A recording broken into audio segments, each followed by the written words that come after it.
public accusations as well of sexual misconduct by Epstein. Survivors, you can see the headlines around the world.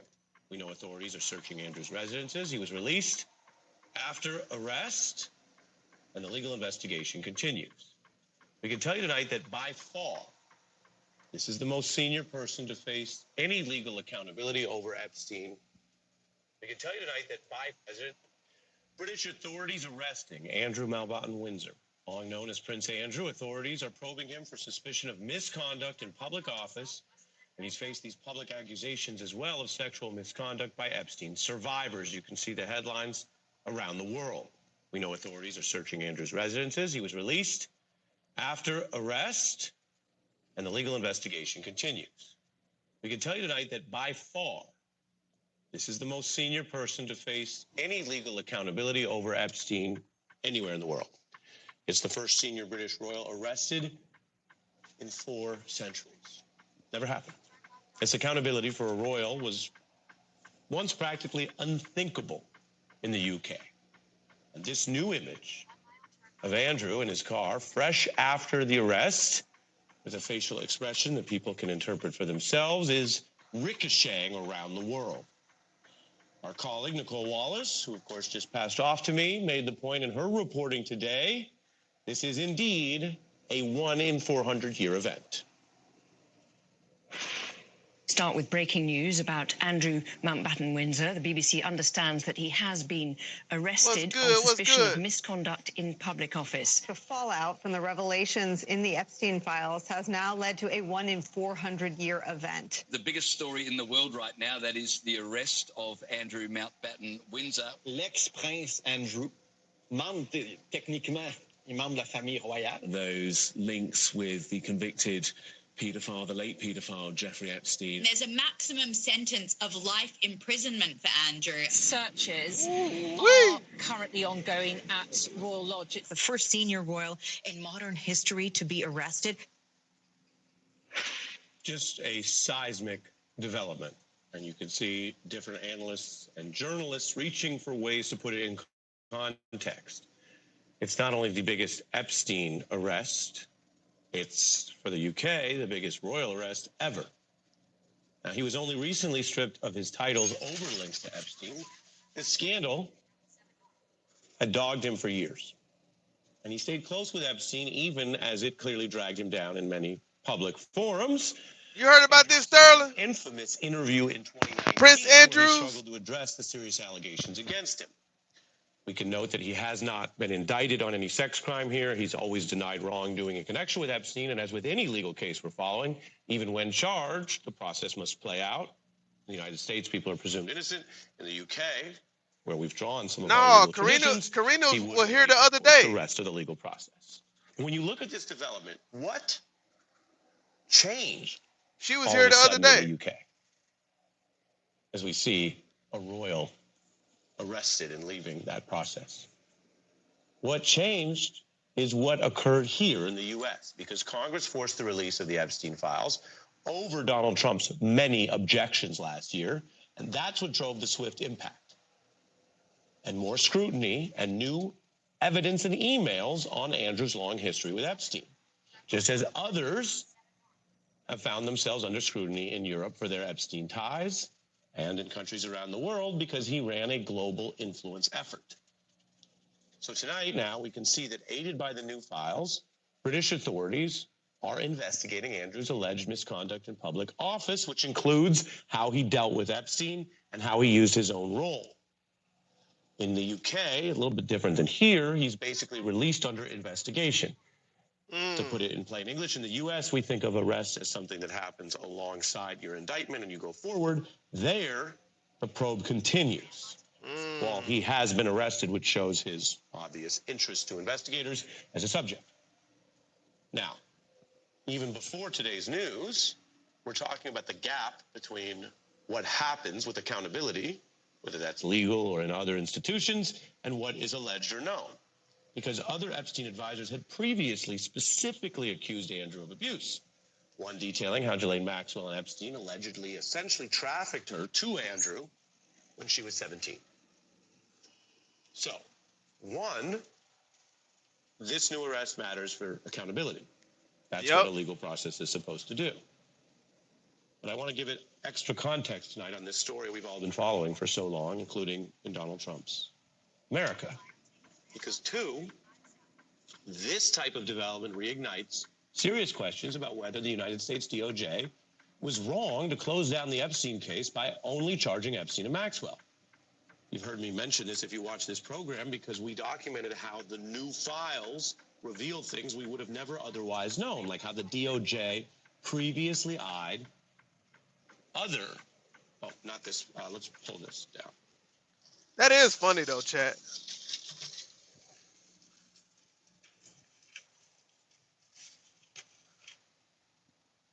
That is funny though. Like you got these people that had such a large sexual trafficking ring going on, and only 2 people were arrested. Epstein and Ghislaine Maxwell were the only 2 people that was held accountable out of that entire ring. Really? Just 2 people, chat. Only 2 people. But yet you got people in other countries already arresting top leaders right now, just for their names being mentioned. They're being probed just for that. But we are holding depositions. I'm gonna get into a deposition here in a minute, but that don't really mean that we're gonna see any further arrests that's gonna take place. I just thought that was an interesting point, though. We'll get back into the video right here. I want to make sure we get this right. If we have the DOJ Epstein Inner Circle faces, we'll show you that. If not, I'll just describe it. I don't want to, in fairness, we don't want to show the wrong faces. So let me just say this with words. The DOJ has eyed other suspects with Epstein. There were several people identified as potential suspects and others redacted from the new release. We know the DOJ ultimately did not charge most of them. That includes Jean-Luc Brunel, who is named in a new bombshell Wall Street Journal report that looked at how he was an alleged conspirator, how the DOJ sought to flip him against Epstein to take his testimony, but that plan fell apart when he went dark. That's new reporting also based on the files. This relates to the UK for a very clear reason. The United States DOJ treated the Epstein case as essentially, in the end, a narrow enforcement against his sex crimes. That is to say, what he did, and they wanted to prosecute him for what he did, his own physical activities. I say it that way because, as you might remember, the DOJ did not pursue that would involve potentially other criminals or other men. And that was the case under Trump's Attorney General in 2019. It remained the status quo approach under Attorney General Garland. And yet here we are tonight looking at other countries investigating other men allegedly tied to Epstein. If more investigations and evidence show that the DOJ's approach was incorrect, by which I mean factually and legally, if more dominoes fall in this Epstein scandal, that would vindicate many survivors we've heard from and other legal critics who allege that the U.S. government fell short, failing to hold these other powerful men accountable. Yep. That is the context for the mounting outrage over the Trump administration's current stance.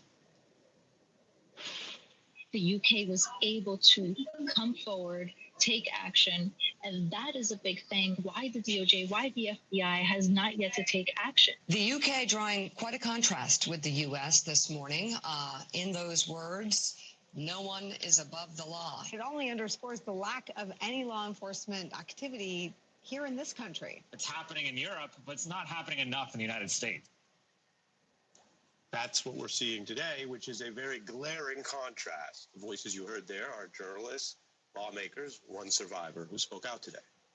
And top lawmakers who led the Epstein Files bill are saying the same thing. Democratic lawmaker Ro Khanna notes that he and Rep. Massey forced the release of an email showing former Prince Andrew allegedly sharing state info with Epstein. He notes that he's being held accountable because of survivors, including Virginia Giuffre, who bravely spoke up. He goes on to note how others have resigned from DP World, or Norwegian Prime Minister is charged. There's accountability around the world, Khanna says today. Why isn't more being done here? We should start with Trump official Howard Lutnick resigning. And it's true. even amidst accountability in the UK. The Dow. The Dow is over 50,000, chat. The Dow. The Dow. Over here, Donald Trump is literally standing with an official who lied about visiting Epstein Island. Fucking Pam Bundy, man. Now, these individuals we showed you on the screen and others have not been accused of criminal wrongdoing in connection with this case. Fucking Pam Bundy. But there is mounting accountability for so many What's in up, the Lester? U.S. and around the world. This is the chart I was going to show you, which is relevant here. You see Lutnick has had testimony sought. You see others have been ousted. Or you guys are worried about the Epstein files and the Dow. The Dow is over 50,000. But new today, arrested. These are people who are tied to Epstein in emails, in communication, and conduct. Thank you, Driver. I appreciate that. And relatively quick accountability since the files dropped. It's a gap between Trump protecting. I appreciate that, man. I appreciate that. And how accountability is working everywhere else.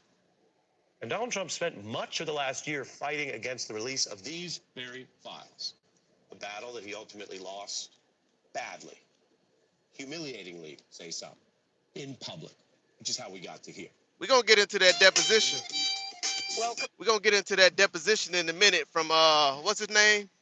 Les Wexner, the billionaire right now. They held a deposition for him for his relationship with Jeffrey Epstein.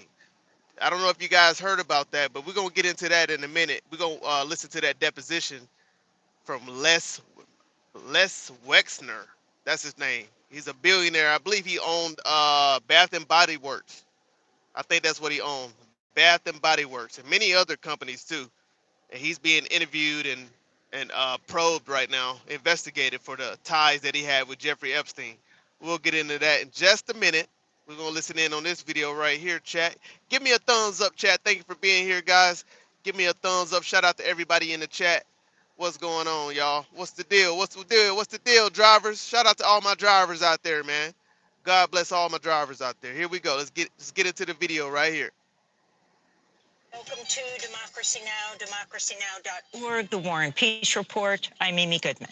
The U.S. military is preparing to strike Iran as soon as this weekend, but President Trump still has to make the final decision. That's according to CNN, which cited a White House source who said Trump is, quote, spending a lot of time thinking about this, unquote. On Tuesday, U.S. and Iranian negotiators held indirect talks in Geneva and left without a clear resolution. Secretary of State Marco Rubio is expected to travel to Israel and meet with Prime Minister Benjamin Netanyahu later this month to discuss Iran's nuclear program. Wait, Sterling. Meanwhile, the U.S. is sending a second aircraft. Did the Clintons already do their public deposition, Sterling? Did they already have a deposition already? The Clintons? I know they talked about it. I don't know if they did it though. I don't know if they did it right now. I know Hillary Clinton was just in Germany, I believe. I don't think they did their deposition yet.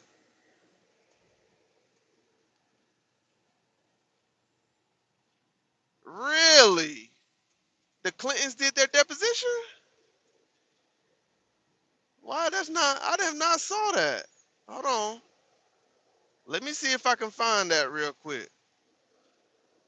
Let me see if I can find that. You're not talking about at the Munich conference, are you?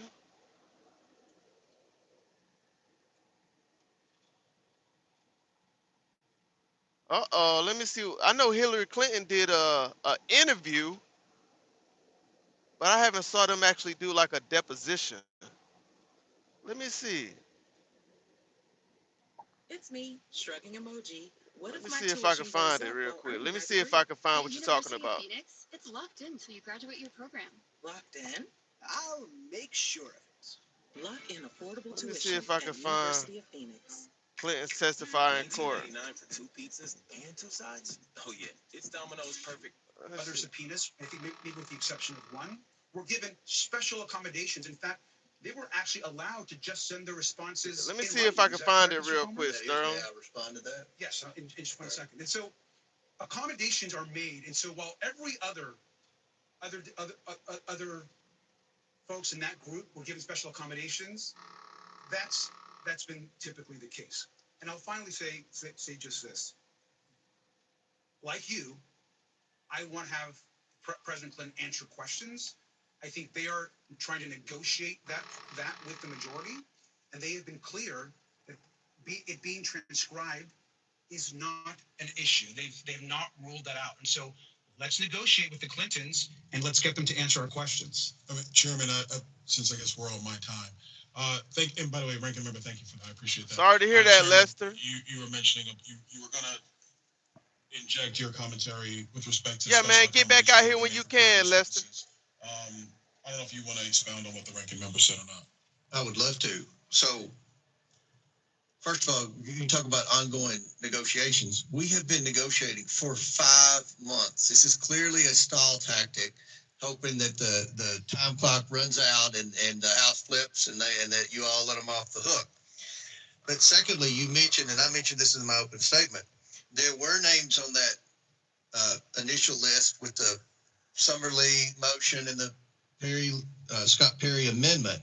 Attorney General Holder, Lynch, Sessions, and Garland, as well as Comey, they all complied and had written statements under the penalty of perjury that they had no knowledge of anything with Epstein, that they weren't directly involved in the investigation and, basically had no personal relationship.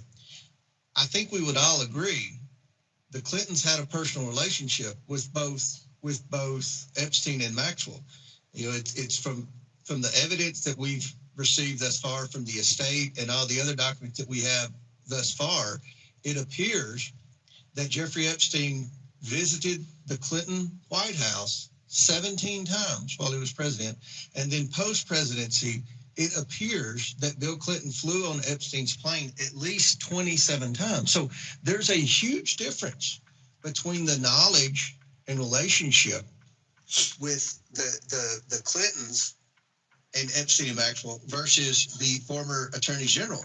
And another note, I don't know if it was Mr. Bell or whoever said that we only are interested in Democrats. We grilled Bill Barr and Alex Acosta, and they are very Republicans. In fact, they were members of the Trump cabinet.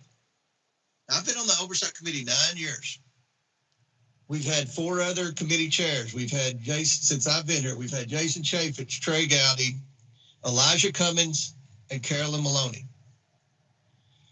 I don't ever remember a time, and I could be wrong. If I am, I'm sure you all will correct me, but I don't remember a time when Carolyn Maloney or Elijah Cummings subpoenaed a high-ranking Democrat to come in for a grilling. So to imply that this is partisan, that is just simply not true. We've already had 2 very the former Attorney General of the United States under Trump and the former Labor Secretary and U.S. Attorney. So we've done that. And then one other thing with the Clintons, and I'll yield back. One of the arguments the Clintons made, Mr. Garcia, was that our subpoenas were unlawful. Do you agree that the subpoenas we issued the Clintons are unlawful? I believe that all of our subpoenas that we have issued have been lawful, sir. Okay. Just any other members seek recognition? Ms. Brown.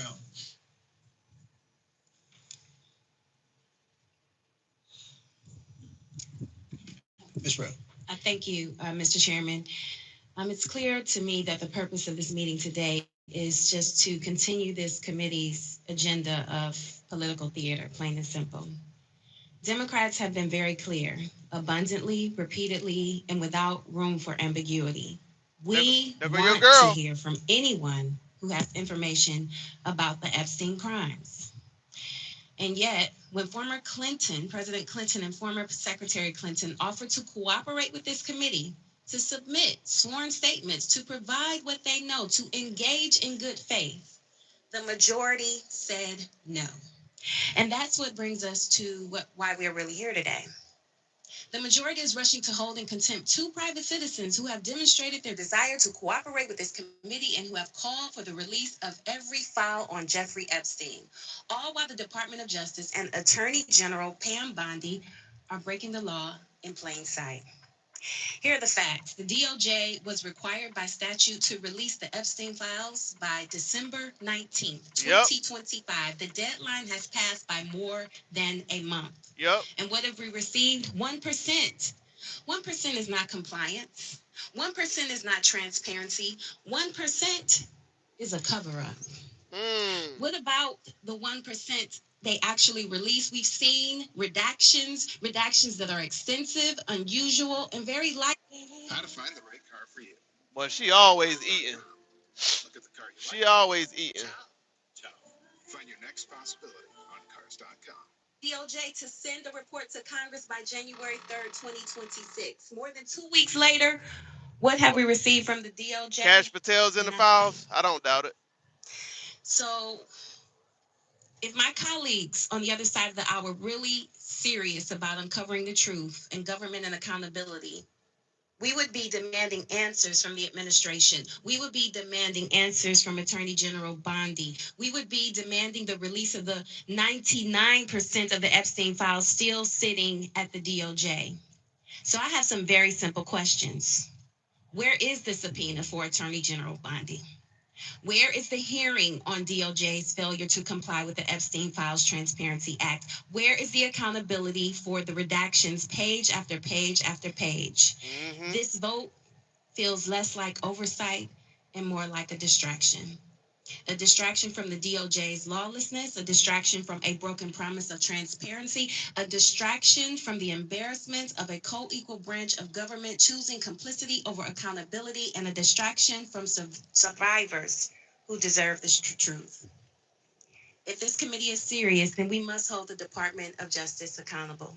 Release the files, all of them, and stop playing politics with justice. Survivors deserve better. And with that, I yield the balance of my time to the ranking member. Thank you, Representative Brown. I just want to Chairman, I want to just respond to something that you said. I think it's important.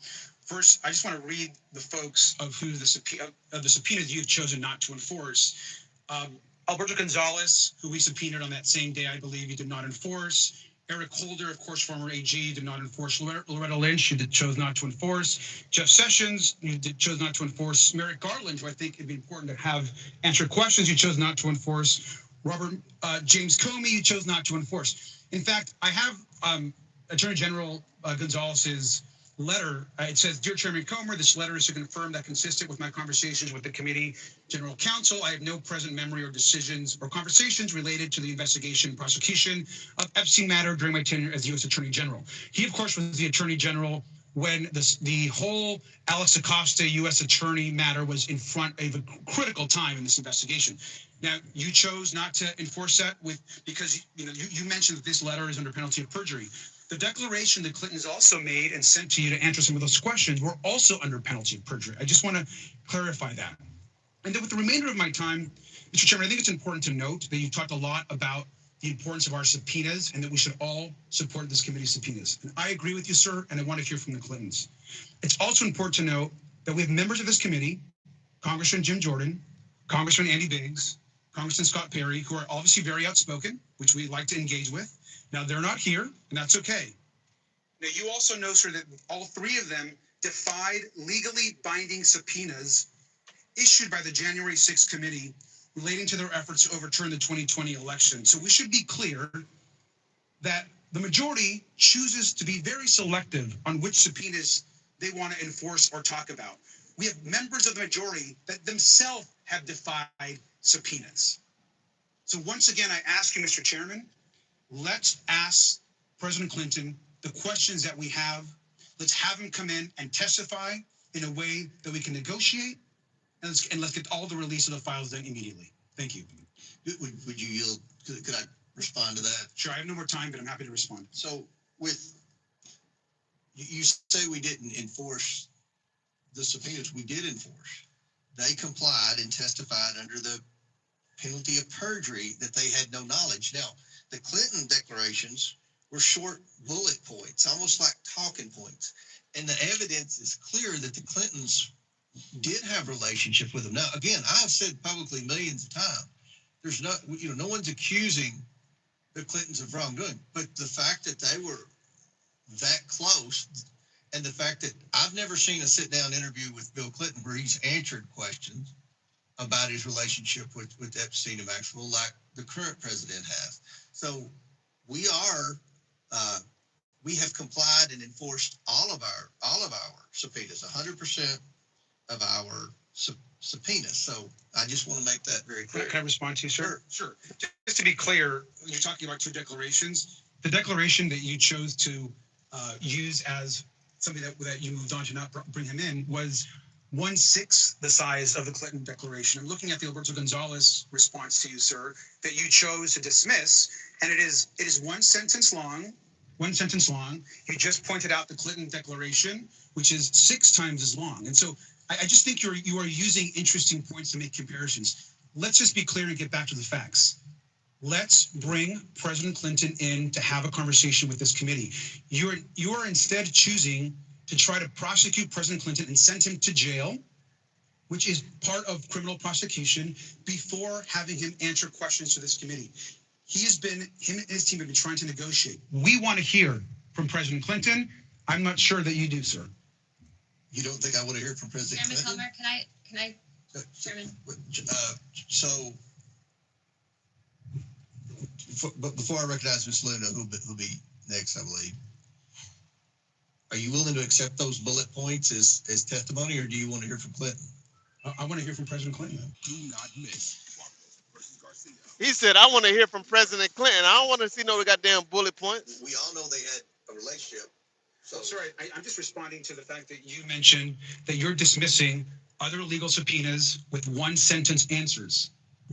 And you're the one that pointed out the Clinton's declaration, which is also under penalty of perjury. do you think that Eric Holder or Lynch or Jeff Sessions or Merrick Garland had more? I mean, do you want to bring them all in? I would love to have former Attorney General Merrick Garland in front of this committee to answer questions as to why more of the files weren't released. I've actually said that publicly. What's up, Alice? How you doing? I think what it comes down to is we all want to get to the truth. We all want justice for the survivors. And I think more information is better. And so I think our position is that it is clear to me that President Clinton is negotiating to come in front of this committee. And it may not be exactly what you and the lawyer and your team want to see as far as that negotiation, or you're not satisfied with the progress, but they continue to negotiate. They have not rolled out a transcript. Let's get them in front of this committee. Thank you, sir. Chair recognizes Mr. Gill, then Ms. Luna. Mr. Gill has a beard. Go ahead. No, who's next? Ms. Luna. Go ahead, Ms. Luna. Then Thank you, Chairman. I'd just like to remind the American people that I was the member that made the motion to hold Merrick Garland in contempt of Congress, and every Democrat voted against it. And in addition to that, 3 of my Republican colleagues voted against it, one of which did not come back because his voters decided that he was too swampy for them. So Okay. I'd just like to point that out. But aside from that, Well, Ms. Luna, it's been pointed out to me you've already had 5 minutes. Somebody will probably yield you some time. So I've got to. if I could just finish real quick, if we're looking to see why the files have not been released yet, look no further than the judge Engelmeyer. I'm sorry, Ms. Luna. I'm sorry. If someone can yield you some time. Special counsel. I'm just saying, I'm making a point. All right. This is all So we haven't political games here. recognized the Republican on this. Ms. Mace, do you want to be recognized? That would be great, Mr. Chairman. I have a number of documents I would like to enter into the record this morning with unanimous consent. First of all, I want to ask my colleagues on the other side of the aisle to stop playing politics with justice.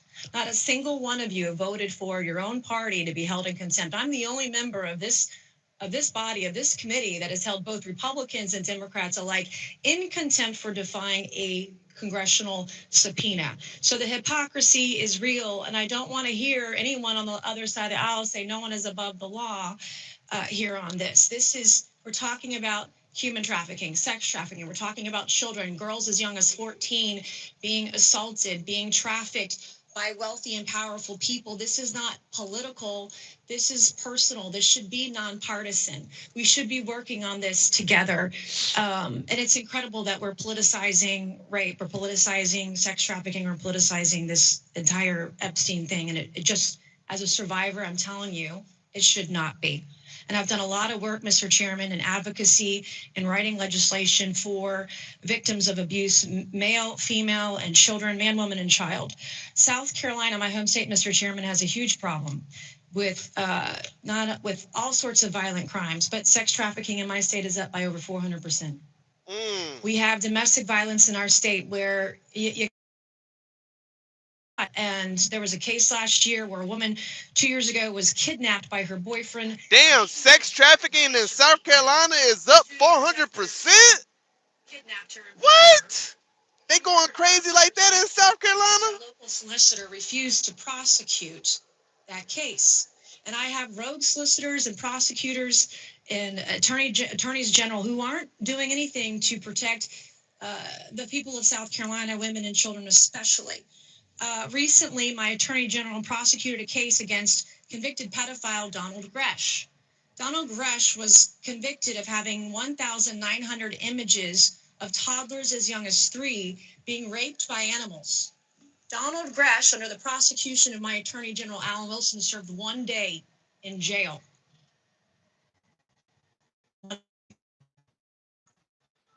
Gresh isn't the only convicted pedophile that we prosecute like that. My attorney general, Alan Wilson, prosecuted this case. This is Travis Reed Gay. Well, the other thing, too, is that Donald Gresh, he was facing 60 years in jail, got 1 day. Travis Reed Gay was facing 70 years, 7 charges and 70 years in jail in South Carolina. My attorney general prosecuted this case. He pled guilty in November, didn't serve any time. He got probation. Damn. He violated his probation 11 days later, and if he violated his probation, he was to serve time in jail. The magistrate or judge probably didn't have a law degree, let him out hours later. He has not served any required time for this kind of thing. And I did a press conference with a bunch of moms, over a dozen moms last week in Charleston, South Carolina, and there was a local media blackout.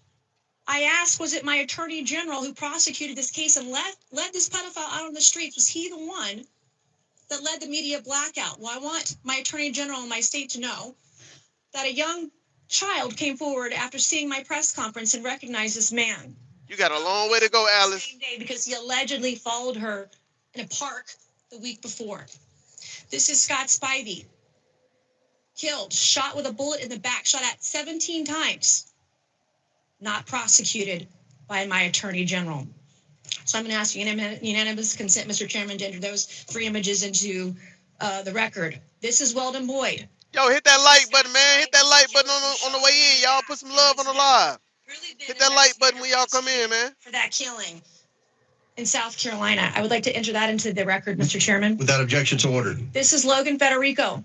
She was executed a year ago, yesterday to the day, by a man named Alexander Dickey.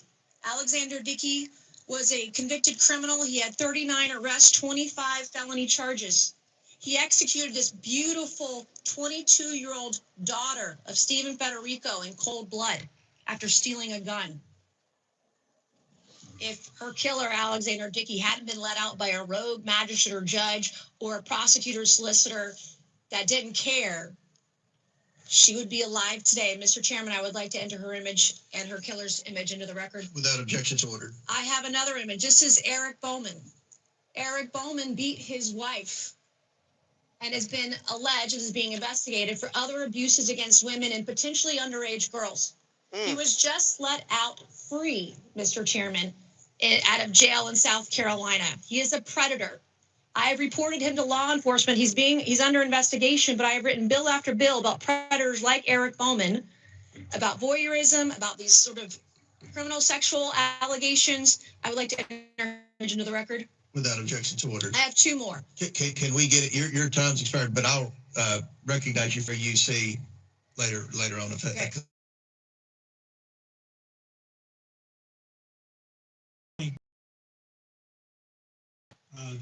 To victims in this case who we refer to. I mean, I think what disturbed me was that she said that South Carolina human trafficking rate, sex trafficking rate is up 400%. 400%? during the Trump administration? I don't know how true that is, but that's a hell of a damn accusation right there. That's a hell of a that's crazy. Human trafficking in South Carolina is up 400%. I don't know how true that is. I'm just saying. Chris said that's a lie. No. How would you know, Chris? How would you know if it's a lie or not? I know you live in South Carolina, but how would you know? How would you know? Jeffrey Epstein had an underground human trafficking ring for years that went undetected. A lot of people knew about it. So how you know what's going on in South Carolina? It ain't, bro. You could, he said I looked it up. The internet ain't gonna tell you everything, brother. The internet is not gonna tell you everything, especially if it's underground. You ain't gonna find that type of information on the internet, bro. I hate to tell you. I hate to break the news to you, but you ain't gonna find a simple information like that on the internet. Especially if there's high officials that they are letting out of prison. They're letting high officials get away with these crimes. A lot of things are going unreported too. Think about that. If there's a lot of people that are getting out, only serving 1 day in jail for crimes like this, violating their probation, but they're getting out of jail because they're powerful politicians, then of course a lot of these cases are gonna go unreported. You can't look it up. It ain't no research on it. It ain't no paper trail on it because they're unreported. How you gonna look up unreported information? Come on now. How you gonna look that up? What's going on, Lou Hawk? What's up? What's up? What's up? Let's get back into the video. Voted on to be presented to the American people in a bipartisan manner, and of this evidence, we've received 1%. 1%. I mean, put this in perspective. There's 0%, and then the only thing you can do next is go to 1. That's it. We've got nothing. And now we're going to bring the Clintons in before we even have the evidence. That makes 0 sense, which is close to the 1 that I talked about. And so there's a legal analysis here. There's about what are we doing to ensure that we are doing a real investigation to get these victims the justice that they deserve. And so Ghislaine, whatever her name is. So Chris, you got connections in law enforcement in the entire state of South Carolina. Hold on, chat. Let's see right now. Chris, you got connections in law enforcement in the entire, I'm talking about every county, every city in the state of South Carolina. You have those type of connections. Come on, Chris. Come on, Chris. For the entire state of South Carolina. Bro, come on, bro. You ain't thinking, bro. You don't know people you don't know everybody in the state of South Carolina. You don't know, you ain't that powerful, bro. Trust me. You is not that powerful. And just because you got connections don't mean that shit ain't going on, bro. Don't mean that shit ain't going on. This lady ain't just up on a panel lying through her teeth about human trafficking. Human trafficking is a real thing. It's people in high places that are lie and lie and lie and cover up and cover up and cover up. But you don't know you ain't got connections like that, bro. Come on. Not in the entire state of South Carolina. Hell no, you don't. We'll get there. We're working with them.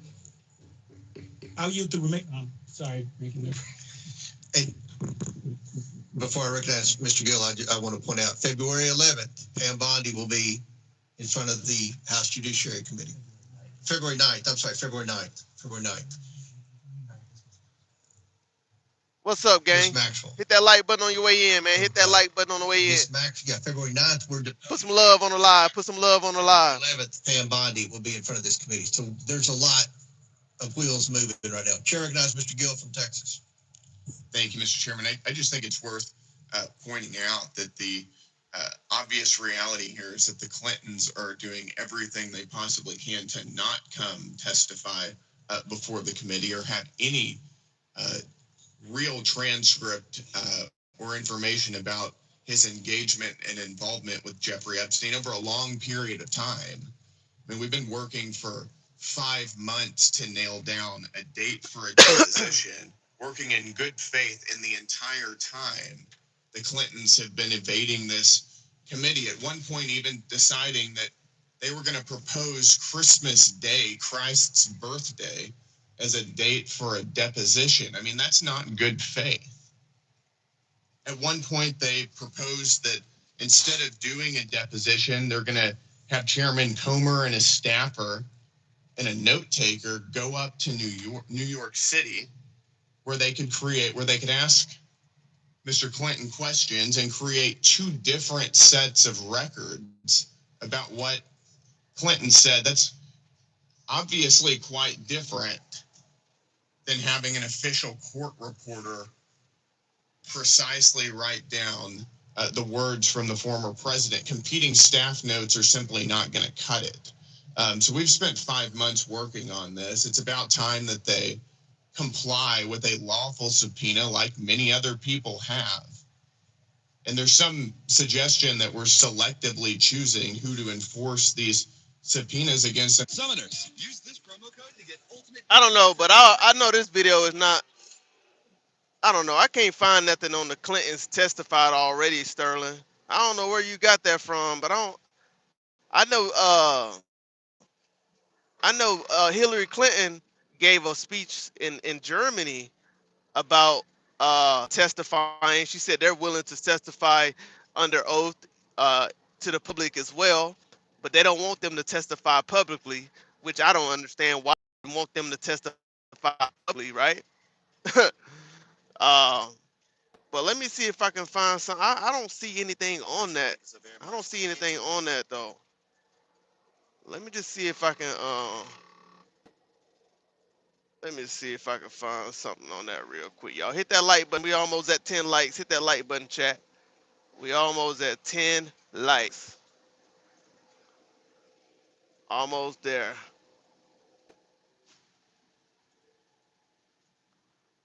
Yeah. Let me see if I can find something else on that.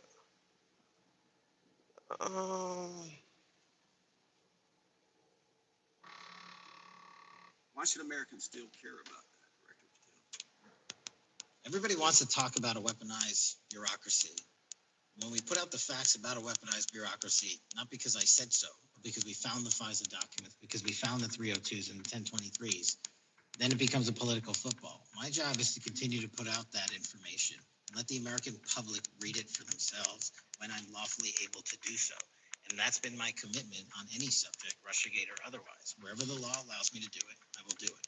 You know, when I first came in 2020, the number one concern as I was doing town halls was the weaponization of the government against the American citizen. And so, are there things that you're doing, structural reforms that implementing so that the FBI cannot be weaponized again, whether it's against President Trump or future elected presidents? It shouldn't be weaponized against anyone. And the structural reform is They're scheduled to testify on the 27th and the 28th. Is it public or is it private?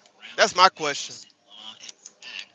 Open up a criminal investigation, and if there's not, the investigation isn't even opened. And I've also gone back and reviewed other cases that were opened in prior administrations related to public officials, and we've closed a number of them because we felt that some of these actions were weaponized on either side of the aisle. I felt it wholly inappropriate for the FBI to be playing umpire and referee amongst these decision makers when there was no factual or legal basis to continue those investigations, so I shut them down. And I think that's so desperately needed because we need to restore trust in law enforcement and certainly in the DOJ and the FBI so that American people don't fear the very government that is supposed to protect them. And so thank you for doing that. On August 11th, you released to the committee documents concerning leak investigations that began in 2017.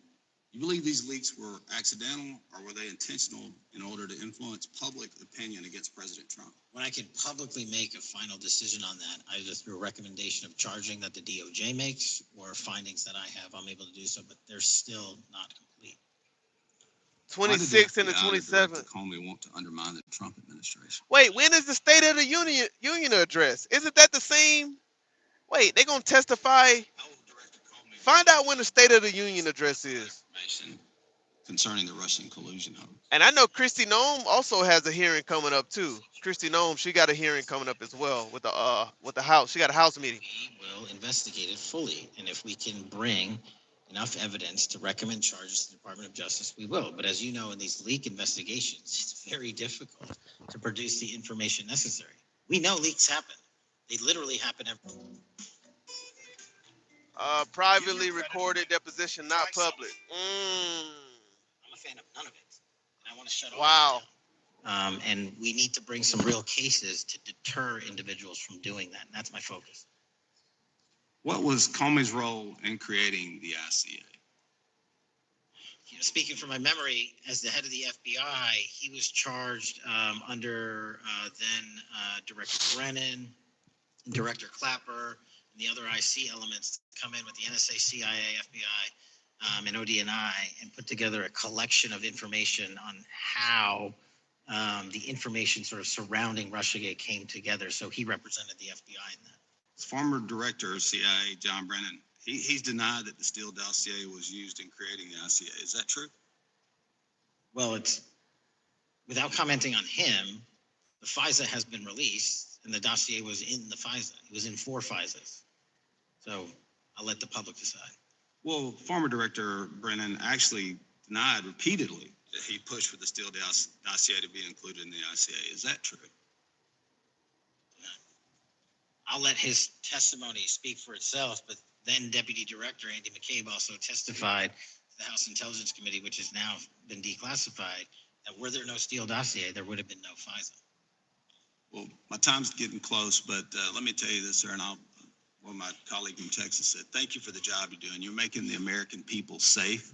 You're restoring trust in these agencies that so many of us have lost trust in. So thank you for the work you're doing. That thin blue line, you're doing a fine job, and we want to let you know we appreciate it. Thank you. God bless you. Lady from California is recognized. Thank you, Mr. Chair, and thank you, Director, for coming here today. And actually, thank you for your response to my colleague from New York who asked you earlier about the violent extremism. And you said that there is violent extreme ideology on both sides. And I think you actually alluded to that same statement yesterday in the Senate. So I too have some questions I'd like to ask you. These are not gotcha questions, and just deny, please, what you deem to be false. So Dylan Roof, who followed white supremacist propaganda, murdered 9 Black parishioners in Charleston in 2015. Do you deny this? I'm sorry. Dylan Ruth? Roof, can you give me some more information? You head of the FBI, you probably know this. If you don't know, that's fine. Okay. You can give me a reminder. I've got a lot in front of me. It was national news.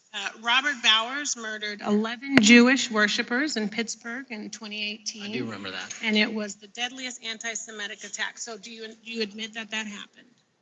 I'm not saying the other thing didn't happen. I'm just asking for a little information. Patrick Cruces, who posted a manifesto about a Hispanic invasion, walked into a Walmart in El Paso, Texas in 2019. Cash Patel don't know who Dylan Roof is, y'all? Cash Patel didn't know who Dylan Roof was? Do you admit or deny that that happened? I'll take your presentation as accurate. All right, well, I have to say all of these cases have been adjudicated. As I said, they are not gotcha questions. These incidents were national news. And as director of the FBI, you have access to all of this information. So in 2022, Peyton Grendon walked into a supermarket in a Black neighborhood in Buffalo, New York, and started shooting. He murdered 10 people that day. And on September 10th, your friend Charlie Kirk was assassinated. Tyler Robinson has been taken into custody and charged, but also on that day, Desmond Holley, a 16-year-old white male, shot and injured 2 students at a high school in Colorado before killing himself. And according to the Anti-Defamation League, he had a fascination with mass shootings and white supremacy. So do you admit to, deny these facts? Those happened. Okay. Your predecessor, former FBI Director Christopher Wray, said that one of the most dangerous concerns is that racially motivated violent extremism, especially white supremacists, has been the biggest chunk of our domestic terrorism cases and is responsible for the most lethal attacks over the last decade. Do you admit or deny, A, that he said this? I'll let the record reflect that. Whatever he said was what he All said. right. And do you agree? That there is racially motivated crimes being committed in America, yes. Yes, especially white supremacists, which is the biggest chunk of our domestic terrorism. I'm glad that you said this. So last week, President Trump was asked if there were extremists on both the left and the right. He was actually asked this by Fox and Friends, and his exact words were, "I'll tell you something that's going to get me in trouble, but I couldn't care less. The radicals on the right oftentimes are radical because they don't want to see crime. The radicals on the left are the problem, and they're vicious, and they're horrible, and they're politically savvy." Do you agree with the president? I don't speak for the president. The president speaks for himself. Do you agree with the president? On what matter? On the question that I just asked, do you agree with his statement about the radicals? Now he finna play dodgeball. Ideology that's driving violence on both sides? Yes, that's what he acknowledged. No, he didn't. He didn't. But I'm glad that you're saying that and actually creating some separation between you and the president. And I'm glad that you That's literally are not what happened. He said acknowledging both. that there is violent extremism on both sides. What's interesting is that the research arm of the Department of Justice, the National Institute of Justice, do you know what that is? I'm familiar with them. Okay, great. It is the research arm of the Department of Justice, and it published an article in 2024 devoted to domestic radicalization, violent extremism, and terrorism.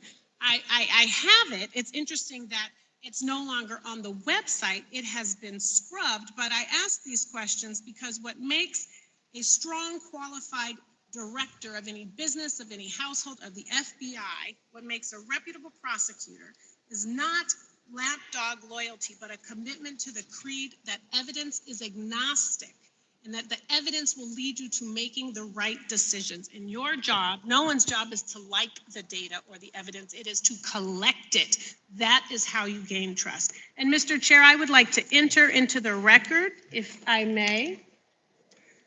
White supremacist group stands by racist ideology with unanimous consent. Without objection. Dylan Roof, the radicalization of the alt-right and ritualized racial violence. Without objection. Thank you.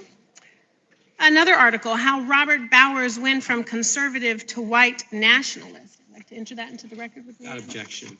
Patrick Cruces believed he was fulfilling Trump's wishes in El Paso attack, his attorneys said. I'd like to enter into the record. Without objection. Buffalo shooting, how far-right killers are radicalized online. Enter that into the record. Without objection. Evergreen High School shooters online activity reveals fascination with mass shootings, white supremacy. I'd like to enter that into the record. Without objection. Murder and extremism in the United States in 2024, a report by the Anti-Defamation League. I'd like to enter that into Without the record. objection. And the article, the report that was scrubbed from the DOJ just recently, National Institute of Justice Journal focusing on domestic radicalization, violent extremism, and terrorism. I'd like to enter that into the record. Without objection. And lastly, the libertarian think tank Cato and their analysis on violent extremism and the right rising in extremist acts. I'd like to enter that into the record. Without objection. Thank you, and I yield back. Lady yields back. Gentlelady from Wyoming is recognized. Just very quickly, Director Patel, thank you for being here, for your service to this country, and for the transparency that you have brought to the FBI and for the American people. Transparency that was absolutely non-existent in the Biden administration and FBI. I believe that you might have been asked earlier about whether you had had. What? That is so laughable. The transparency, really? Cash Patel and transparency do not go together. For Mr. Epstein was Stacey Plaskett, the Democrat delegate to Congress from the Virgin Islands. So perhaps for those on the other side who are interested in talking to Jeffrey Epstein's attorneys, they could sure visit with one of their own colleagues. I want to focus on something that I think is very important that has not been addressed enough today, and that is related to the consequences of the Biden open border. One consequence of the Biden border crisis is the impact that it continues to have on our tribal communities, with the cartels taking advantage of our open borders, the Mexican drug cartels, by infiltrating our reservations and bringing violence, drugs, murder, trafficking, and more. Last year, when I questioned the Attorney General Garland about what the DOJ was doing to protect these communities, he simply deflected responsibility and said that Congress had not appropriated sufficient resources for them to be able to protect our tribal communities. Mr. Patel, what is the Trump FBI doing to counter the drug cartel infiltration and other violent crime targeting our Native American communities? Thank you. It only took more than half of this proceeding to talk about one of the priorities that the FBI has, which is crimes on tribal lands. Every single crime that we have been talking about, whether it's child predators, human trafficking, narco traffickers, murder, they all happen on tribal lands as well. And I've said since the beginning, it is a priority, which is why we launched Operation Not Forgotten on tribal lands. And I'm the first FBI director to meet with the staff and tribal leaders here in Washington, D.C. and elsewhere, and invited them into my office and headquarters to see them, because I need engagement with tribal leadership, and I need our police and FBI agents to be engaging with tribal leadership. Otherwise, we're not going to break through. We have 1,900 Indian country cases open right now. We've got 600 indictments this year alone. We cannot forget tribal lands. Every single one of those people lives in the United States of America, and it is an absolute priority to protect them and their children just as it is anyone else. So I think it's fair to say that what Mary Garland testified to, that the FBI and DOJ did not have the resources to address that. I think that that was an absolutely false statement. Would you agree with me? It's a decision by him not to do so. That's not my decision. At the end of August, the U.S. Attorney and FBI announced that nearly 100 personnel representing members of the Safe Trails Task Force operated near Wyoming's Wind River Reservation to assist with reducing drug trafficking and illegal guns. Director Patel, you have routinely stated that it is your mission to partner with and strengthen local and state law enforcement partners. How does the task force and other FBI efforts bring tribal law enforcement into this process?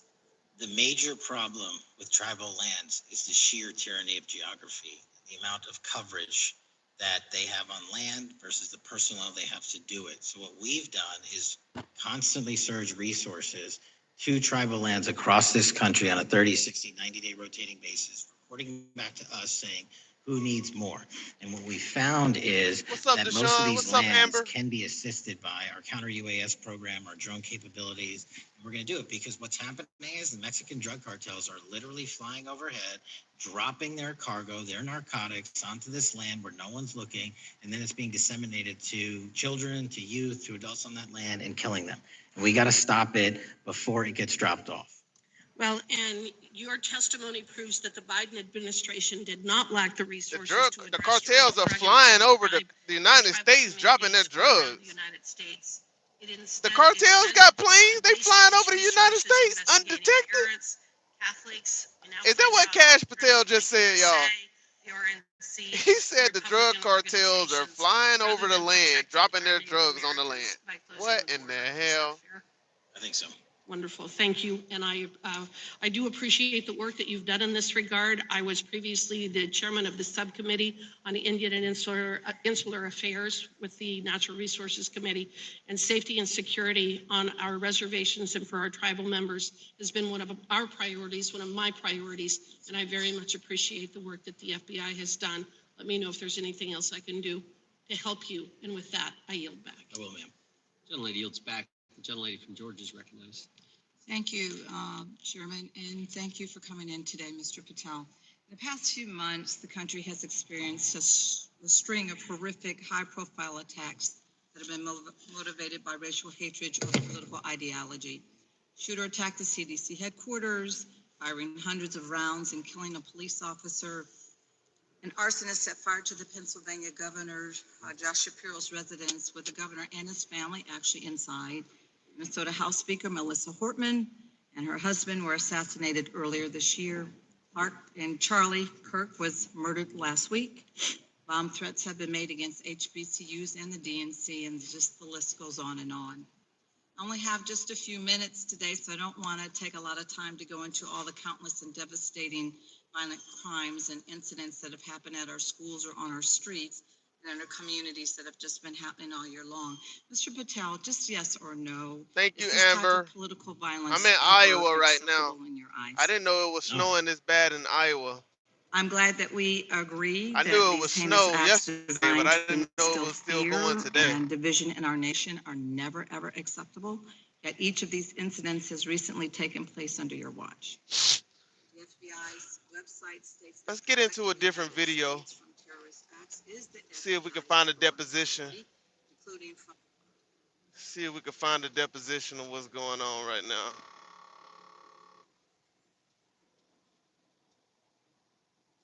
In case ever. I hope everybody doing well. Hit that like button, guys. Hit that like button. Thank you for tuning in. Appreciate you guys for tuning in. Alrighty, alrighty, alrighty, alrighty. Donald Trump looked absolutely awful during his disastrous speech that just wrapped up in Rome, Georgia. Look how tiny this crowd was. Like 100 people there in Rome, Georgia. Donald Trump picked this location because it's Marjorie Taylor Greene's former congressional district, but Donald Trump could not draw a crowd. Look how tiny the crowd is, and look how disgusting and awful Donald Trump looked. What shade of face is that even? Now, as Donald Trump was giving this disastrous speech, he began by giving a shout out to the people on the Epstein list. So he said, shout out to Howard Lutnick. He's doing a great job. Doing a great job, what, Donald? Bringing his little children back in the day to Epstein's Island where child sex trafficking was taking place? You think he's doing a good job? Anyway, here, play this clip. I also want to thank Commerce Secretary Howard Lutnick, who's got more good ideas. He's a very, very successful guy. Thank you, Howard. Howard Lutnick. We have some big things happening. Then Donald Trump kept on talking about how he wants to go to heaven, but he doesn't think he will make it to heaven. Here's what he had to say. Let's play this clip. It's not worthy of heaven. I'm not going to make it. And I was having a good time going, I was having fun. I hope to make it. But I doubt I will, to be honest with you. A lot of you will. I'm not saying. But I was having fun. Now, if you're asking what this speech was supposed to be about, apparently it was supposed to be about affordability, but Donald Trump said he doesn't need to talk about affordability because he won. He goes, I won affordability. It's over, so nobody talks about this issue anymore. What the hell are you talking about? We're, of course, talking about it, as well as your cover-up of a child sex trafficking ring. Here, play this. You're not heard over the last affordability because I've won affordability. I had to go out and talk about it. Now, after saying that he wants to go to Hey, Sherry, I'm doing all right. Still trying to get over this sickness. How you doing? He once flew into Iraq And he was so brave that he actually deserves a Congressional Medal of Honor for flying into Iraq once, and that he thinks he's braver than our troops. This is what he was telling the people of Rome, Georgia. Play this clip. And I rebuilt the military my first time. I said, why would it take 4 years? They said, well, I would. So I decided to go to Iraq, and I flew to Iraq. I was extremely brave. In fact, so brave I wanted to give myself the Congressional Medal of Honor. I said to my people, am I allowed to give myself the Congressional Medal of Honor? And, you know, I've given out so many to guys that are seriously brave. I mean, they come in with the arms are missing, the legs are missing. The stories are so unbelievable. And I said, no, it's a little stretch if I gave myself one of them. But it's one of those things. Someday I'm going to try. I'm going to test the law. Brandon, I'm going to say, let's give it a shot. Maybe I'll win in court after everyone sues me.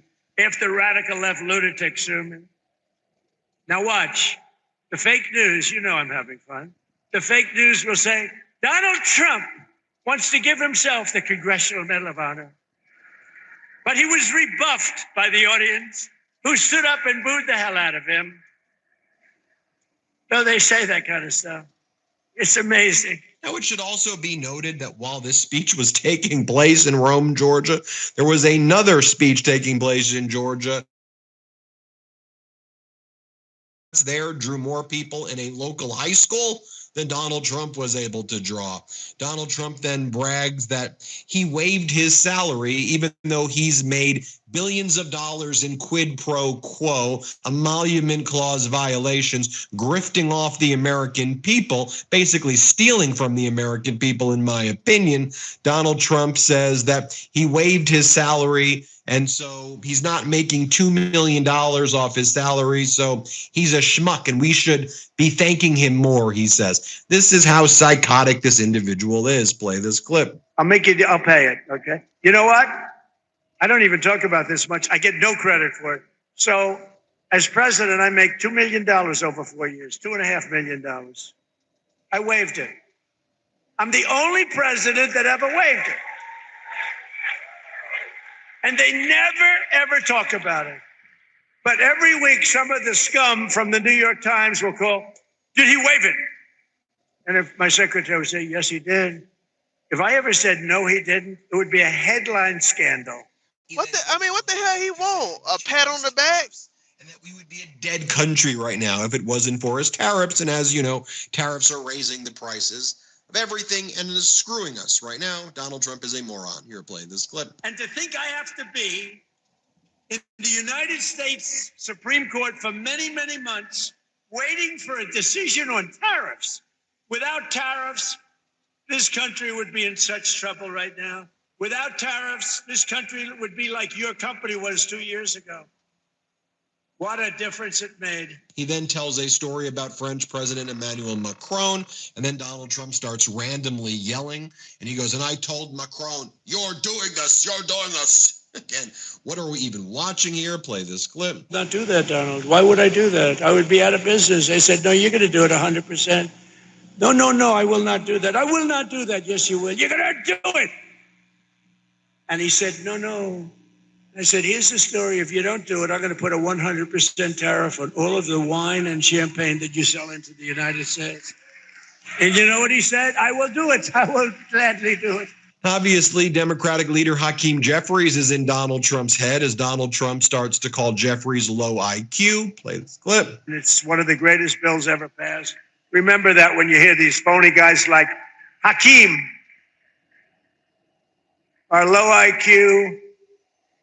I guess. I mean, he's a pretty low IQ individual.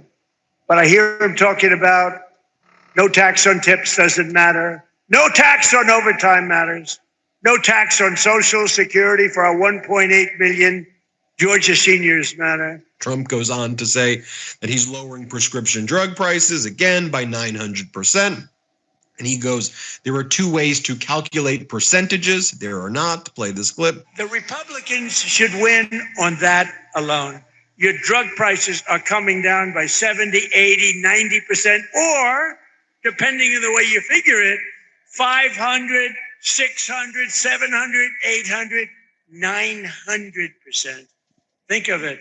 Depending on the way you want to calculate, there's two ways of calculating that number. He then starts saying that he brought in trillions of dollars and again just randomly starts yelling. Play this clip. Adding $9 trillion in value to your savings. I added $9 trillion, and your retirement accounts and 401ks are at the highest level they've ever been. Then he brings on longtime political loser Herschel Walker, who says, we gotta vote because if we don't vote, genders, penises, vaginas, gender,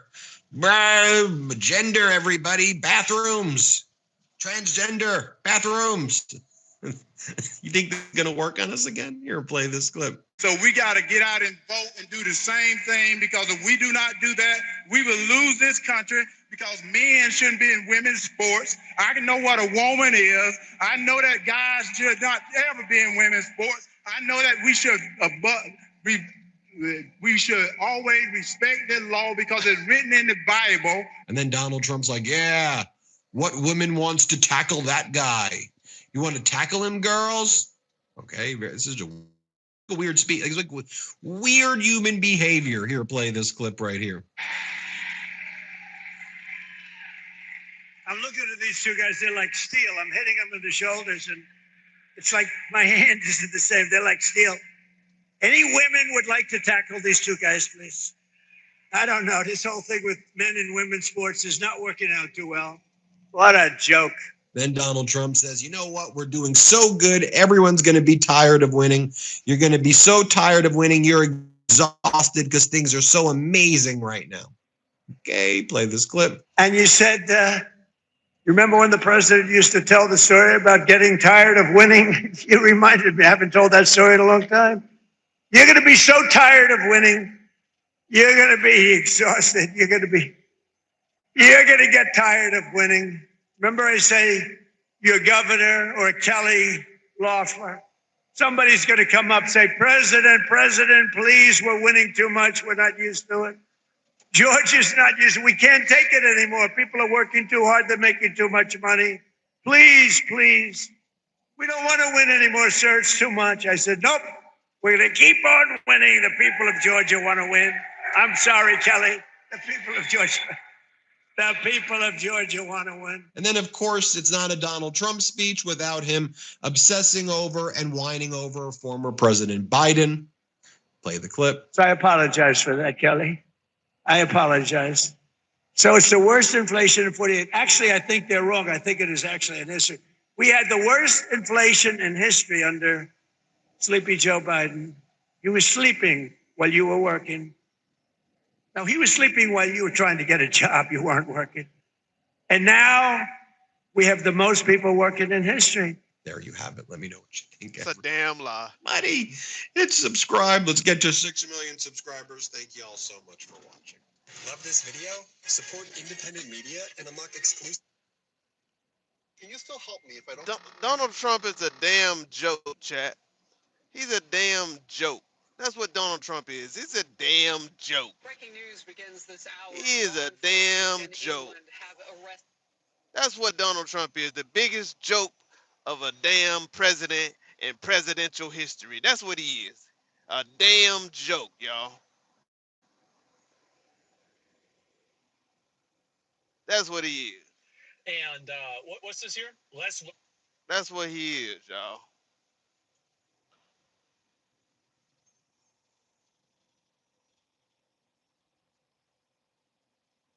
We on the road tonight, chat. We on the road. Somebody said Obama 2028. That can't happen. Yes, he is a really bad joke. He is a really bad joke. Donald Trump is a bad joke. He ain't even a good joke. He's a bad joke. He's a bad joke. Trump jail soon? I hope so. I hope they lock his ass up along with every other Republican and Democrat that had ties to Epstein. We're covering up. Everybody that had ties to Epstein need to be locked up. Everybody. Taxes. Literally. Chasing. Everybody. Congressman Ted Lieu just made national headlines issuing this statement further tying Trump to Epstein. What's up, gang? Yo, hit that like button on the way in. Hit that like button on the way in. Clinton is because they're trying to distract from the fact that Donald Trump is in the Epstein files thousands and thousands of times. What's up, Amber? Frank, what's going on? Like your show is the joke? Well, Frank, you still here? If my show is such a joke, why you still here, Frank? You can gladly exit left. Get your ass out of my chat, Frank. How about that, Frank? Get your bitch ass out my chat, Frank. How about that, Frank? If my show is a joke, leave. Leave. Adios. Get the fuck on, pussy. To party with Jeffrey Epstein. Well, that's actually not correct.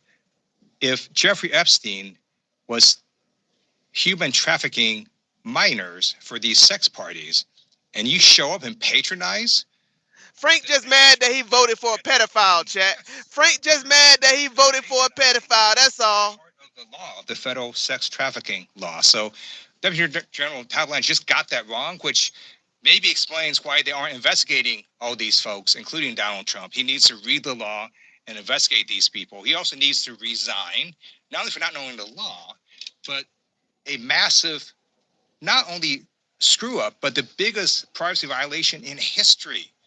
Yo, Frank, why you still commenting in my chat, bro? I thought this was a joke. I thought you was leaving, Frank. Why you still commenting in my chat, bro? Like, you're weird at this point, bro. You don't like my show, but you still here. Like, you weird, bro. You weird, bro. You should leave, my boy. Don't nobody want you here. Everybody say bye, Frank. Bye, Frank. Bye, Frank. Everybody say bye, Frank. Moved her to minimum security prison and then got a puppy for her. So for all those reasons, he's just got to leave the Department of Justice. They need to be investigated. You're going to hear in a moment in my interview with Ted Lieu, he discusses the fact that these allegations weren't investigated. Damn, Frank, you just got timed out for 86,000 seconds, my boy. You just got timed out for 86,000 seconds. That's 1,433 minutes, man. See you tomorrow. Refused to release to the public. What do you think Republicans would do? They would beat this drum 24 hours a day, demand hearings, demand investigations, demand impeachment. And by the way, they would be right. This should not be and is not partisan. That is why Thomas Massie and Lauren Boebert and Nancy Mace and formerly Marjorie Taylor Greene were all in favor of transparency. Because this is centered around the one thing that Trump himself and his fellow Republicans in his administration all exploited when they were running for office. This idea that there is an elite echelon of people who can commit crimes with impunity. Yo, Sterling, you see what I done ran into, Sterling? They were right. But what they didn't tell you was that they all knew full well it was happening because they were the ones doing it.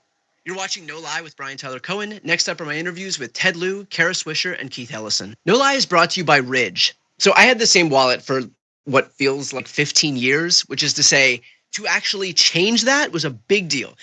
When I saw the new carbon fiber Ridge wallet with RFID blocking technology and a magnet so that it sticks to my iPhone, it was an absolute no-brainer. I love this thing. Like I mentioned, I've got black carbon fiber, but there are more than 50 colors and styles to choose from, along with materials like aluminum and titanium. And all Ridge products have a lifetime warranty, so this is the last wallet that you'll ever need.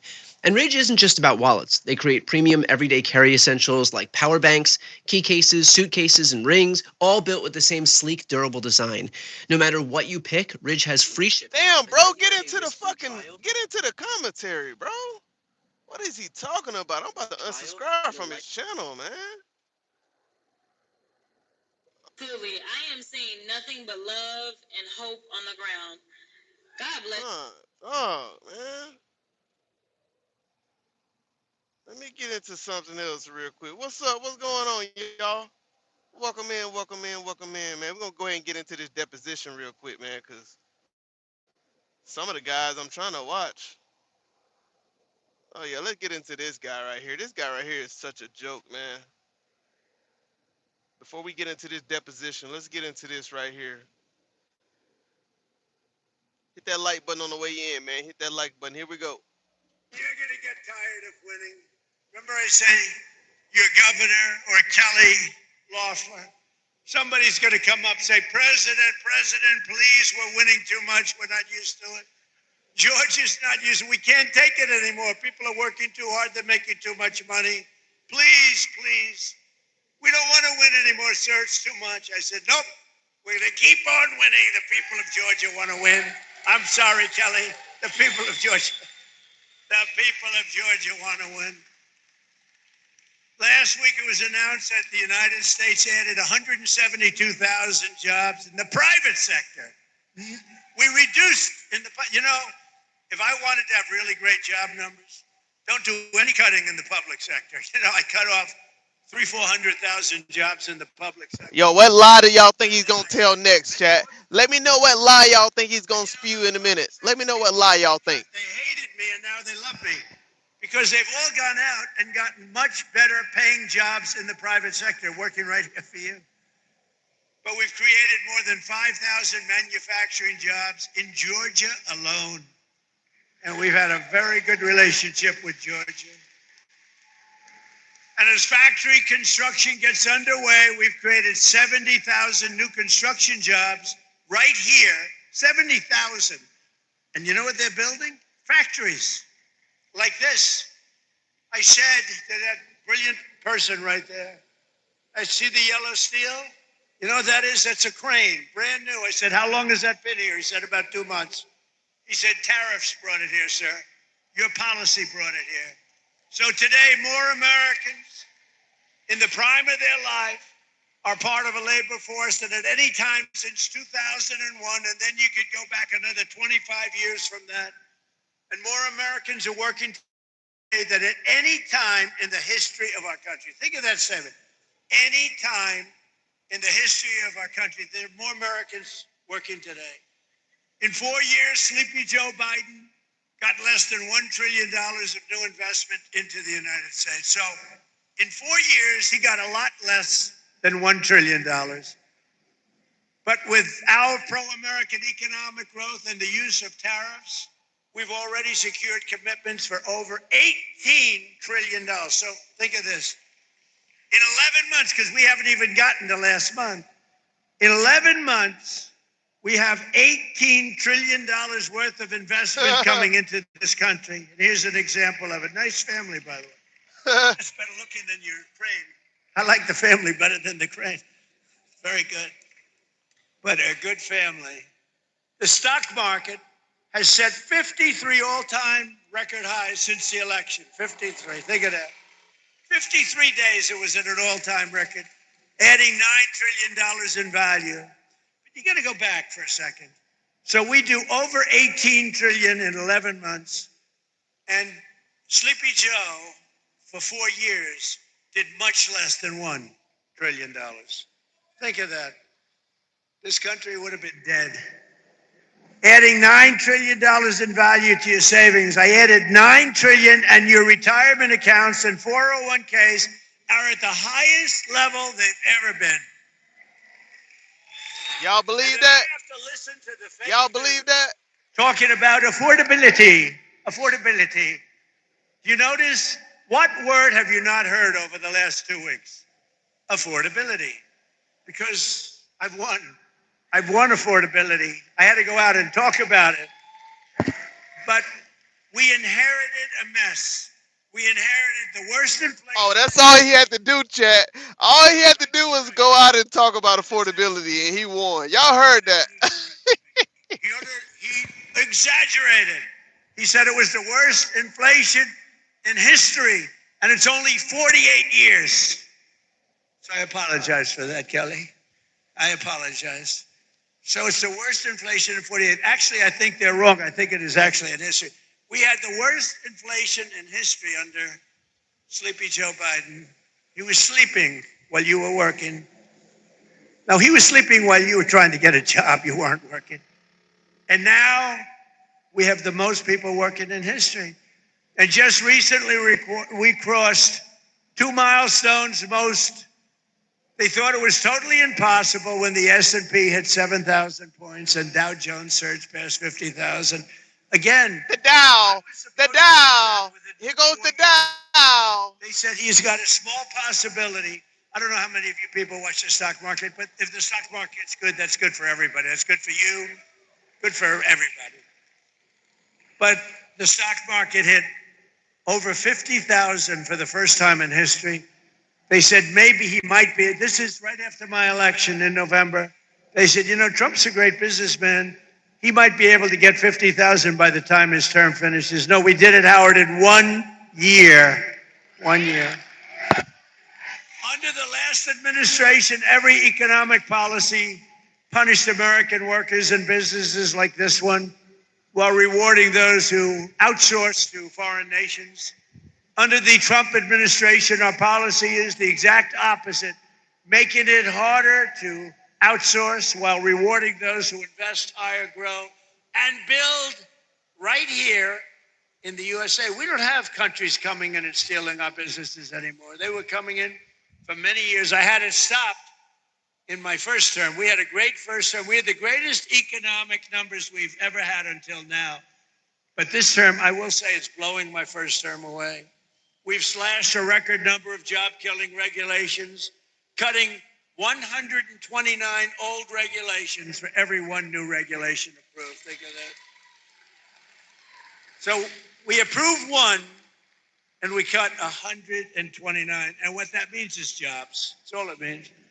We ended the radical left war in American energy. Now oil production is up by more than 600,000 barrels a day, and natural gas production is at an all-time high. Plus, we have a great relationship with a country named Venezuela. You've heard about Venezuela? Wow. And we're helping them very much with their oil. They get a lot of oil. We do too. But we're helping them a lot. We took 50 million barrels of oil is right now floating very nicely in extremely large ships to Houston where it's processed. And it's going to be great for Venezuela. The president's doing an excellent job, getting along great. But that was a very strong attack, would you say? It was a very strong attack. That wasn't like Jimmy Carter. That wasn't like Sleepy Joe Biden in Afghanistan, where he had no idea, had no clue what he was doing. Take the equipment. You know, I was getting out of Afghanistan. We were going to get out with dignity, strength. They feared us, but we shouldn't have been there, frankly. But we were getting out with dignity and strength, taking all the equipment. He left the equipment. They said, leave everything. Let's go. I said, what do you mean? You're leaving a $150 million airplane? And one of the generals told me, that's when I knew he was a stupid general, Milley. Sir, it's better to leave the plane. I think it's cost efficient. You're going to leave a $150 million plane because you don't want to fill it up with a tank of gas? These people were so stupid. But now we have General Raisin Cane. He's a little different. A little different. He's a little different. The man said General I was Raisin told by Cane. my first admin, I had these generals, you know, what the hell, I never did it before, so I picked a couple of losers. But the first ones, they told me, sir, it'll take 4 years to defeat ISIS. And I said, how can it take 4 years? We have the best equipment in the world. Why? And I rebuilt the military my first time. I said, why would it take 4 years? They said, well, I would. So I decided to go to Iraq, and I flew to Iraq. I was extremely brave. In fact, so brave I wanted to give myself the Congressional Medal of Honor. I said to my people, am I allowed to give myself the Congressional Medal of Honor? And, you know, I've given out so many to guys that are seriously brave. I mean, they come in with the arms are missing, the legs are missing. The stories are so unbelievable. And I said, no, it's a little stretch if I gave myself one of them. But it's one of those things. Someday I'm going to try. I'm going to test the law. Brandon, I'm going to say. You're going to test the law. Let's give it a shot. Maybe I'll win in court after everyone sues me. After radical left lunatics sue me. Now watch. The fake news, you know I'm having fun. The fake news will say, Donald Trump wants to give himself the Congressional Medal of Honor. But he was rebuffed by the audience, who stood up and booed the hell out of him. No, they say that kind of stuff. It's amazing. They say, if I'm sarcastic, even a little bit, they make it sound. You know, I said one thing the other day, a little while ago, a month ago, 2 months ago. I said, I don't think I'm going to make it to heaven in front of a massive group of people, 56,000 people. And they were all saying, oh, what does he mean? I don't think I'm going to make it to heaven. I'm doing a great job for a lot of people, but I don't think so. I'm just not worthy of heaven. I'm not going to make it.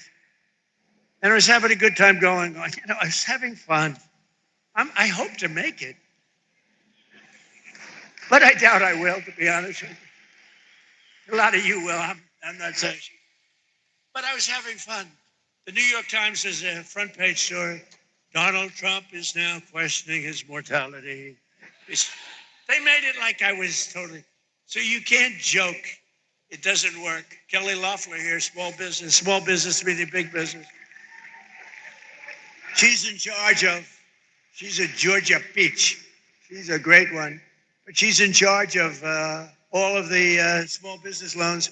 It's called the Small Business Administration. When you add it up, it's the biggest bank in the world or something, right?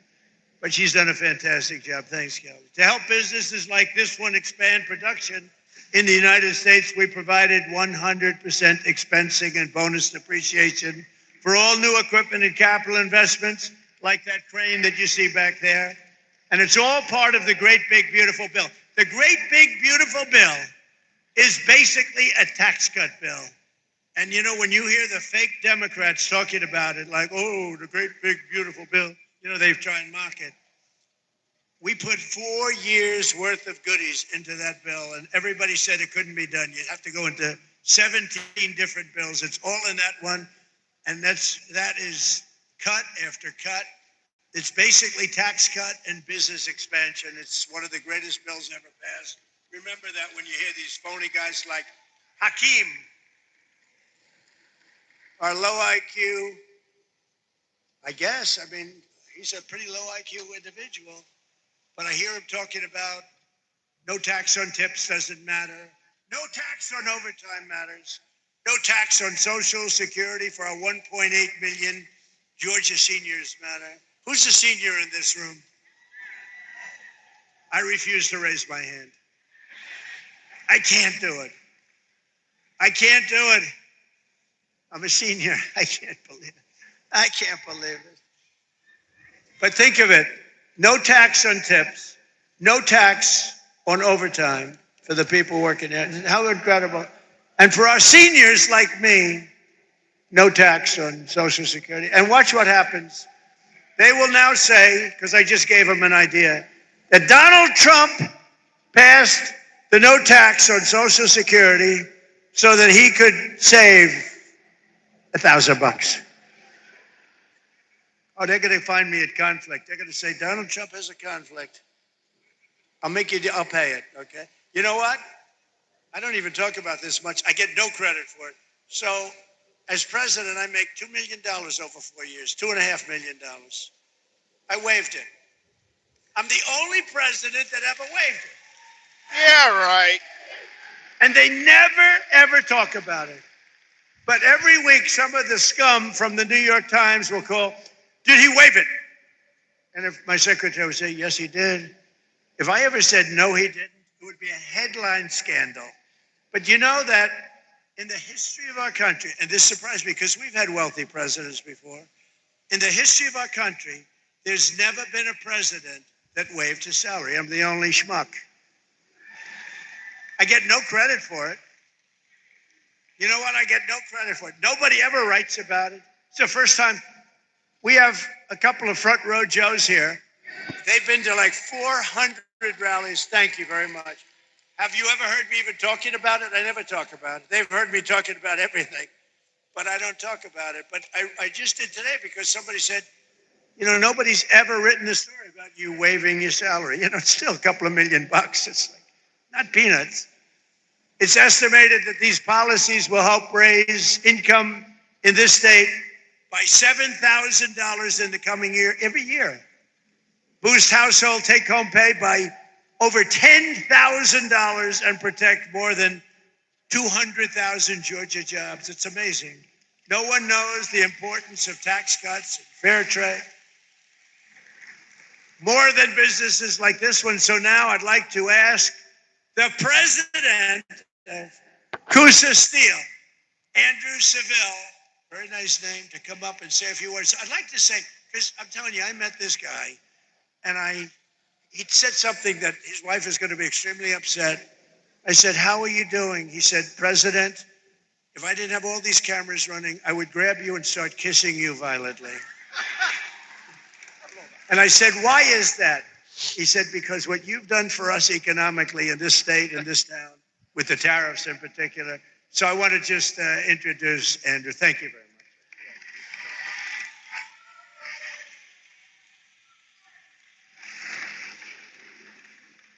Welcome to Coosa Steel. My name's Andrew Seville, as he said. I joined here in 2001 with my dad after I graduated from the University of Alabama. I've got to say roll Tide. I've got to. My dad bought this company in 1985.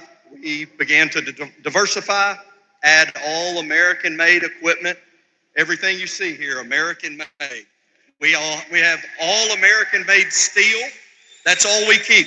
In all of those warehouses, all of it American-made.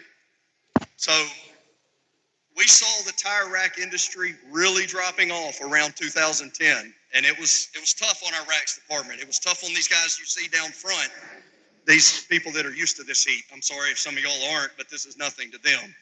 But the tire rack industry was going to China. There were no tariffs. They were bringing them in, and they were decimating the tire rack business in America. Your first term, we saw some things come back, just a little bit here and there. The second term, about July, the quotes, the orders, I couldn't keep up. They were coming nonstop.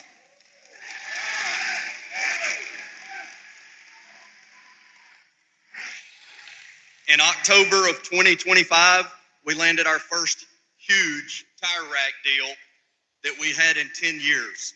This is going to keep our racks department busy for 2 shifts a day, 6 days a week, and we're pumping them out as fast as we can go, and they're all going to Shippensburg, Pennsylvania, right in America. Mr. President, what you've done for these guys down front, what you've done for our entire economy, what you've done for all of America, couldn't be done without your favorite word, tariffs. You did it. You're making America great again. You're making all of these guys more in their wages, and we couldn't be more than happy to call you Mr. President.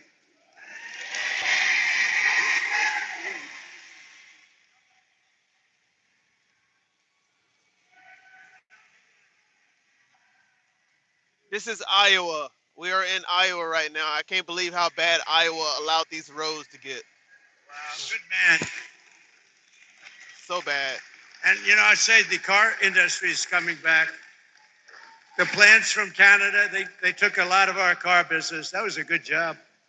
You know, that's what he just said, you know, I had a speech to write, but I wanted to go from the heart. That's what you did, and much better. That's much better than reading a speech. But our car industry is coming back like nobody's ever seen. It's all coming. They stole it. 52% of our car industry over the last 30 years went to Germany, Japan, Mexico, Canada, all coming back. We're building plants all over the country.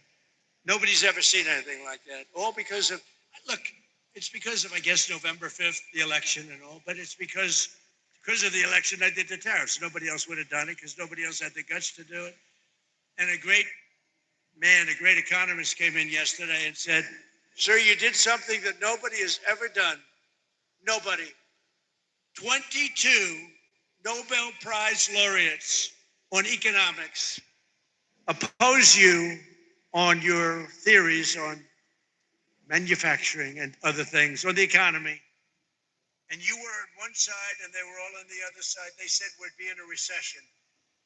And you were right. This is the boom like he's never seen before. And even crime is way down. Crime is at the lowest level in 125 years before my father was born.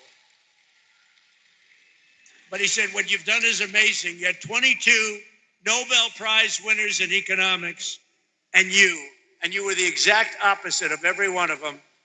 And they admitted now, every one of them admitted, but I had Howard on my side, a great Secretary of Commerce, and I had Kelly on my side, and I have Fuller on my side. I know that. I got Mike Fuller. You better win that election.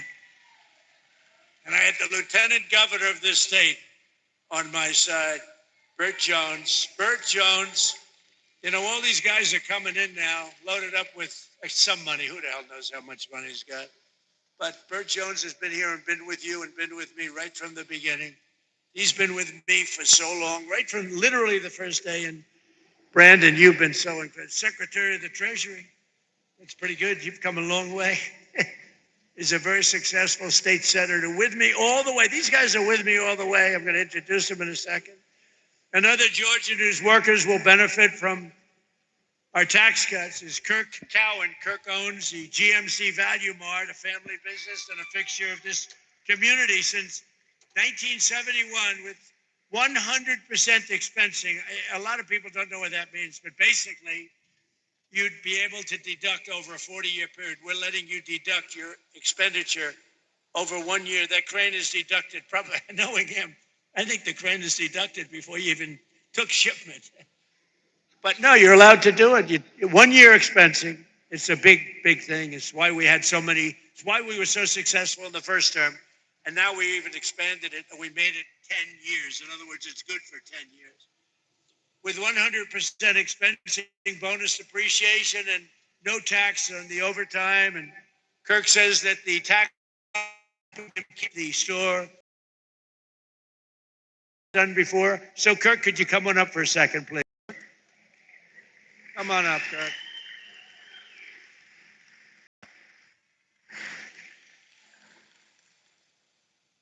Good looking guy. Come on.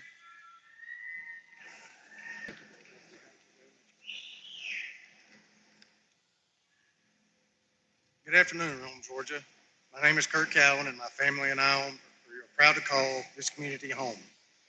I'm the owner of GMC Value Mart, a family-owned pharmacy and grocery combo my parents started back in 1971. If you've ever shopped at GMC, you know we're not a big chain supermarket. We have fresh meats cut in-house. We know our customers by name, and we work hard every day to keep prices fair for families. But running a small business isn't easy. Between fluctuating food costs, regulations, and pharmacy reimbursement rates that don't always reflect what we pay, it can feel like the deck is stacked against you. That's why policies that support small businesses really matter. Under President Trump's leadership, Section 179 limits have increased, and permanent 100% bonus depreciation incentives make a huge difference. They allow us to reinvest in equipment, which doesn't just help owners, it helps keep prices down, keep people employed, and keep serving our neighbors.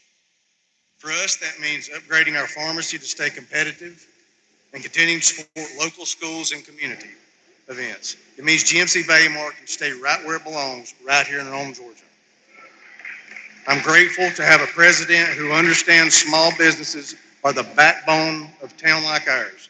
Thank you, Mr. President, for standing with local businesses. It truly keeps places like ours alive. Thank you. Thank you, Kirk. Good job. Really good job. You think it's easy for these guys to get up and do that? It ain't easy. It's not easy. And that was really a couple of great jobs. Another key part of our tax bill is Trump accounts. That's a big thing. These are the tax-free investment accounts for every American child, starting with $1,000 for every newborn baby. Every newborn baby. I also want to thank Michael and Susan Dell.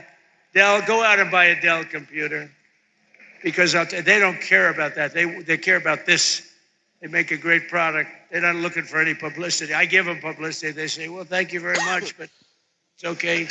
They put up $6.25 billion.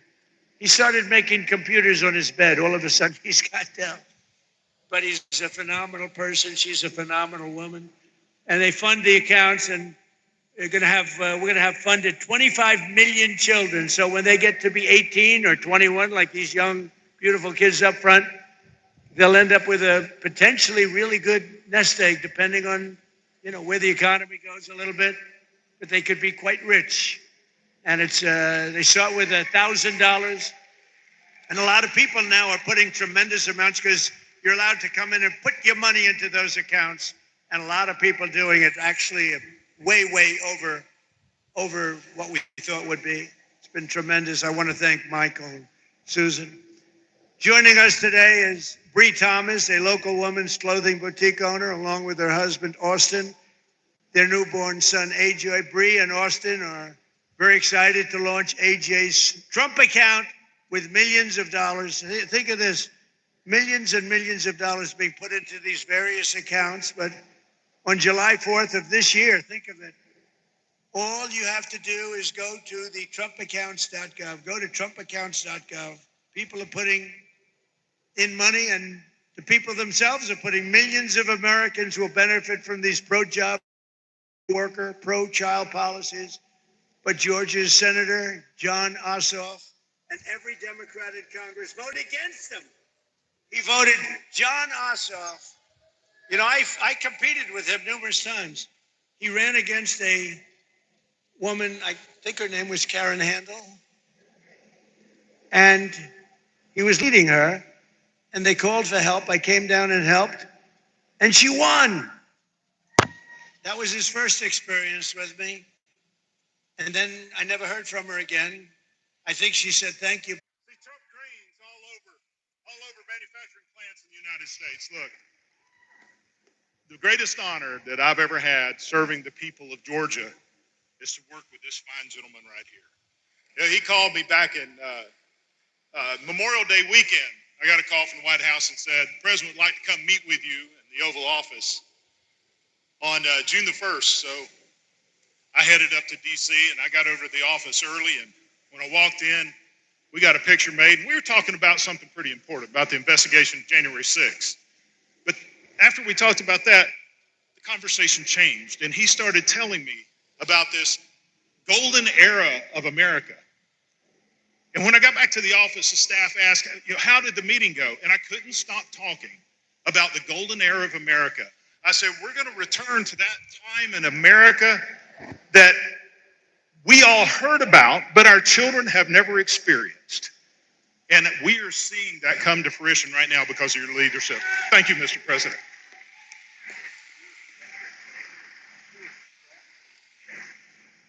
Well, it is good to be back in Rome, Georgia. Do we have anybody here from Georgia's 3rd Congressional District? So that's my district, Mr. President. And the last time you and I shared a stage was in Rome, Georgia, 2 years ago when you endorsed me for Congress. It is special to welcome you back here. We're celebrating today passage of the Working Families Tax Cut.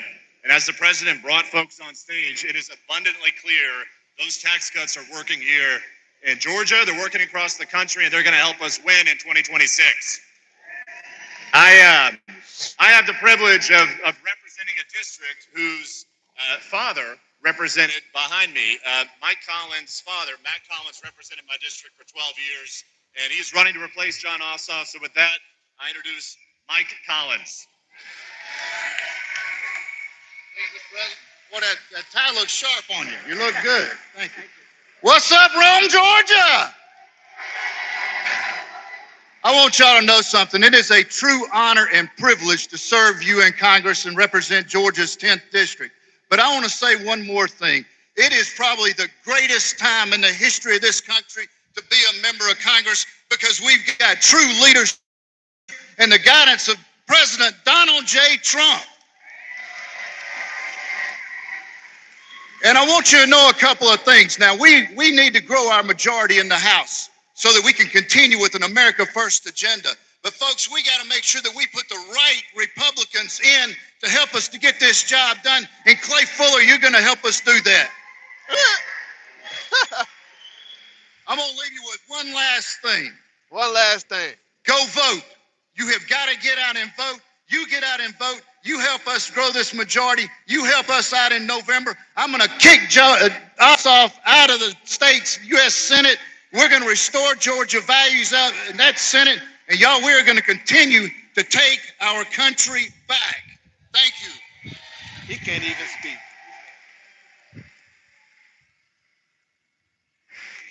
He can't even speak. He can't even speak correctly. Oh, somebody down there in the ditch.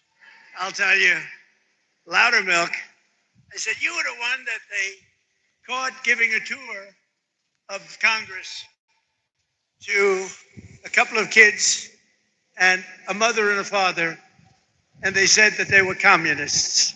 They were actually constituents from Georgia. And it angered him so much that he became a wild man, and he was very effective. And I always say, they picked on the wrong guy. Here's the guy shows up with a couple of really nice country, beautiful people with their two kids. He's showing them the Capitol. And they said, he's showing them classified information. He's showing them. The people didn't even know nobody knew what they were talking about. These people are sick. But I want to tell you, Loudermilk, that was very cool. You didn't take it easily. A lot of Republicans are nice. The Republicans are too nice. And they just sort of would listen and they won't comment. Barry decided to comment mildly. You made them go through hell. I want to just tell you, you've had a hell of a career. And I hear you're not running, and we're going to have somebody very good. You know that? But you are fantastic and did a great job. Thank you very much, Barry. Thank you. Great. Very proud of you. I also want to thank Commerce Secretary Howard Lutnick, who's got more good ideas. He's a very, very successful guy. Thank you, Howard. Howard Lutnick. We have some big things happening. And I introduced you already to SBA Administrator Kelly Loeffler, who's an unbelievable woman doing an unbelievable job. Never lets you down. Treasurer of the United States of America, Brandon Beach. He is a winner and a friend. And he's another one. I didn't know him, but I kept hearing these wonderful things about a guy named Brandon Beach, and he was fighting for us. By the way, did you see they raided the Fulton County place, storage house?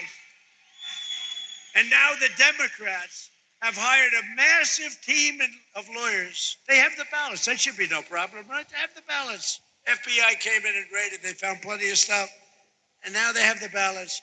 And the Democrats are fighting like hell, and I think it goes before a judge tomorrow, to not let anybody see the ballots. Why don't they want them to see the ballots after all these years? You know why they don't want? Because they cheated, that's why. They sent top lawyers down from New York to fight it. And I think it goes before a judge tomorrow. This guy's a dumbass, man. They don't want them to see the ballot. They've taken the ballots. They have them now. After years, they got an order from the court, signed order from a very respected judge. And now they're trying to stop anybody from looking. You know why? Because they cheated like dogs. Agriculture Commissioner from Georgia, Tyler Harper. Tyler, thank you. Nice hat. Nice hat. State Senator-elect Stephen McNeil, a great guy. Thank you, Stephen. Thank you. Great guy. State Representative Katie Dempsey. Thank you. What's going on? Katie, great job, Katie. Thank you. Georgia legend, Ambassador. Well, let me tell you, he may be, because, you know, Burt Jones was a really good football player. And we have Gunnar Stockton here today, and he's really good. He's really good. But even Gunnar would admit that it's going to be tough to beat the legend of Herschel Walker. Do you agree, Gunnar? Come on.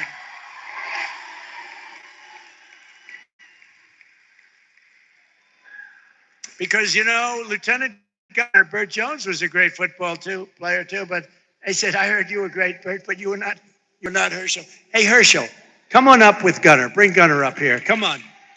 Gunnar's been a fan. I heard about this great quarterback for Georgia, young guy, handsome guy. We don't like handsome guys. I don't like being around them. That's cool, Zaza. That's cool. Handsome people. But Gunnar is a big star and a really talented quarterback.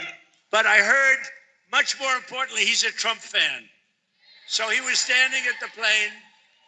And anybody that likes me, I like them. But I hear he's got a fantastic future. Like, oh, gee, let me think about it. Burt Jones has been an incredible leader.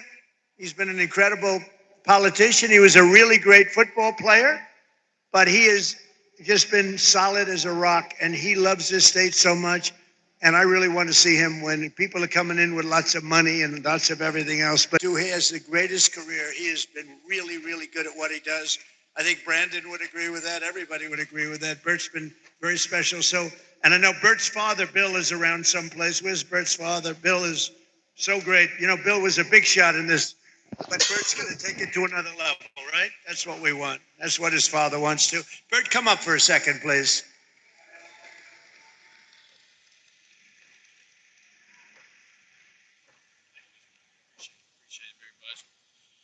Well, needless to say, is he not the finest president that we've ever had in our lifetime? And I appreciate the compliment, Mr. President, but I can promise you I don't even sit in the same room with Gunnar Stockton and Herschel Walker in my playing days. In fact, I asked Gunnar Stockton, how many SEC championship rings do you have? He said, maybe 3, 4, something like that. I was like, we only got one when I played, you know, and that shows you how he's a great football player, but he's an even better young man. So I just really appreciate being with him today. But I want to tell you this real quick.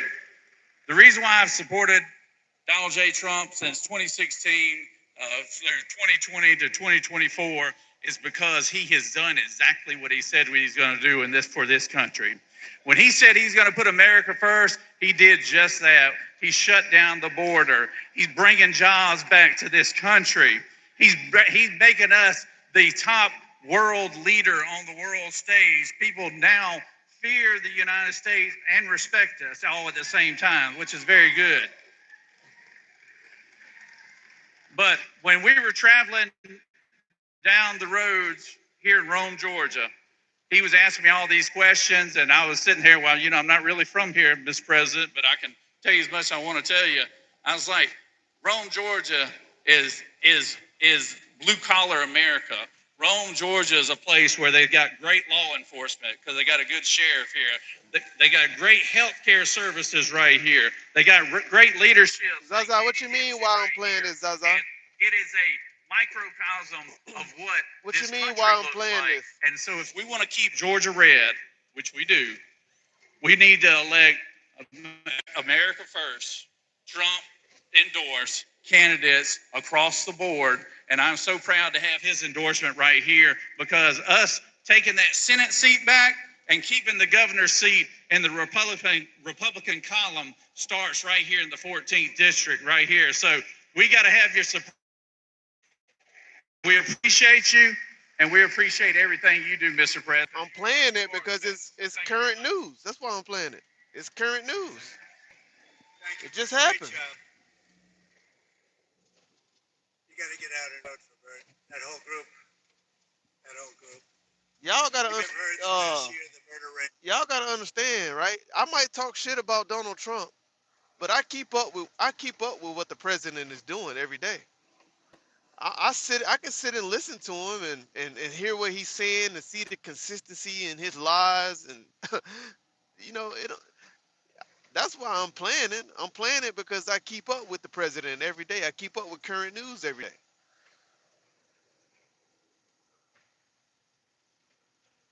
I don't hate the guy.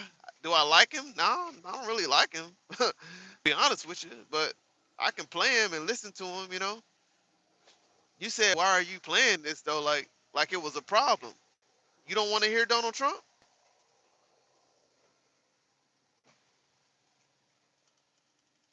I know y'all hate Donald Trump. Some of y'all, most of y'all. I don't hate him though.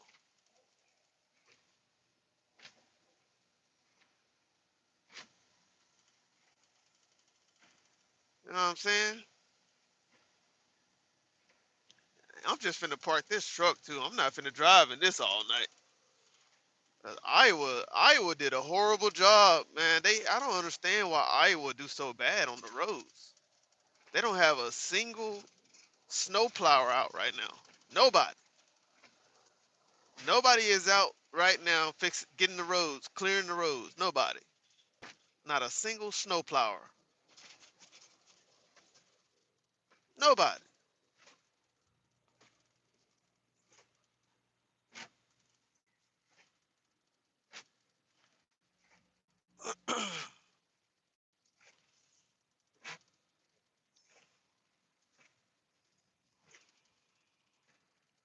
Well, yeah, this was he's on his little tour right now. He got the State of the Union address coming up next week, I believe. He said they're out of gas. It's a good idea to know what's going on in the world. Goodbye, Don. Good night, Sherry. Damn, Sherry, I didn't know you was still here. Y'all know I usually do a good job at watching the chat, but tonight it's kind of hard to watch the chat. I ain't gonna lie to y'all, so y'all just gotta bear with me tonight. I'm trying to watch the road. You know what I'm talking about? I'm trying to watch the road. Real talk. So that's what's going on tonight. And matter of fact, let me make sure we are in Iowa. Let me see how far I am away from the next truck stop. I think the next damn, I didn't mean to do that. Jeez. It's getting bad out here. My damn windshield wiper uh don't get stuck. Where's the next pilot at? I definitely want to go to a pilot. Where's the next pilot at? Just look how bad these roads are. The next pilot is 20 miles. If I can make it up there, winter storm may affect your route. Yeah, we're gonna make it up the next. We're gonna try to go for another 20 miles at least. We're gonna we gonna see if we can make it another 20 miles, chat. That's what we gonna see.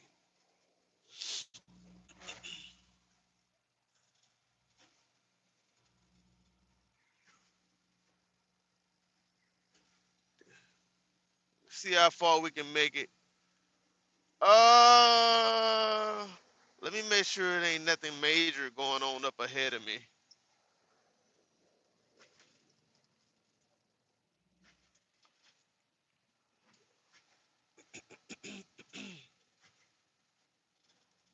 Nope, nothing too crazy. Nothing too crazy going on up ahead of me. There's a slight slowdown, but we'll see. We'll see if we can make it up there.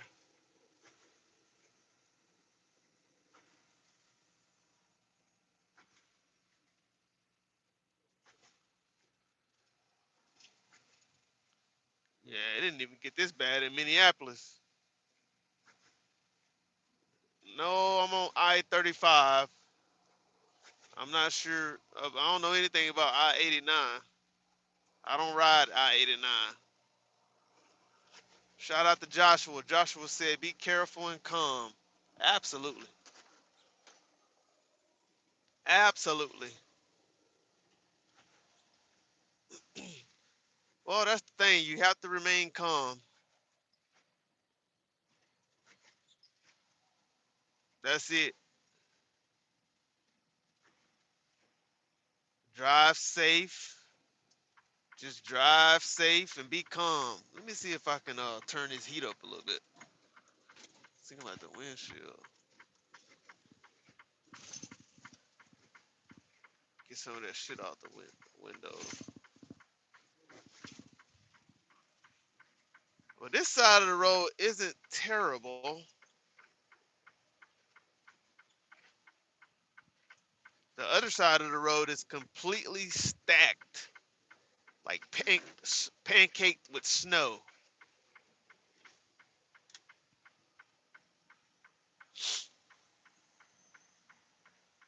We're in the winter storm right now, chat. We are in a winter storm right now. Hit that like button. Thumb up the video. We're in a winter storm. You ain't getting this like this nowhere else. You ain't getting it nowhere else like this. Drop some gifts. Drop some gifts in the chat. Drop some super chats. Whatever you might do.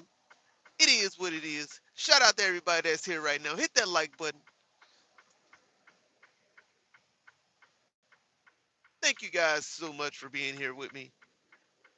We got about 20 more miles, man. We're gonna shut the truck down for the night.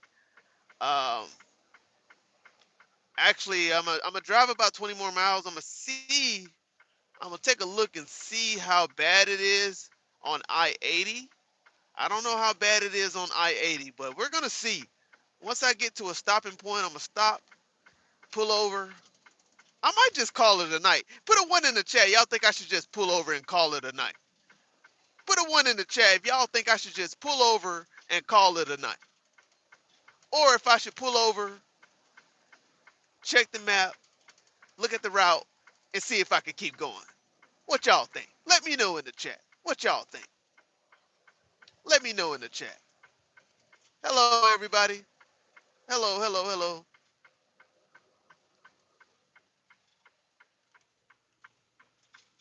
You meant I-80? No, I'm not on I-80 yet, but I don't know how bad I-80 is because I haven't really checked yet. But if you guys look at the left side of the road, I mean, it's covered. It's covered up.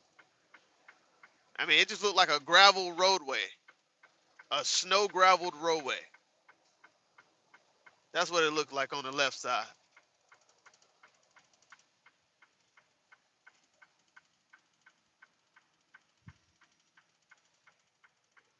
All right, we got some ones in the chat. We got some ones in the chat. Hey, we got some ones in the chat. Sherry said 1. Sherry said 1. 1, 1, 1. So everybody want me to pull over and call it a night. They want me to pull over and call it a night. The people have spoken. The majority rules, y'all. Majority rule. The people have spoken. So we're gonna drive up to the pilot and pull over. They always got parking at the pilot that I plan on going to. They always have parking there, so.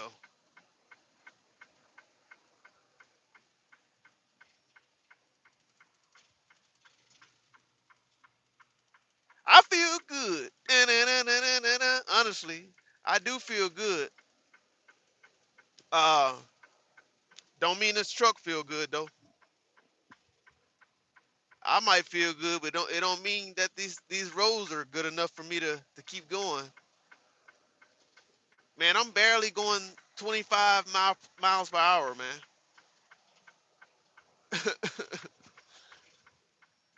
I'm barely going 25 miles per hour, man. Barely.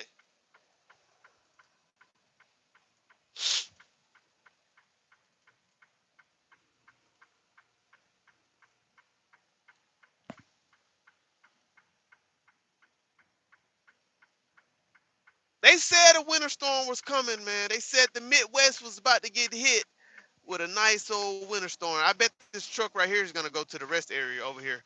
But I can guarantee you guys, this rest area is probably full as crap. This rest area is probably full as crap. It's a big one, though. But it's curvy, too. That's the other thing. I don't want to pull over to this rest area because it's curvy.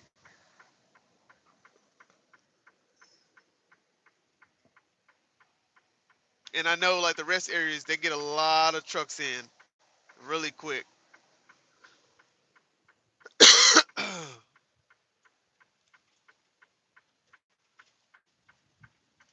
Let me slow down.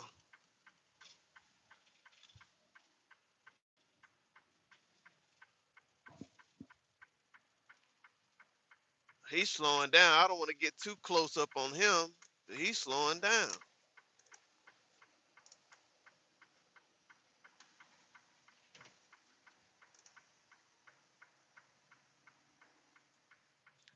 Says snow plows in use. Where? I haven't seen one tonight. I have not seen one snow plow tonight.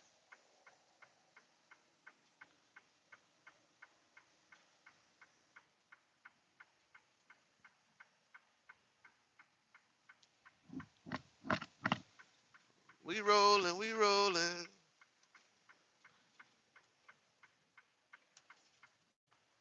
Freaking water on the windshield is blocking the view for you guys. See if I can.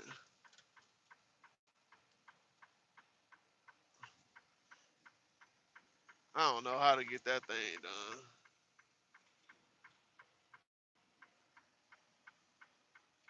See if we can get this thing up and running. Get this damn shit off of this damn windshield. What's up, Karina? What's going on? There we go. No, I think it's still up there. Let's see how many miles we got left. We got about, got about 16 miles. It's gonna take a while to reach that my next destination, but we gonna get there slowly for surely. Look at that. Look at that, y'all. Y'all can't see the roads. The roads are terrible. Terrible. Oh, yo.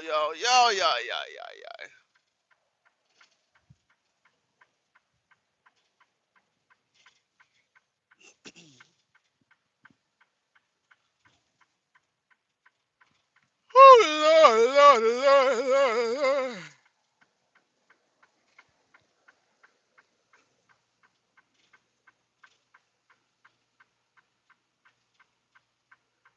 Somebody said they broke down in Tennessee. What? Broke down in Tennessee where? Man, I must have really slowed down because Buddy just started going down. The road's getting worse and worse and worse. Let me get over on this side and see how it works. I told y'all that rest area was packed out. I told y'all that rest area was packed out. It is packed out over there. Real talk. Yo, these roads is crazy right now. I'm at a Kenworth. What? Springtime weather here in Chicago. Damn, real talk. Lucky y'all. I'm just trying to follow the tire marks, man. I'm just trying to follow the tire marks because you can't even see the road, bro. You can't even see the road right now, chat. This is crazy. You got to follow the tire marks because you can't even see the road. This how horrible Iowa is keeping up with their roads tonight. Iowa is doing a horrible job. They talking about snow plowers in use. Where? I don't see no snow plowers nowhere.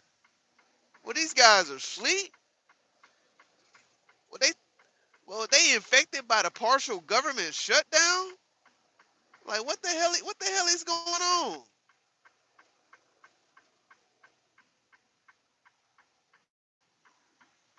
What the hell is going on? Somebody said I want to go live, but I don't know how to get 50 subs. You gotta do shorts. You gotta do shorts every day. Shorts. Make shorts. YouTube short. Dominique, did you get monetized? Yes, I did. I did. I didn't announce it. I didn't go public about it. 'Cause, it is what it is. You know what I'm saying? But yeah, I got monetized. You guys can send me gifts. You can send me super chats. You can join my membership game. You know what I'm saying? I didn't go public about it though. You drive for TMC? Oh, you out of Iowa then. You fresh out of Iowa. That's Des Moines, Iowa. You fresh out of Des Moines, Iowa. You drive for TMC. Who I drive for? I don't tell people who I drive for. That's a recipe to lose my job. That's a recipe to lose my job. I don't tell people who I drive for. You feel me? No, sir. No, sir. No, sir. I got people on live. I got people on YouTube who hate me. Believe it or not, I got people on YouTube who hate me. Congratulations. Appreciate that, y'all. Appreciate that, Karina. Appreciate that.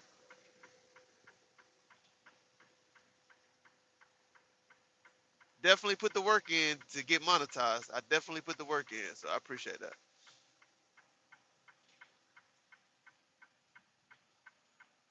Yeah, yeah.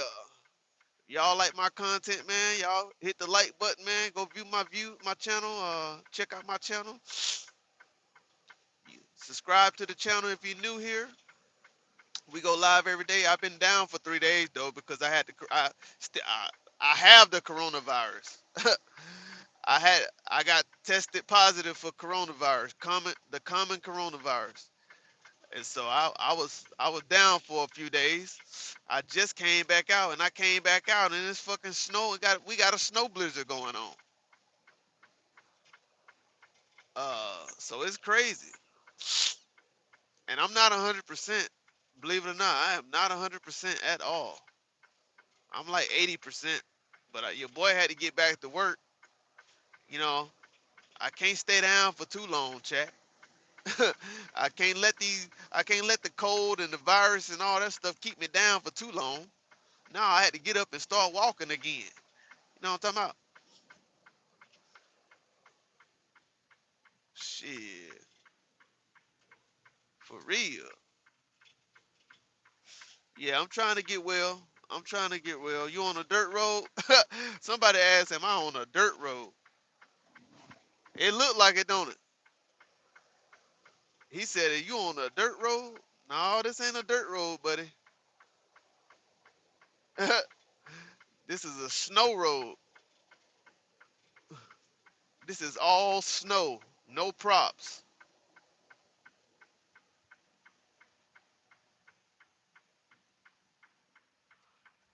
Driving in snow. You think I'm in Alaska, don't you? You think I'm in Alaska. I know you think I'm in Alaska. Nah, this ain't Alaska. Nah, this ain't none of that. This ain't the North Pole. This ain't none of that.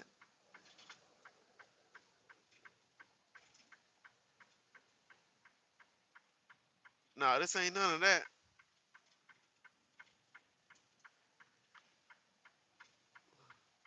Yay, yay. All right, so this side, every time I think this road is clearing up, it comes right back. Every time. Every time I think it's clearing up, it comes right back, literally.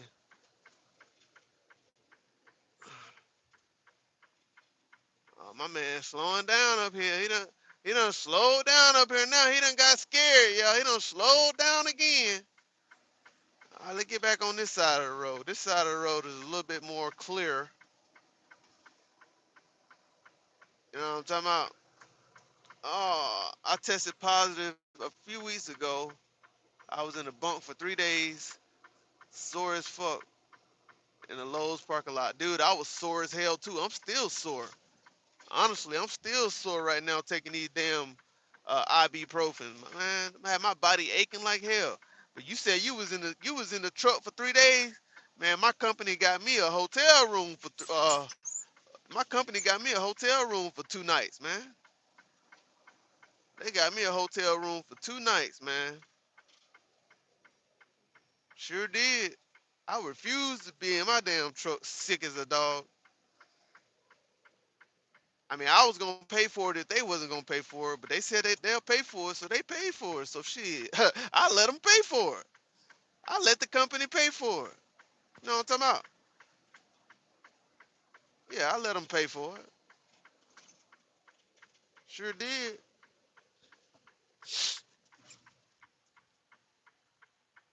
And would have asked for a third night if I didn't want to get back out here and work. Shit.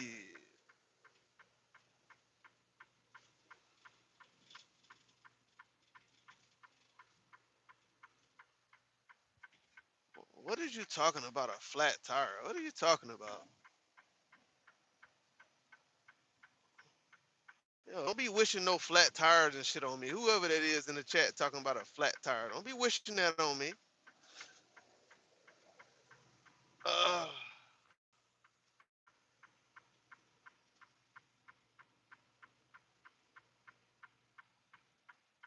hell yeah, shit. Send my ass to the house.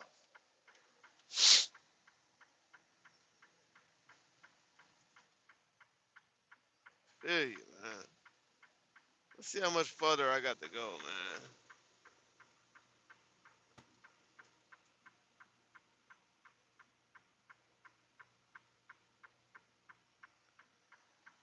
Well, that's an easy way for you. You must never been on my channel before. You must don't know who I am. They call me the 86,000 second king. They call me the 86,000 second king. You better go read my description.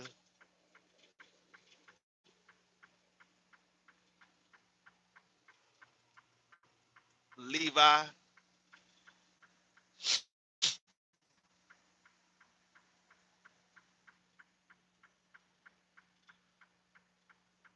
You better use your brain. You better use your brain, my man. Use your brain.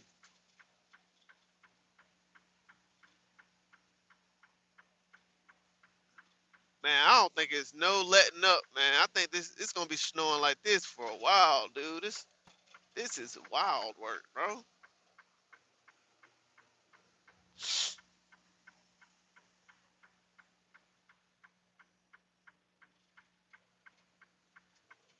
We got 12 more miles, man.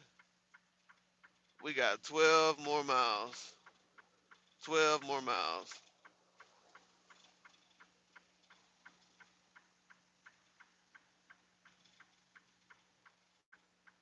12 more miles. 12 more miles.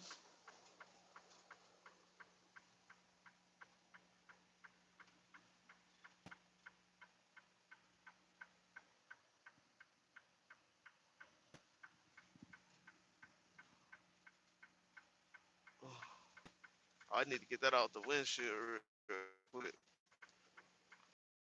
Yeah. Get that off the windshield, man. I know y'all can't see shit. Y'all can't see nada. The goddamn the camera focus on the water on the windshield. The camera is focused on the water on the windshield.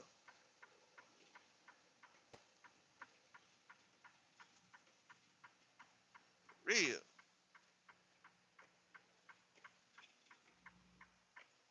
Trying my best, bro. I got 10 more miles, man. 10 more miles until I reach my destination.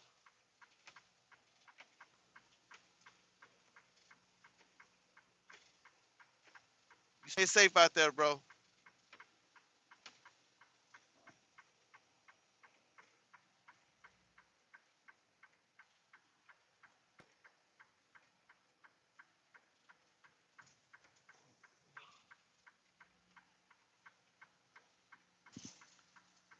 Everybody watching me, everybody watching us travel. Y'all just sitting in the chat, just watching, just sitting in the chat, just watching me, just watching us travel in a snowstorm, huh? Y'all just watching. Are y'all watching and hoping I make it safe? Is it fascinating? Is that what it is? Is it fascinating? Y'all just watching the view, just viewing the drive?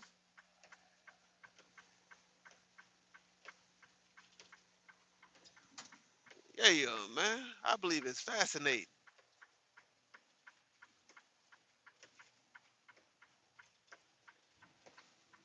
Man, I got about 26. We got like 26 trucks behind me, man.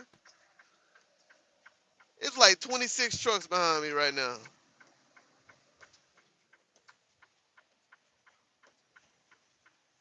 Oh, there goes the dump. Ooh.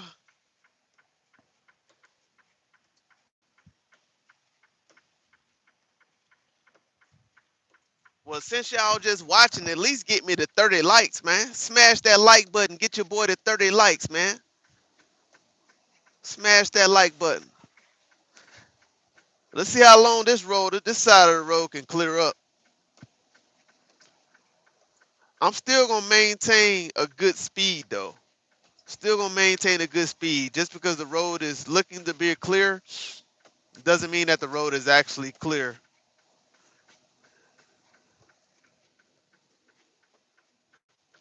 The road may appear to be clear, doesn't mean that it's clear. That's a fact. Look at that. Creep back up on you with the quickness.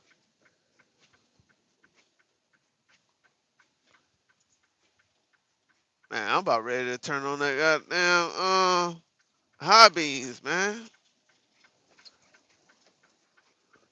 Like, yo, you ain't even got the high beams on? Nope. Nope.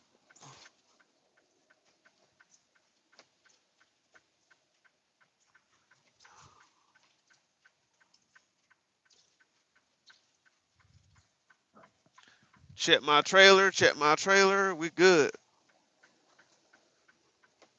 I think all of these guys are trying to make it to that truck stop, to be honest with y'all.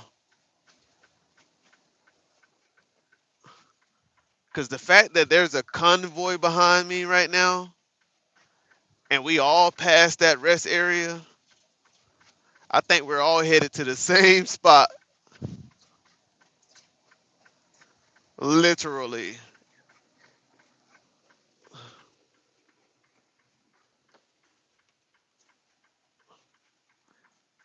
How much weight? About 76. Nothing too crazy. We're talking about 76,000. Nothing too crazy. Nothing too crazy.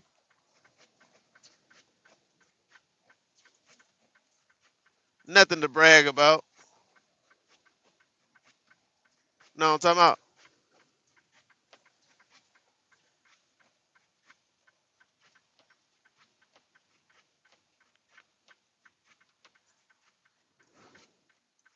Yeah, we got about 76,000. Nothing to brag about.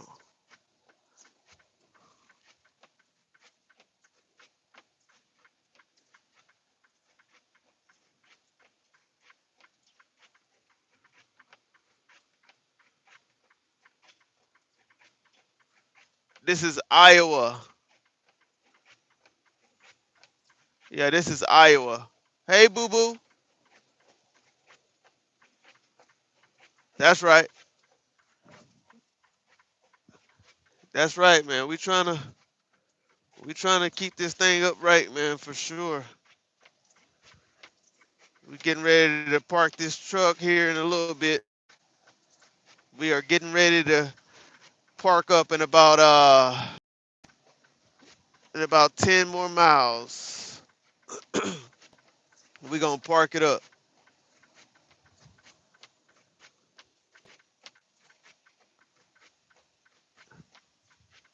What this is, a RV? Oh no, that's Penske. That's Penske passing me. UPS. UPS. You better believe UPS gonna keep it going. They gonna speed regardless. They don't care about the road condition. UPS gonna speed every day. They gonna speed every day, y'all.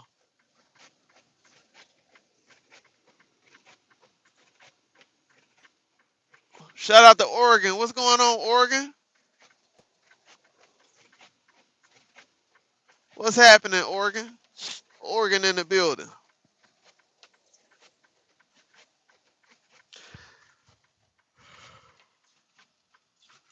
I'm trying to keep the windows clear as possible so y'all can see.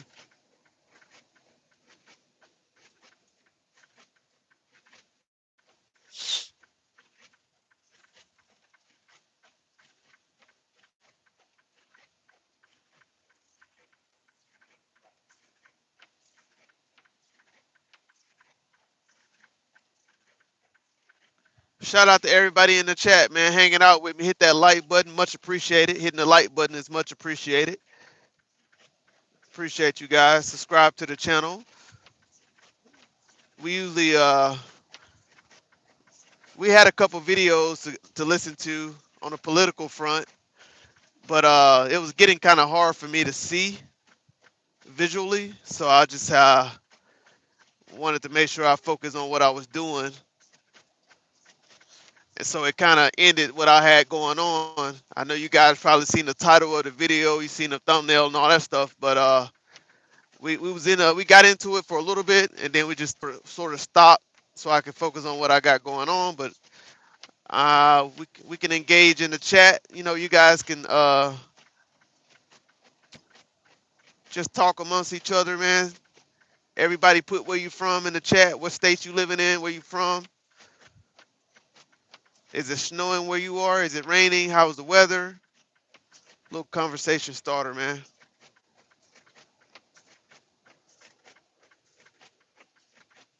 Oh, we got a snowplower behind us. Here we go. So they are working. Okay, so they are working. It's about to get a little snow dust. It's about to get a little snow dust going on. I might have to get behind him, but I don't want to get too far behind, too close behind him. To be honest with you. Say you still recovering from that flu, Dom? I didn't have the flu, Lou. I had the common coronavirus. I still got it. Yeah, I'm still recovering from it, man. I'm still recovering from it. But I didn't have the flu though. I had the common coronavirus.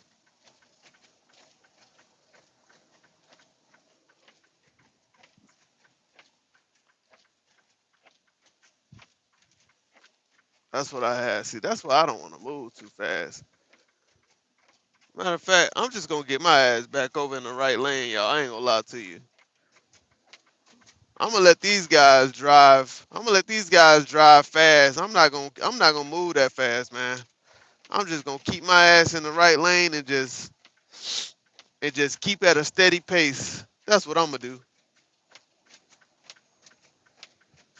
Cause these road conditions are not, they are not good right now.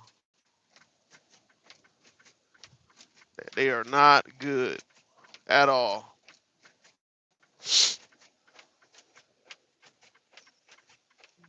They are not good at all.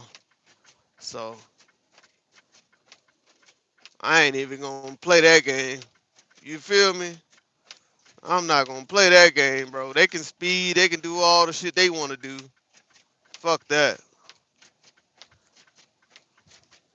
I done seen too many 18 wheelers and cars, bitches in Iowa. Fuck that. Just take my time and do it right. You feel me?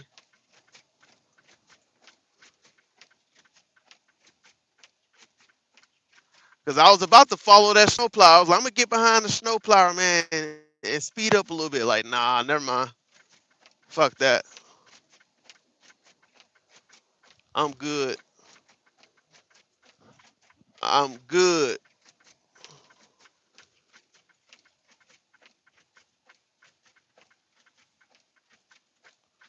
I gotta figure out how many more miles we got. Man, that side of the road is terrible.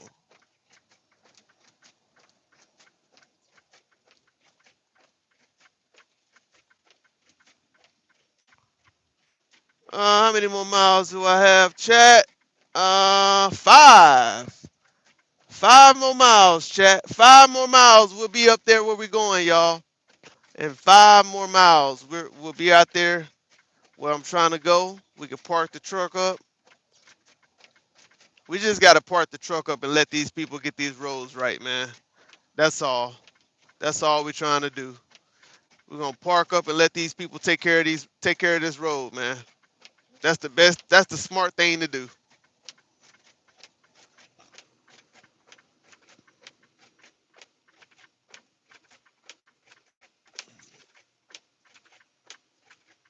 That's the smart thing to do.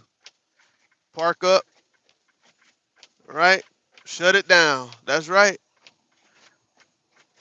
Park up and shut it down. Aren't you scared? No, you can't panic. That's why they train us.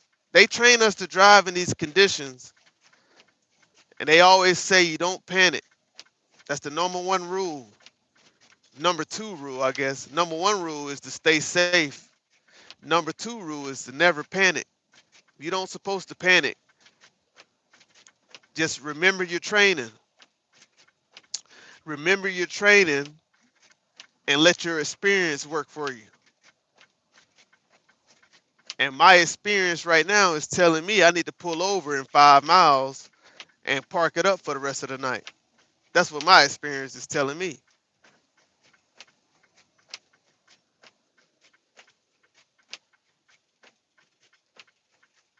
Or I could be a 4-year rookie because I've been driving for 4 years. I could be a 4-year rookie and keep going and test my luck.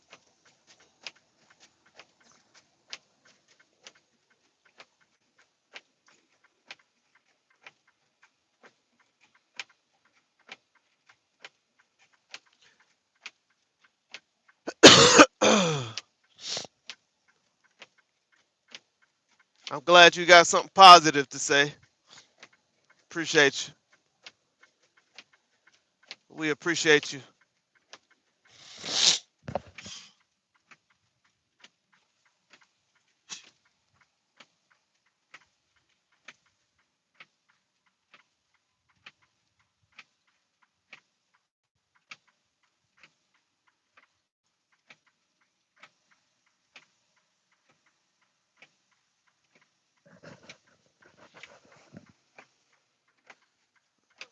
The roads are terrible. Minnesota would never. Minnesota would never allow their roads to get this terrible. Ever, ever, ever. Thank you, Gina. Thank you, thank you, thank you.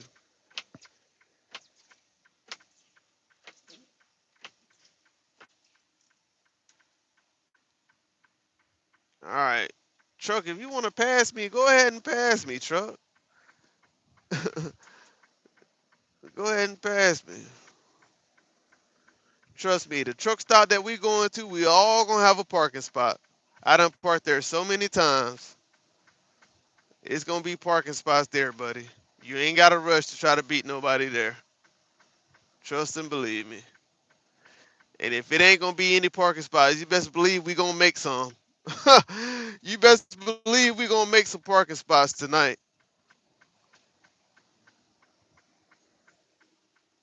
But these guys, man, these guys have risked their lives just to get up here to the truck stop to find a parking spot. They will risk their lives just to get up there. I don't give a damn. Once I get to where I'm going and the roads are too bad, and if there's no parking spots, you best believe Dom is about to create a parking spot. You best believe I'm about to create a parking spot. You think I'm finna let a truck stop tell me I can't park somewhere? You crazy. You out of your damn mind. Not on a night like this. On a night like this, uh, yeah, whatever.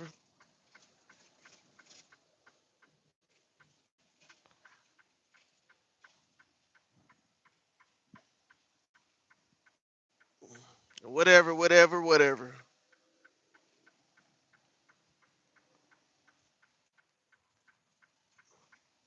All right, you hit my truck. Your company gonna be paying a lot of money to me. You hit my truck. Your company gonna be paying a lot of money to me, whoever company that is.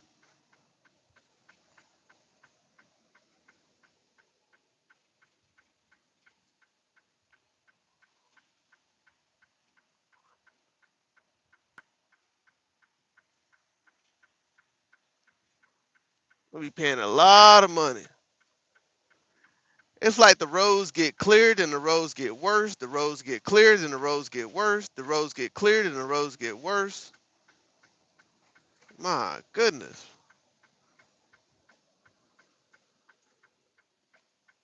Uh-oh, what happened up here? Why y'all slowing down? What happened? Come on, man. This what y'all doing. Y'all trying to do all this speeding. What y'all done did up here? Y'all slowing down now. They done got confused up here. They want to speed and shit.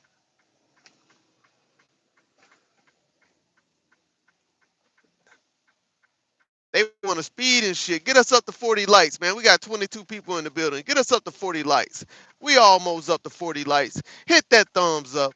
Drop some gifts in the chat. You ain't getting no live stream like this in the snowstorm, y'all. You ain't getting no live stream like this in a snowstorm. Who else is doing it? Come on now. Who else is doing it? Ain't nobody doing it. Hit that like button. Drop a like for your boy.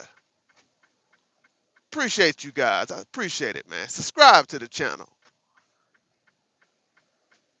Look like Montana. It might look like Montana, but it ain't Montana. Yeah, it probably look like Montana, but it's not Montana. Hannah Montana, Hannah Montana, Hannah Montana. Nope.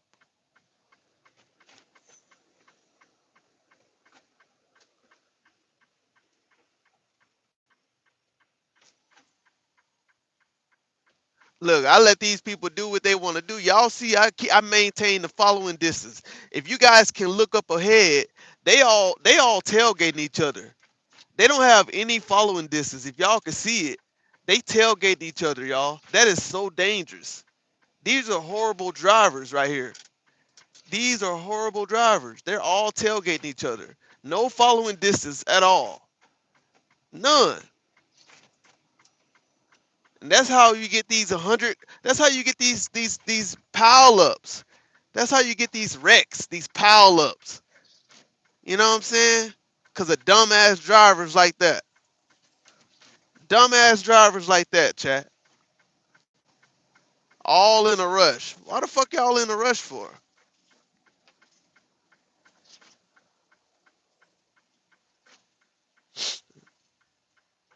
They be the same ones when I pull over right now, chat, because I'm about to pull over right now in about a mile.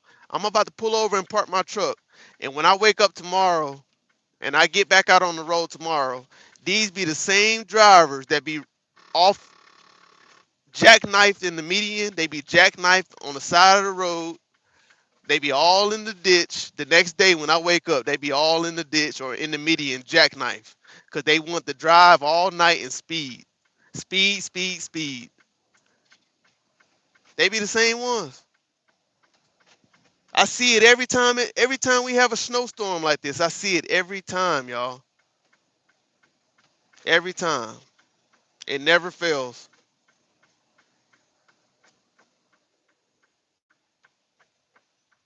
I wake up the next day, drive down the street. I count 25 trucks on the side of the road, jackknife, in the ditch.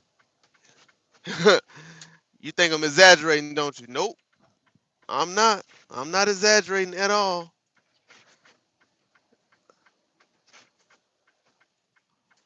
Alrighty, let's just hope that we can get off this exit safe. Let's just hope that we can get off of this exit safe and make it to the truck stop. Look like the truck stop is packed from what I can see.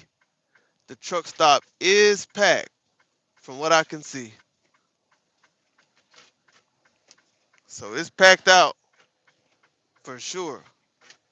But he got the snow plowers. The snow plowers doing their job. They out here doing their job, man. Doing the best they can. Shout out to the snow plowers out there doing their job, man. They trying to clear these roads as quick as possible. So, um, yep, the truck stop is packed, but we're gonna get over here anyway and try to find a parking spot. Jeez. Yep, it's packed out. A lot of guys pulled over already. So I gotta get over here and create me a parking spot somehow, some way, somehow. Y'all about to see Dumb get over here and to the Flying J and create a parking spot for the night. That's right. About to get over here and see if I can create a parking spot. Oh my gosh. This place is packed out. It is packed out, chat. It is packed out. I mean, they parked in places they are not even supposed to be parked in. Oh, wow. Oh, wow. Oh, wow. Oh, wow. Oh, wow. Oh, wow. Is it really like that? Damn. This is wild work, y'all. This is wild work. This is wild work, y'all. This is wild work. This is wild work. Damn. Look at this place. Wow.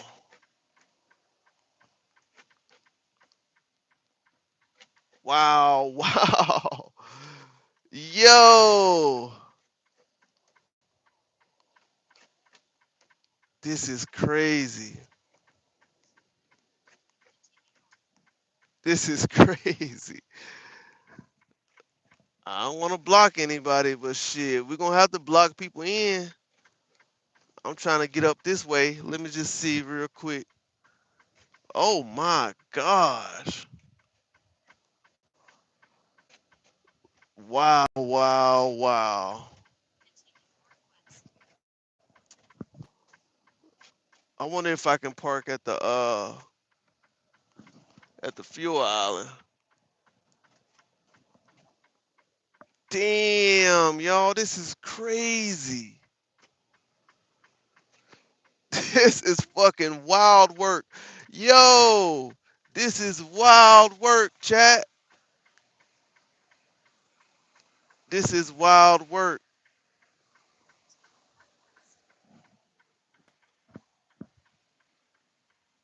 Mm. What I'm gonna do is, cause ain't nobody gonna be able to get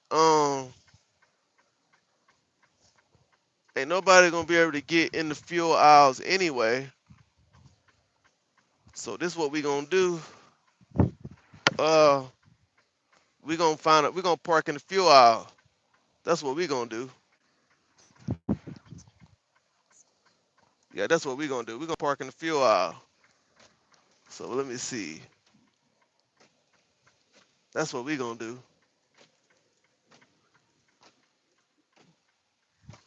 Yep, that's what we gonna do, y'all. We gonna park at the fuel aisle. We gonna back up, cause ain't nobody finna get no fuel tonight. Ain't nobody finna get no fuel tonight. Ain't nobody finna get no fuel tonight. So let me see if I can back up real quick.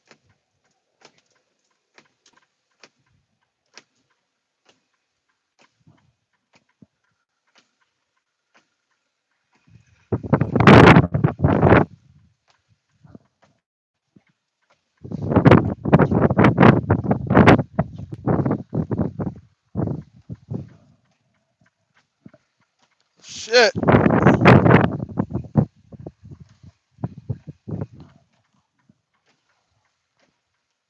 It's getting crazy.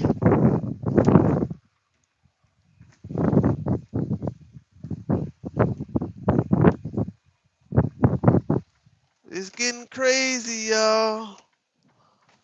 It's getting crazy. Uh-huh. It's getting crazy tonight, y'all. It is getting crazy tonight.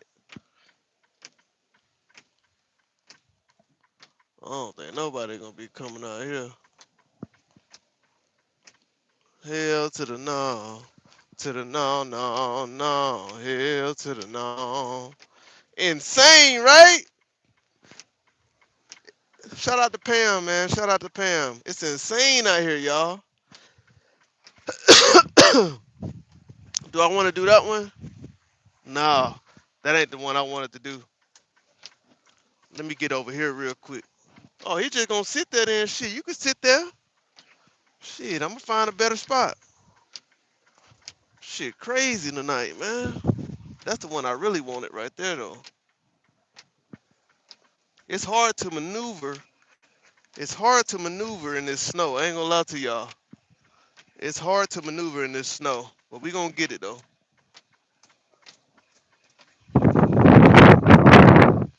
We gonna get it either way. Come on, truck. Come on, truck. Get there.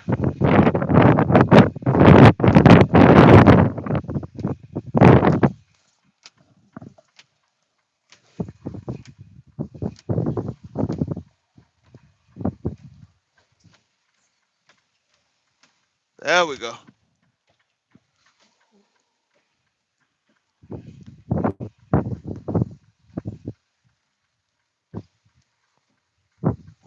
Ooh, shit. Come on, truck. There we go. Come on, truck. Get there, truck.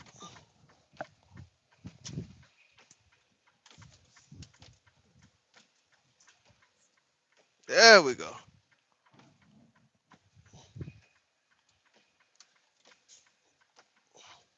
We gonna get there. We gonna make it to the promised land tonight. We gonna make it there one way or another. We gonna make it there one way or another. We gonna make it there one way or another, y'all. Sure live. We gonna make it there one way or another. Best believe that. Huh?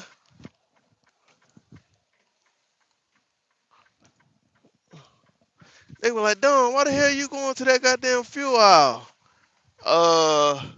Because I can. Ain't nobody else in the fuel aisle. Shit, everybody blocked off.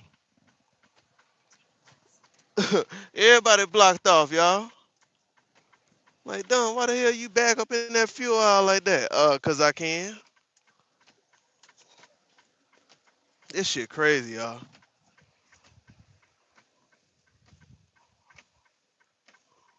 Because I fucking can. Yep. Everybody else parked in the goddamn fuel aisle. Why can't I? You feel me?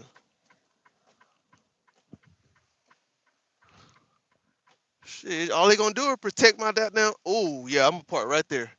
That's what we gonna do right there. We gonna park right there, y'all. We gonna park right there, and we gonna protect those trailer brakes. We gonna leave those trailer brakes. We gonna leave the trailer brakes in. We gonna leave the trailer brakes in. We gonna protect the trailer brakes. You know what I'm talking about? This is just too bad, y'all. This is just too bad. This is just too bad. Can you leave it running? Of course. Of course. He said literally no one asked that. Oh my gosh, y'all. Man, y'all see what's going on out here, y'all? Look at all these trucks. Look at all these trucks. Oh my god. Let's see what they doing. Let's see if we can see inside their truck. What they doing in there? What they doing in there? Let's see if we can spy on them real quick. Oh, is that somebody in the driver's seat right there?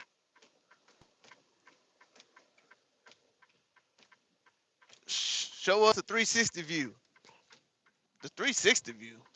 Stay warm out there, driver. That looks miserable. You already know it's miserable, man. What y'all want to see me for? Y'all want to see me? Put a 1 in the chat if y'all want to see me. Lot lizard froze. Ain't no lot lizard in here. Somebody put a 1 in the chat. They chilling in the back bed. They chilling in the back. They chilling in the back. Oh my goodness, man. So now what we gonna have to do is we gotta make a phone call. We gotta make a phone call.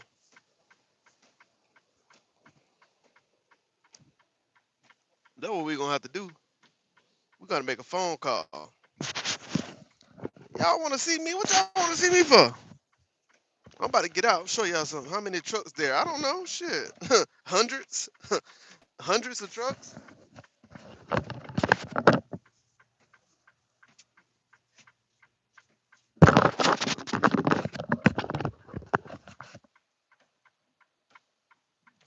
don't know what y'all wanna see me for. What y'all wanna see me for? Huh? What y'all wanna see me for? Order some delivery? Delivery? You really think we could order some delivery? They got a Subway in here. I got some food in here though. I got some food in here anyway.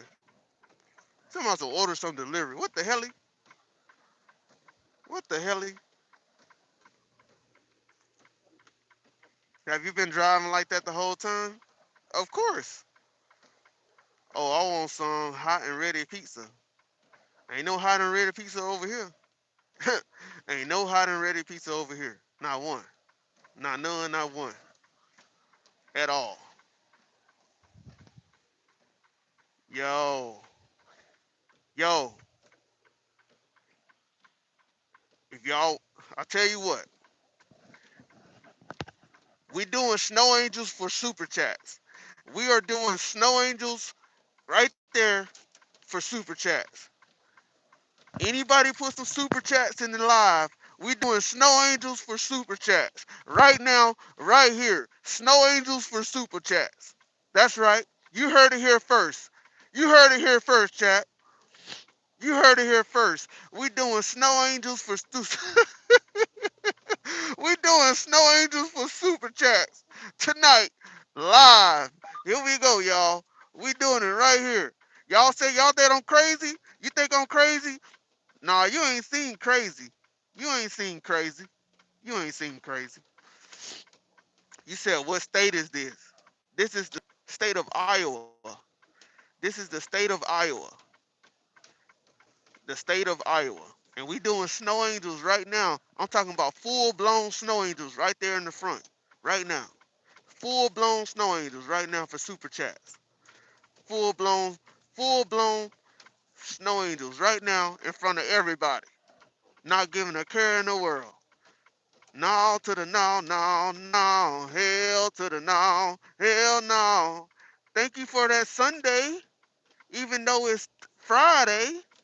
Even though it's Friday, I appreciate the Sunday. Oh, damn. It was just 70 degrees in Missouri yesterday. How the fuck is there a foot of snow on the ground a couple 100 miles north, right? That shit crazy, right? What are you doing? Shit, Nikki, what you doing? Shit, you gonna ask me what I'm doing? What you doing? Shit, Nikki, what you doing? What the hell? What are you doing? The hell, what you doing, Nikki? Don't ask me what I'm doing. What it look like I'm doing, Nikki? Huh? What it look like I'm doing? What the hell?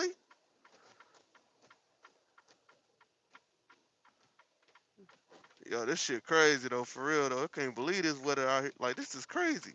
I don't even know why I still got the damn, honestly, why do it want me to certify that log? Give me a second, y'all. Cause that ain't gonna work. Did it really do that though? Ain't no way that shit happened like that. Yo, I know I'm gonna get blocked in.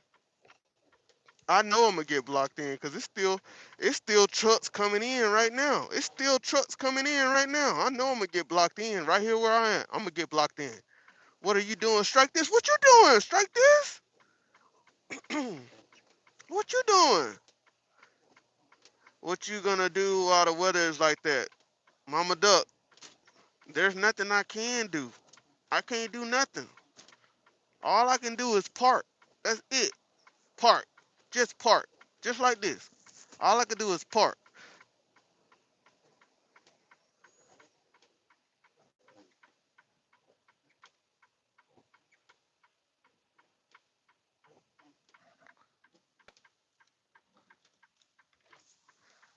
You don't put nothing on your head. You ain't gonna put nothing on your head. All right, man. All right.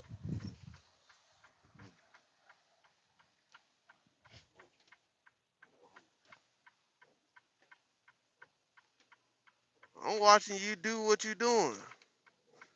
What am I doing? What am I doing that got y'all doing what you doing? What you got doing what you doing?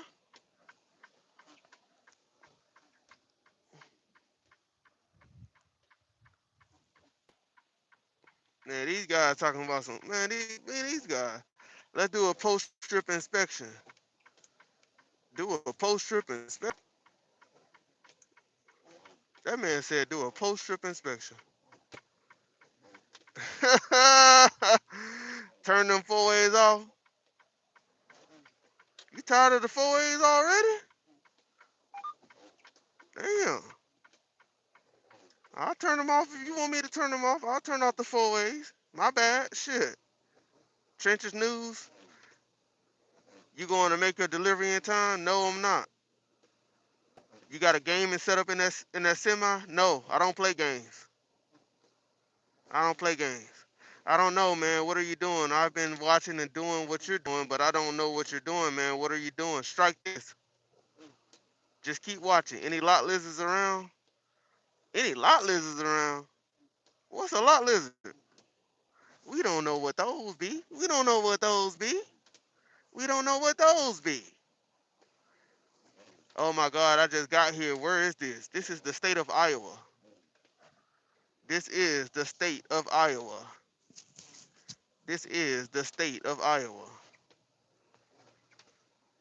You got it running? I got it running like, what's his name? Usain Bolt? I got it running like Usain Bolt. You ain't got no Flappy Bird or no friends with words. Yo, what the hell is R&L Carriers doing, yo? What the hell is he doing, y'all? What is he doing? Was I doing that? Was I doing that earlier?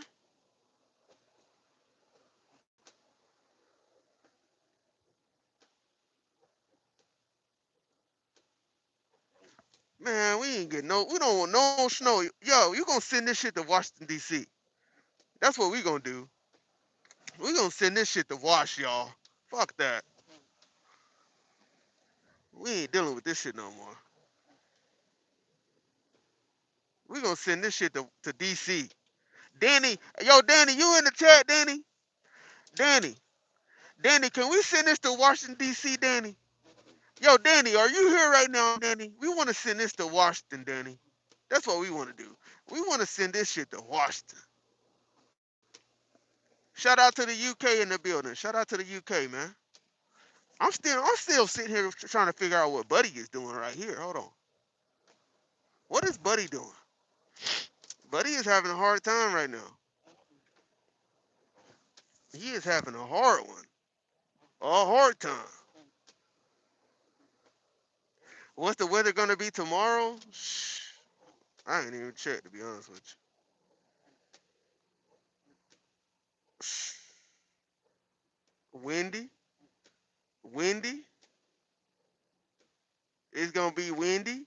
It's gonna snow until 4 a.m. 100%. It's gonna snow until 4 a.m. 100%. 100% snow. 4 a.m. Look at this shit, man. Look at this. Look at that snow on the ground, y'all. Look at that. That's crazy, right? That shit crazy, man. Y'all think that's something. Watch this. Hold on. Let me show y'all this. Somebody said, where that's at? Y'all think that's something. Watch this shit. Look at this shit. Look at this shit, y'all. This shit look like a damn snow golf course, don't it? Look at this. What the hell? Yo, what's going on out there, bro? This shit crazy, y'all. Y'all got tire chained up? No, we ain't got no tire chain. We ain't nobody doing no tire chain. We already where we at. We already where we at. You feel me? We don't need no tire chain. You know what I'm talking about? Look at all that, y'all. Y'all know what I'm talking about, man? We don't need none of that, man. This is crazy, chat. This is crazy work, man. This is crazy work. Real men drive with no chains. Is that facts? Is that facts? Real men drive with no chains. Yeah. What city is this? This is you ever heard of Ames, Iowa? You ever heard of Ames, Iowa? This is basically Ames, Iowa. Yep. Ames, Iowa. Where the lot Yetis at? Where the lot Yetis at? Where the lot Yetis at? Where the lot Yetis at? Hey, it's going down out here, man. Can you send me some more of that snow over to Oregon? We don't get enough snow this We smoking the whole coast out. Damn. Never heard of Ames, Iowa? It's like 30 miles north of Des Moines, Iowa. Yeah, something like that. If you ain't doing 800 miles in one night, you got soft hands. Well, I got soft ass hands then. Matter of fact, my hands so goddamn soft. My hands so goddamn soft, I have to use the daily moisturizer right here. The Aveeno. Since you said it, boy. I guess I got fucking soft ass hands then. Cause ain't nobody doing no 1,800 miles in one night. One night? Nah. Unless you taking flight. Unless you taking flight, you ain't doing 1,800 miles in one night. Real talk. Real talk. Real talk, man. Real talk. Real talk. Real talk. Real talk, man. Never heard of it. Get you a couple lizards, man. Lizards. Cold do be drying my hands out like a motherfucker. DOT been cracking down. DOT been cracking down on these damn on these drivers out here with no goddamn license. That what DOT been cracking down on these drivers out here with no license. They've been driving CDL driving with passports and shit. Dang, bro, that's crappy weather. You done driving for the night? Stay safe, trucker. Already, Laura. Yeah, I'm done driving for the night, y'all. I'm done. Hell no, 800 miles? 800 miles in one day? You pushing the 11-hour mark. You definitely pushing the 11-hour clock with 800 miles in one day. Get some sleep. I'm a night driver. I'm gonna definitely get some sleep. Love tour hoodie. Love your hoodie. Love a big old hoodie. What up, boo boo? I thought you had left. I for sure thought you left. We almost at 50 likes, man. Put some love on the live. Put some love on the live, man. Drop a gif in the chat, man.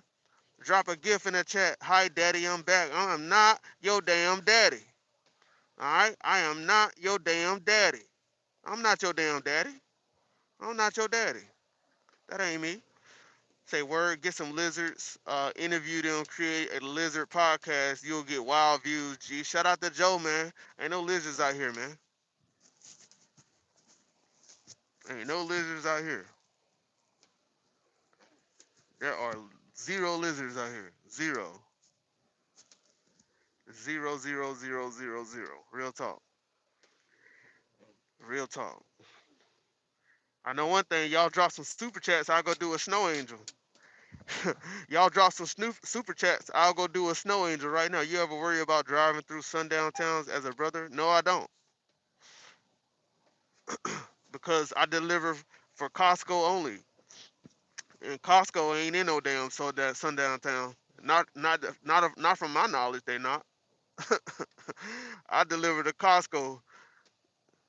And Costco ain't in no damn sundown towns.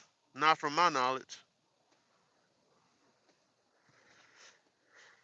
It says, I'm on and off. My daughter and grandbaby moved back in with me after she overdosed after a breakup with the baby daddy. Oh, wow. Damn, that's a lot of information right there, boo-boo. I'm sorry to hear that. I'm sorry to hear that. I'm sorry to hear that.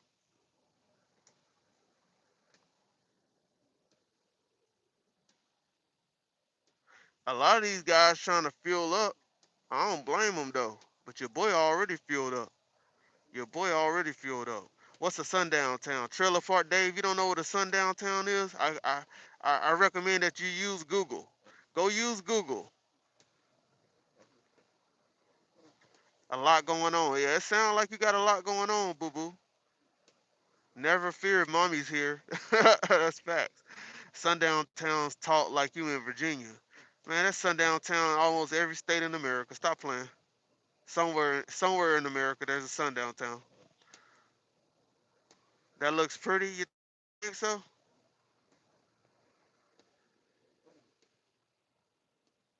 Man, my dude right here need to find somewhere to park and shut it down, man.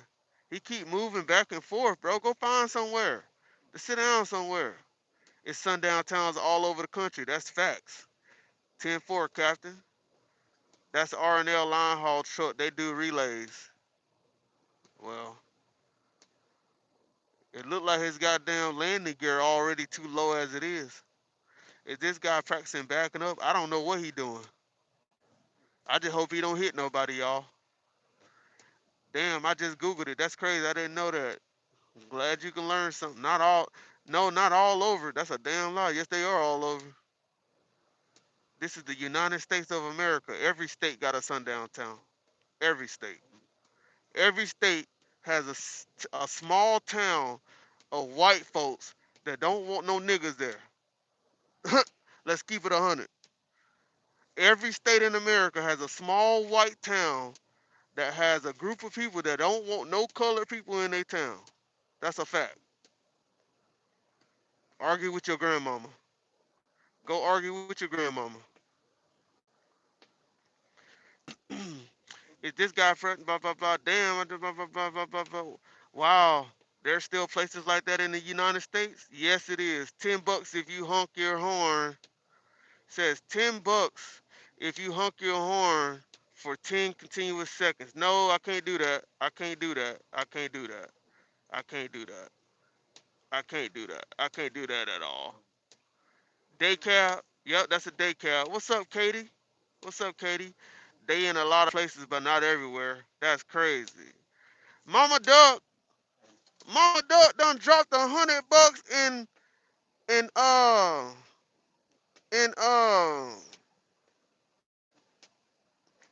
what what that is, y'all? That's Swedish dollars. She done dropped $100 in Swedish dollars. Let me see that snow angel. Shit. Shit. She said, let me see that snow angel. I gotta go out and do a snow angel, y'all. I gotta go out and do a snow angel. Here we go. Let me go out and do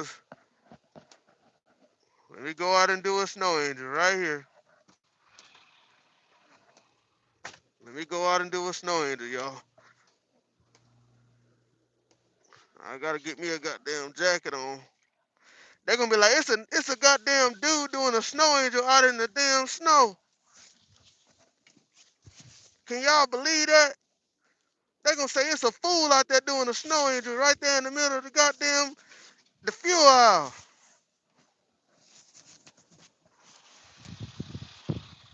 Here we go, y'all.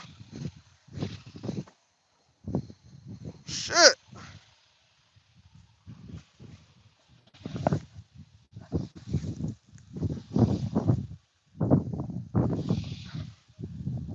Huh?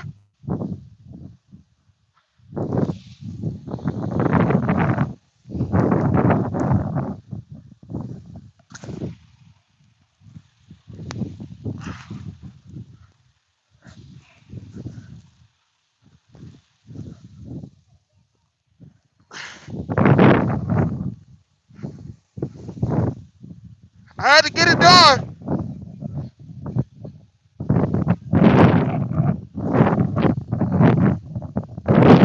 What's going on?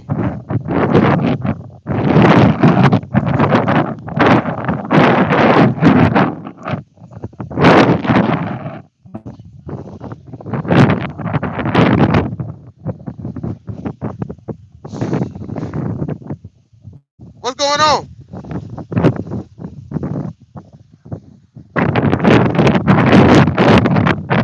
We did a snow angel right here at the truck stop, man. Y'all ain't getting content like this. We just did a snow angel right here for like 10 seconds. Y'all ain't getting content like that. Y'all ain't getting content like that, man. Y'all is not getting content like that, bro. I know y'all seen that fucking snow angel.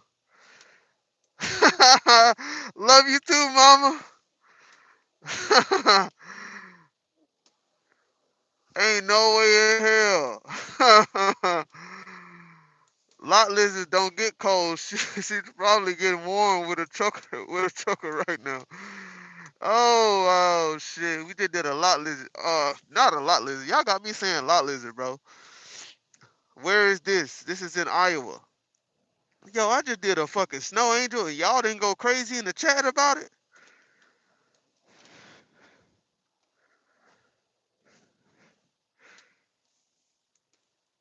Thank you, Mama Duck. Thank you for the support, Mama Duck.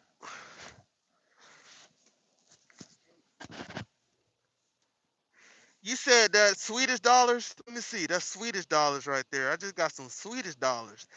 Swedish krona, about 10 US dollars. Nice. Thank you, Mama Duck. Appreciate that. Your boy just went out there and did a snow angel.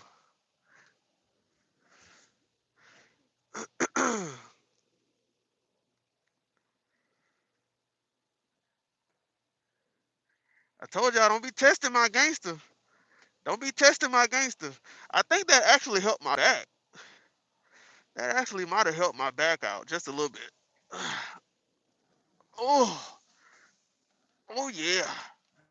Oh yeah.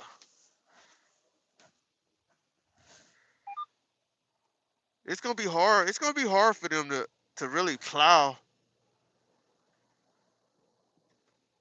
I think these guys are trying to do a drop and hook out here. Ain't no way. Damn, where you at, old son? We are in the state of Iowa. We are in the state of Iowa.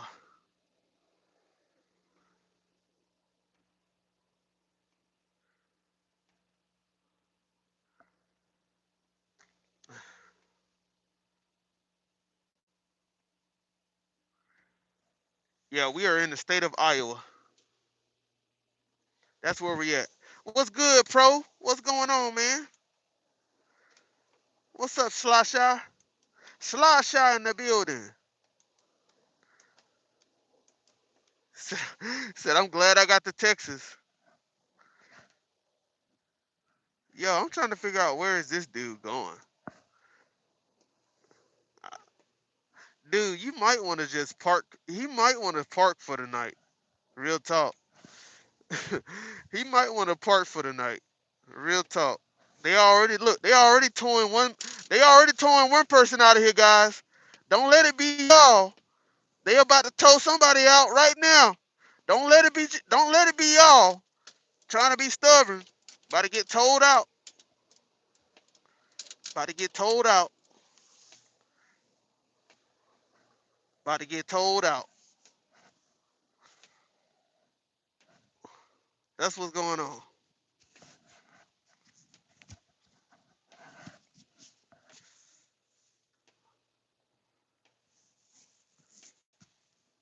It's been a while. Yeah, it's been a while, man.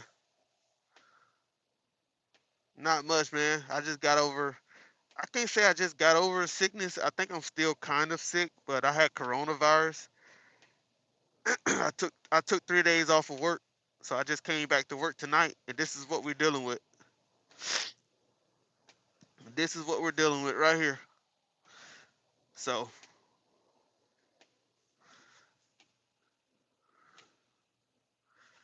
yeah, yeah, yeah. He says, "Nah, I'm trying Oculus. I don't know what that is.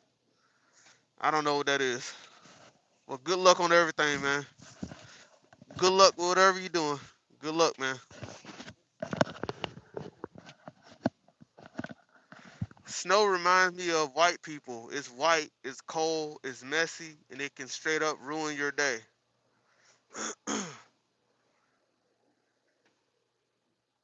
Virtual reality is fun. We use it in education. Yeah, they're gonna hit me up in a minute like, we're shutting down for the night. We shutting down for the night.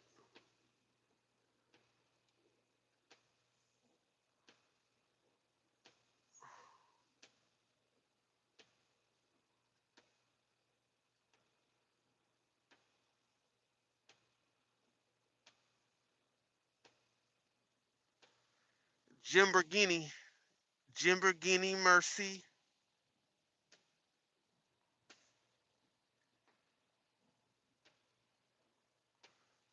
Do you drive on the snow? And if so, how dare you?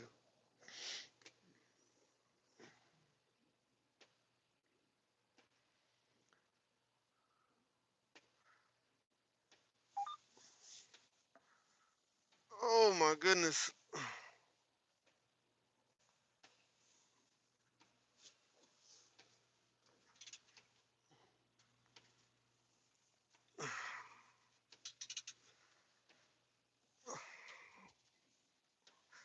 I think I might go in there and get me something to eat, man. Cause I damn sure don't want anything I got up in here. I damn sure don't want anything what I got up in here. I might go get me something to eat. All right, Pro. Have a good night, Pro. Have a good night, Pro. Take it easy. Take it easy, man. Take it easy. Take it easy. Take it easy.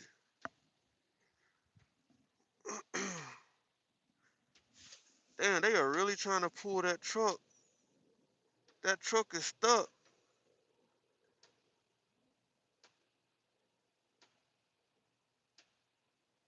Oh shit, he can't even pull that truck. Y'all gotta see this shit. Have a good night, Pro. Y'all gotta see this shit. He trying to pull that truck, but he gonna fucking.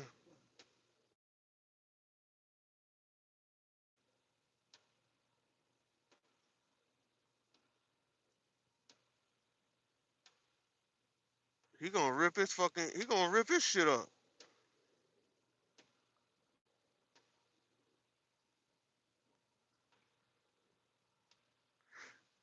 God bless our truck drivers. That's facts, man. Appreciate that, Jim. He pulling him. Hell yeah, he pulling him. Come on, come on, come on. Pull him, pull him, pull him, pull him, pull him. Back up and go again. Back up. There you go. And pull forward again. Oh, wait. He done ripped the chain. Did he rip it? Not rip it, but I think the chain broke. Yep. I think the chain broke. I think the chain broke. Lord have mercy.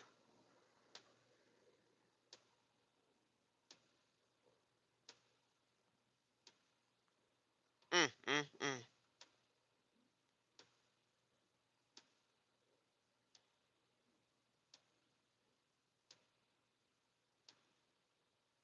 Ain't Esther, this is Iowa. This is the state of Iowa.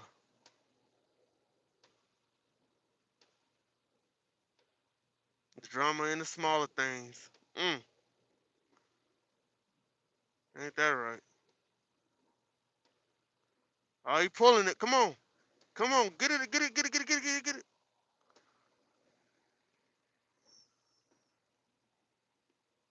It's gonna be chaos at this truck stop. It's gonna be chaos at this truck stop tomorrow.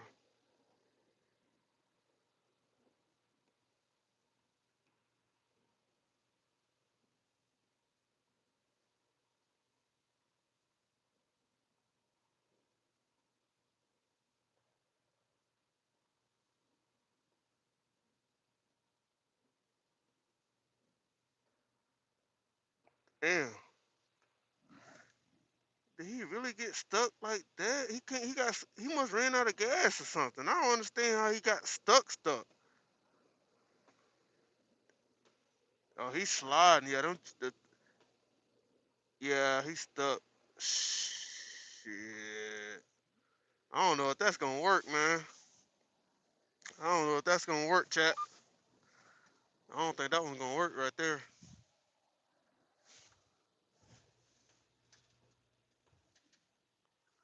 I don't think that one's gonna work, y'all.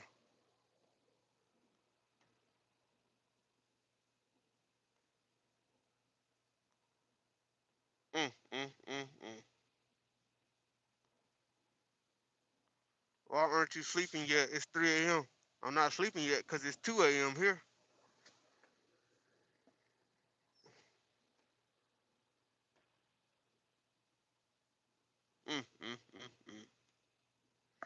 Y'all see that truck right there that pulled in head first? That truck right there with those lights on, right there, that pulled in face first, that truck gonna have a hard time getting out tomorrow. That truck will have a hard time getting out tomorrow, or the next day, whenever that truck want to get out, that truck is gonna face hell getting out. Hell.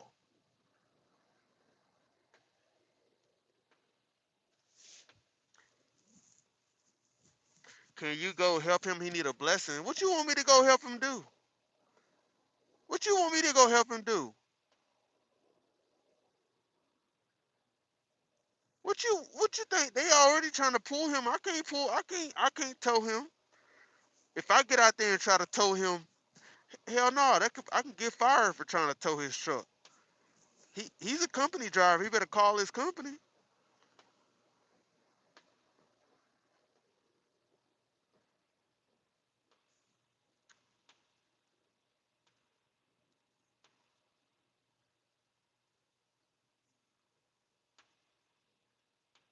He said, damn right he is. Yeah, he gonna struggle to get out of that parking spot tomorrow.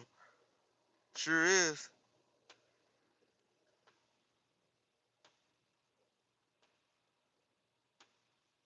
You should disconnect your trailer and hook up some straps to your fifth wheel. Negative. That's how you get fired.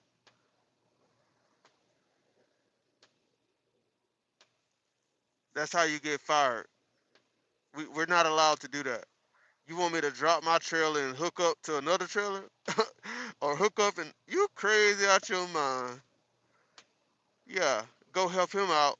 And then I screw up my company equipment and then they fire me. Now I ain't got no job. You out your damn mind.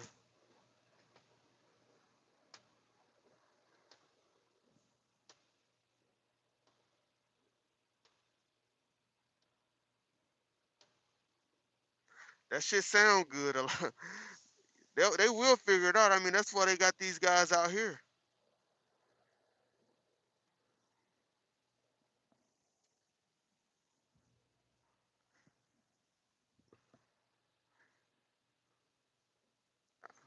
I get my ass out there and make the situation worse.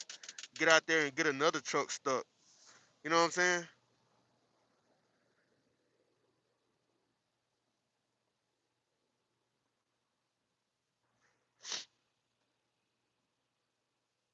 Make the situation worse. Mm, they trying to figure it out.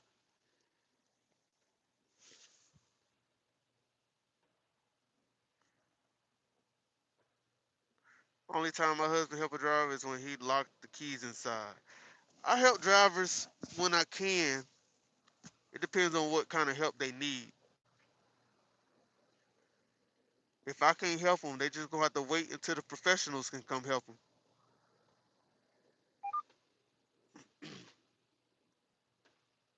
I would just be in the way. I'm not a professional tow person. None of that. I would just be in the way. So I help them by staying out of the way.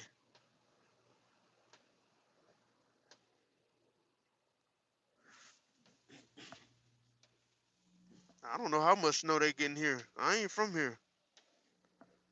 I'm not from here, but it looks like they're gonna be getting 100% snow until 4 a.m. How many inches does it say?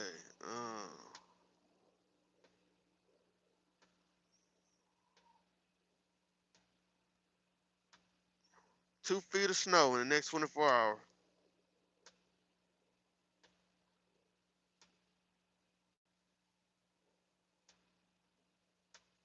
You should help them plow the lot since you're staying up late.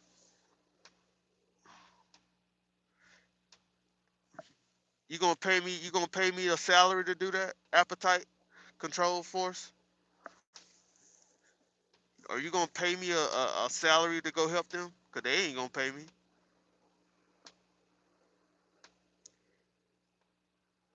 Damn, it's -1 degrees outside. -1 degrees.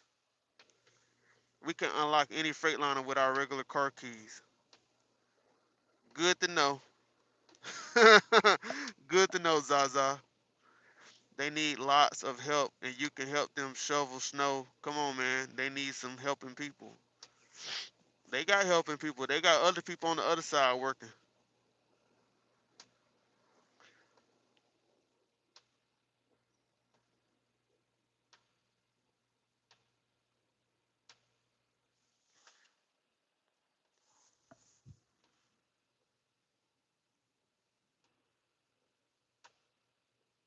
I hear you.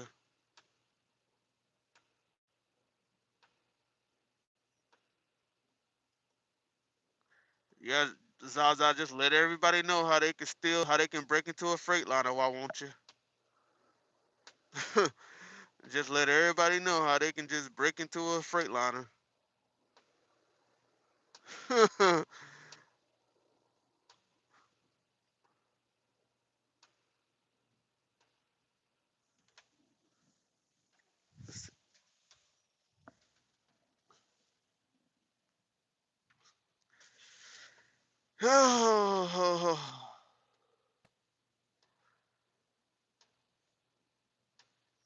Sad to say, hate to say, I don't even help drivers back up no more. Gotta learn. I don't help them out unless they just really, really struggling. They like really struggling. They taking up so much time. I'll help them out. I've literally helped. I've literally like a guy. What's up, Aaron? How you doing, Aaron? I've literally seen a guy from my own company at the truck stop one time. He was struggling. He was struggling. He was trying to parallel park, and he was struggling so hard, so bad. And I was trying to help him from the outside. I said, bro, just get out. I said, just get out the truck, bro. I literally made this guy get out the truck so I can back his truck up for him, and I got it in there perfect. I try not to do that. I try not to get inside people's truck, but sometimes I done that one time, but he would have been struggling all night if I didn't help that guy.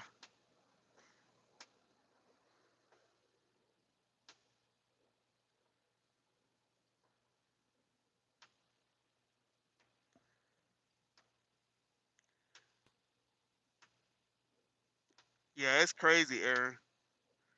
Hey, Aaron, you want to see me, Aaron? Aaron, look, you want to see me, Aaron? Watch this, y'all.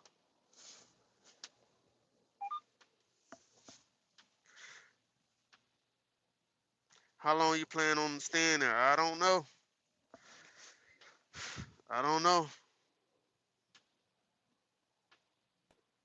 I don't know. Hopefully until tomorrow. They gotta clear this shit up.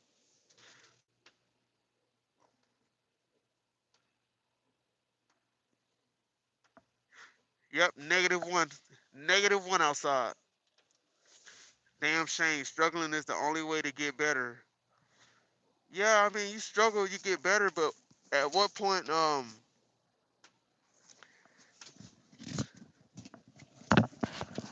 mean, do you allow that person to keep struggling and then they fuck around and hit somebody's truck?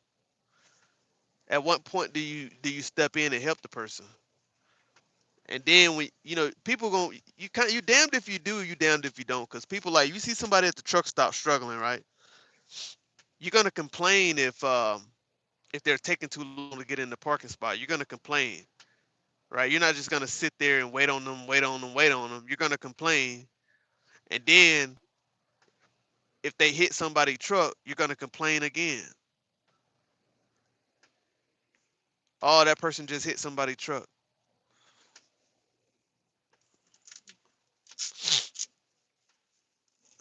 You got a delivery deadline? I have a 5 a.m. appointment in the morning. I do. But the company I deliver for are not strict, and they understand.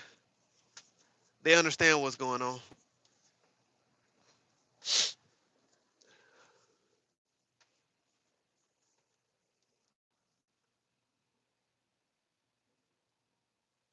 I'm trying to figure out what the fuck this dude doing.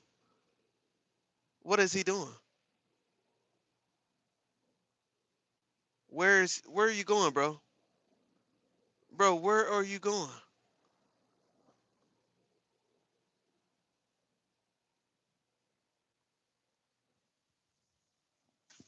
What the hell is going on?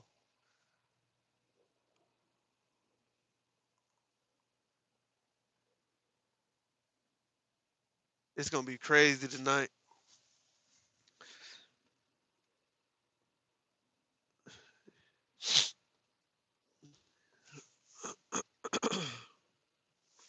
Those trucks that drove by you are still driving. They must be smoking some Bustani from the house. I called city and asked where we supposed to park. They said they banned all semi parking. Really? Now that is a city right there who do not give a damn about truck drivers. That is a city that do not care about truck drivers. Damn, he's still towing this guy. Can he not move at all?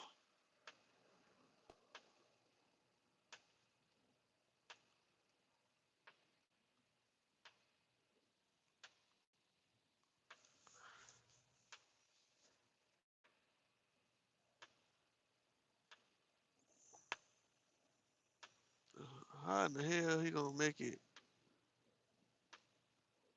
Oh, he finna get stuck. Please don't tilt that truck over.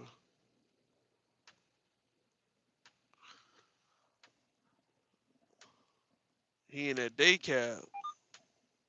Yep, he is in that day cab. He is in that day cab.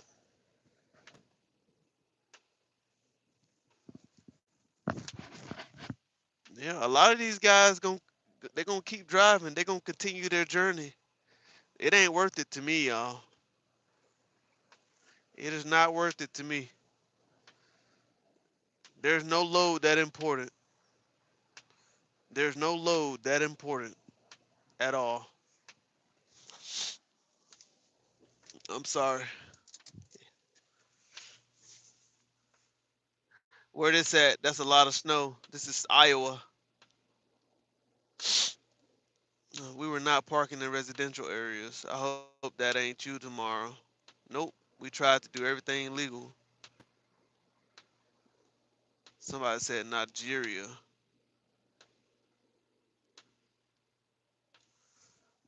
Yep. You got some guys that's still trying to get out of here. Trying to drive on these roads. I don't know about that. Matter of fact, let me see. Let me look on the map real quick. Let me see what the map's talking about.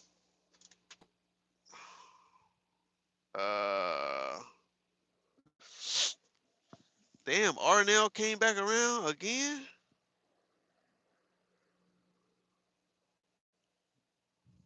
Bruh, that's crazy. Be careful, brother. You're right. No load is more important than your life. Facts. You already know what it is, bro. You already know what it is. Let me look on Iowa 511. 511 Iowa. Oh, bro, don't jackknife that truck in front of me. Please don't jackknife that truck in front of me, bro. Good Lord.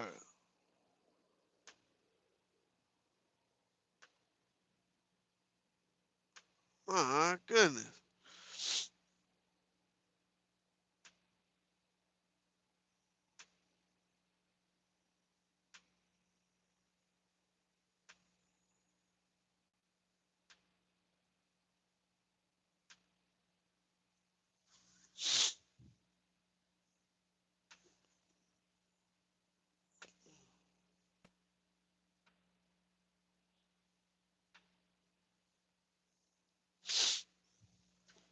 That shit crazy.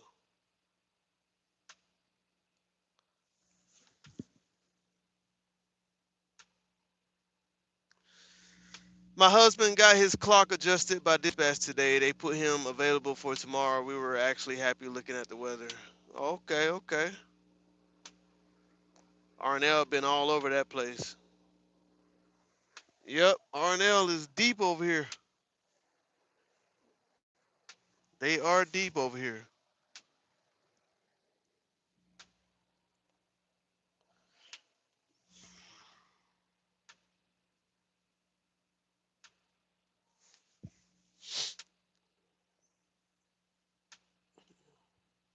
Y'all missed the snow angel earlier, y'all. Y'all had to go back. Y'all had to go back and look at the snow angel. I did a snow angel earlier.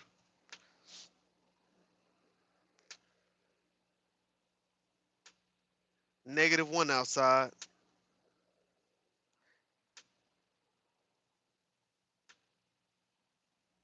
-1 outside. Is it high winds up there in Cali? Yeah, I'm looking at the weather now. The wind chills is it's gonna snow right here until 4 a.m. 100% to 4 a.m. And then the wind gust's gonna pick up at 5 a.m. until 1 p.m. So it's gonna be crazy here for a while. It's gonna be crazy here for a bit, for a while. For a while. Please like and subscribe to the channel, guys. Like and subscribe to the channel. What state is this? This is Iowa. Uh, the ones that are leaving probably don't want to be there when there's 2 feet of snow surrounding them, I guess. I mean, where else they're gonna go?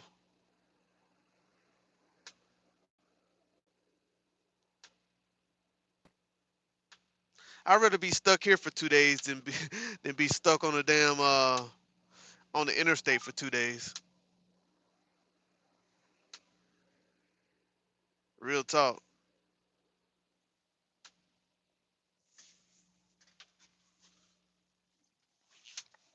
Real talk.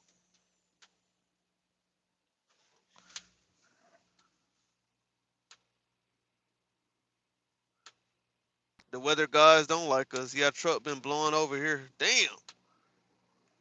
My goodness.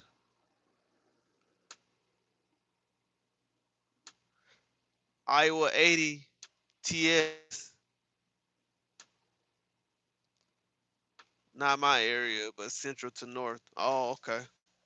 I wouldn't dare get on the interstate, and if a pileup happens, you done, right? That's why I said I'd rather be at the truck stop and stuck than to be on the interstate and stuck. Facts. That just facts. That just facts. Facts on facts.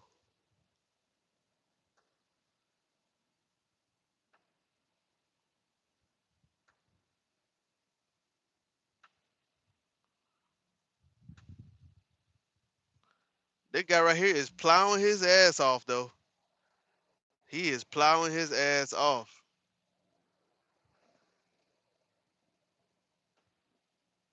They're gonna try to get it cleared out, though. I don't know. I just don't know where they're gonna put all the snow, though. Where they gonna pile it up at? That's what I want to know. Avoid the 80. Just watch some videos. It's crazy. Avoid the 80. You talking about I-80 is, I bet I-80 is probably crazy right now. I had to go to Lincoln, Nebraska too. I had to go to I-80. I'm glad I didn't go, y'all. I'm glad I didn't go. I'm glad I didn't go. I know it's bad. Let me see what's going on in Omaha. Yep. Omaha got a winter storm. Even though I wasn't going to Omaha though, I was going to Lincoln.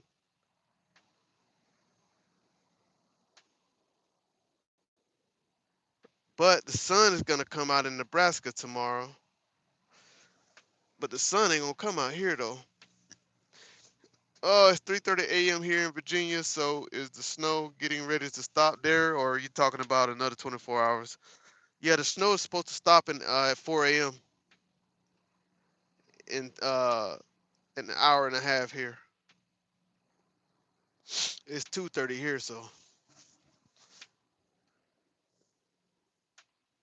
But there's a snowstorm in Lincoln too, I think. Lincoln, Nebraska. Let me see. Oh, they didn't get no snow? They didn't get any snow in Lincoln, Nebraska? But it's cold as hell though.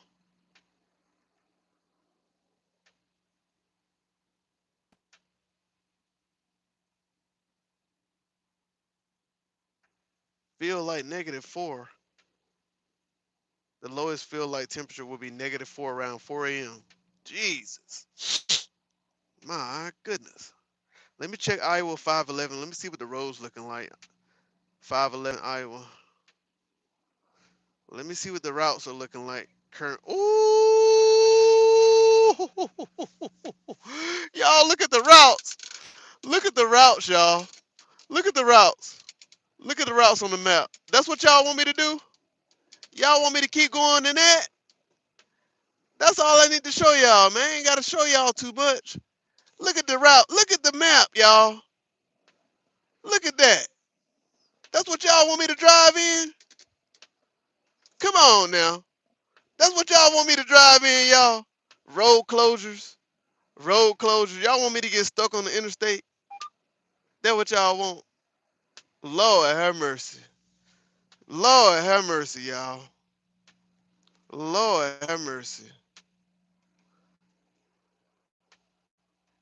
These roads are not clear at all. Hell no. We ain't going nowhere. Hell no. Let me find Iowa 80. Yup. Look at that. Iowa 80 right there. Right there. This is Iowa 80 right here. Where this line at? That's Iowa 80 right there. Road closure. Right there in Stewart. Look at that. What did I say, y'all? Westbound. Road block. Road block. Oh, hell no. To the no, no, no. Hell to the no. Look at that. I don't know if y'all can see that. Y'all know what that is, man? Those, no. I'm not about to get out there and put myself in none of that situation. Hell no.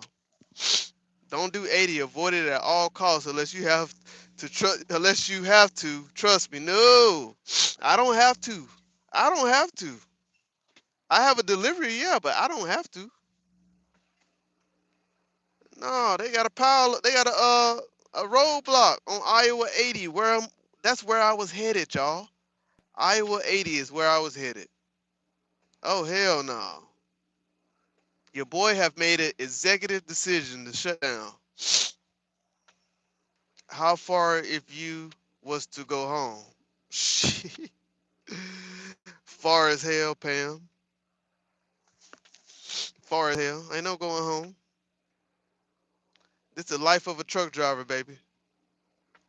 Ain't no going home and no shit like this. We stuck. We stuck until it's cleared out. My truck is my home right now. This is my home.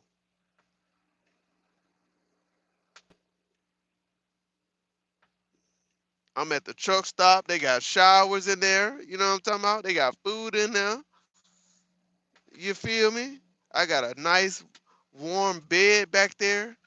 I got a full tank of fuel. I got gas in the truck. Bring an Xbox or something with you. No, we don't do Xbox. We got the laptop, but we don't do Xbox. Shout out to y'all who be on the game, man. I'm not a gamer no more, though. Not like that. But shout out to y'all who gamers. I don't do the games, though. Not like that. Not like that. No, sir. We are not in Alaska. We are not in Alaska. Master Link. There go the plower. There go the plower right there. Just plowing along. Chicka chicka chicka chicka chicka chicka choo choo.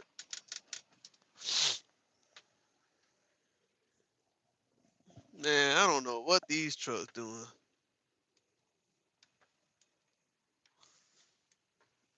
They might as well shut it down. Shut it down, shut it down. They know they better shut it down. Solid decision. Yep.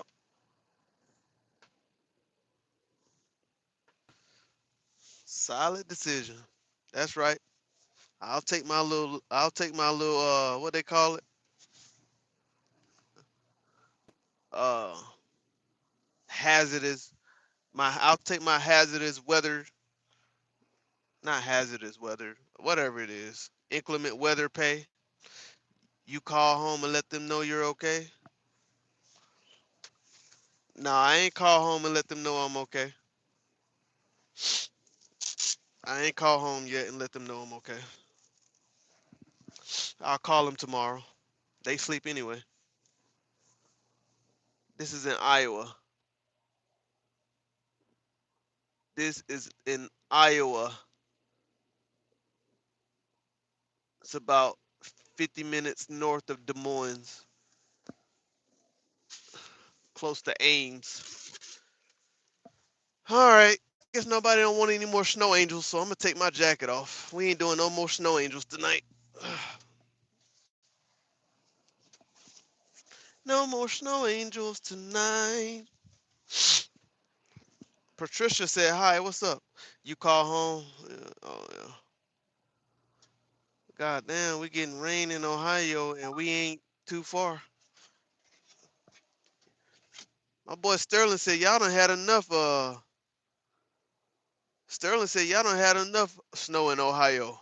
Stay warm." Oh, I'm definitely warm. I got to roll the window down just a little bit because I'm getting too warm. Wyoming or where? This is Iowa. Iowa. Iowa. Iowa. Iowa. This is Iowa. Yeah, man. Let me turn this down some. Everybody want to see the everybody want to see the views. What's up, Connor? Connor in the building. Oh man. Man.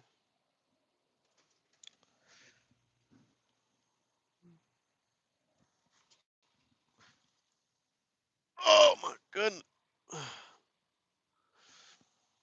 Oh shit. Put some love on the live, man. We almost at 60 likes, man. Just found out how much a semi cost us today. What y'all buying another semi?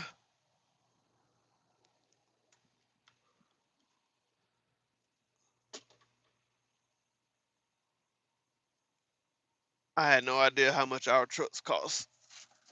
Trucks cost a lot of money. These trucks cost bread and butter. Bread and butter. These trucks cost bread and butter. Oh. Whoa. Oh yeah. I forgot to tell y'all about the memberships. I tried to set the memberships to $3 a month. I literally that's what I did when I set up my memberships. But they actually $4 a month.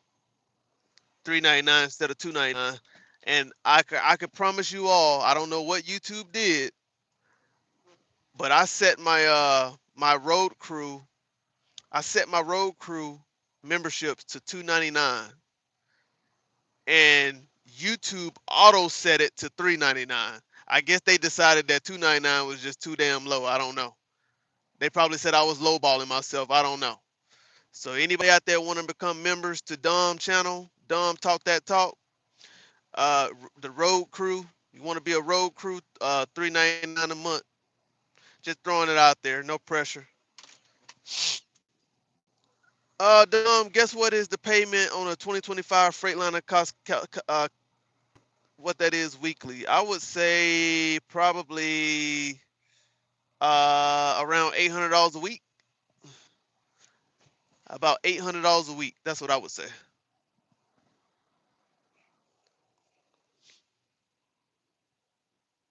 Yeah, that's what I would say. Around $800 a week.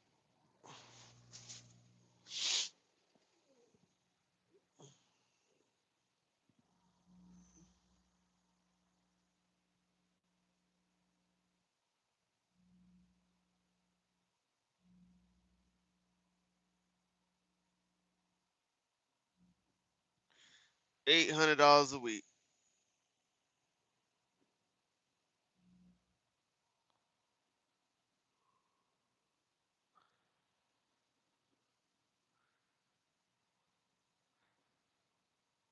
I'm doing good, Connor. I'm done working for the night. Hope you're doing well, buddy. How you doing? $1,500 a week is what we're paying for the truck. I never knew that, and we put down 27K. Yeah, that's too fucking much.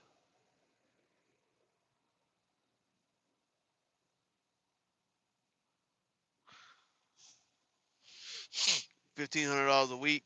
That is a lot. That is a lot. A lot, a lot, a lot. That's a lot. Doing good. Just woke up. I heard that. I heard that, y'all. I heard that. Just woke up at 3 in the morning. At 3 in the morning.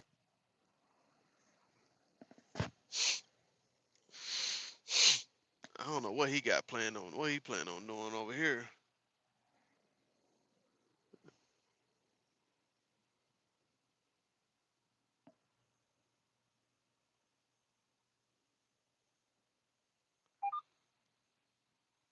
I don't know what's going on.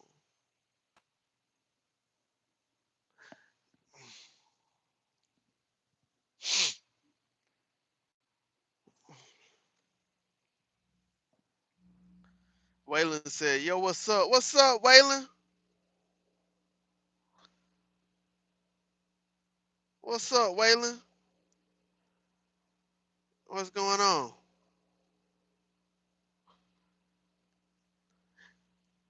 Waylon said, just medicating.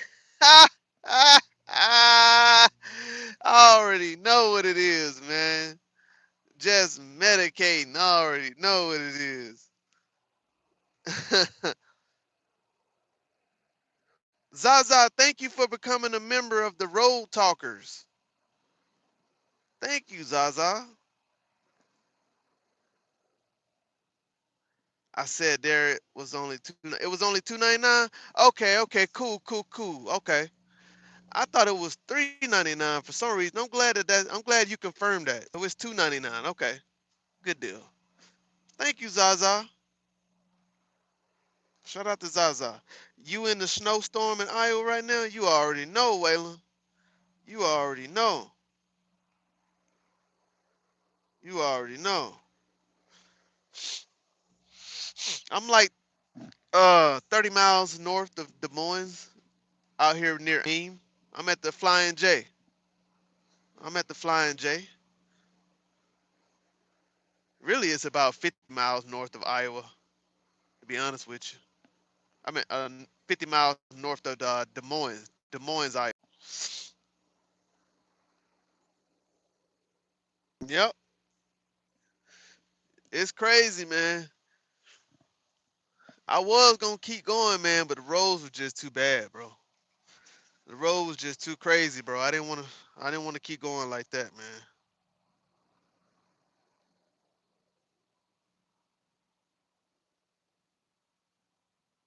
It's all good.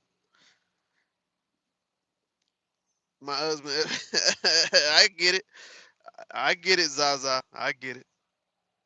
I appreciate it anyway. I appreciate the love anyway. You up in Mason City, aren't you? You already know, Waylon. You already know. You called it out. You called it out. You called it out, Waylon. You called it out.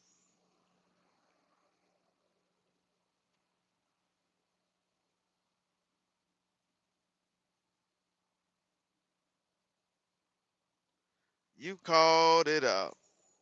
2 out of 2. 2 out of 2.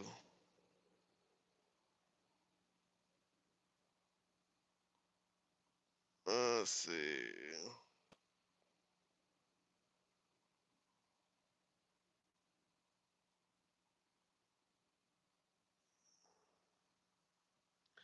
Yeah, it's wild over here, man.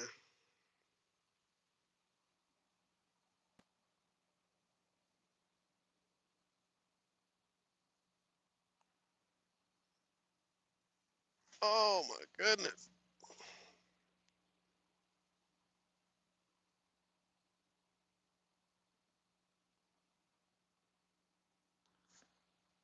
Mm-mm-mm-mm-mm-mm-mm-mm-mm. How this thing work? Let me see how this thing work real quick. Mm-mm-mm.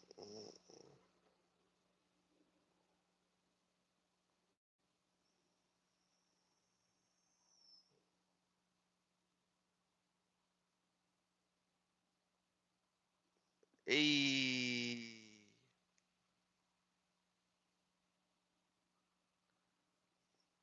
Said, do not miss that weather. Keeping it up north. I don't miss it either. I'm ready for this shit to be over with, man. I swear I'm ready for it to be over with, bro. I swear.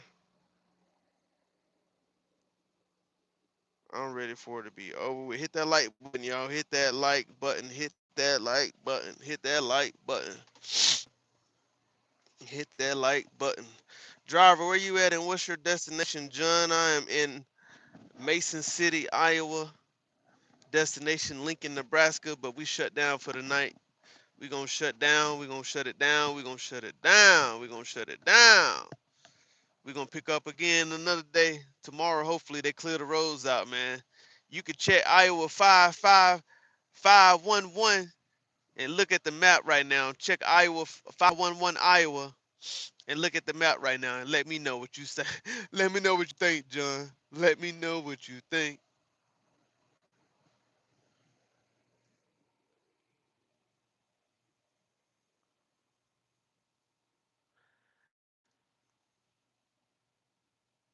Oh, I didn't see what you said. I'm honestly so tired. I'm probably gonna have to leave, but I love you guys. I'm so proud of you finally get monetized. Have free. Thank you, Zaza.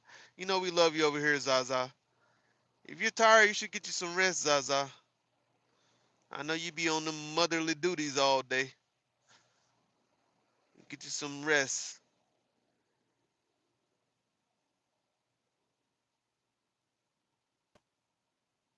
That's right. It is Ramadan. That's right.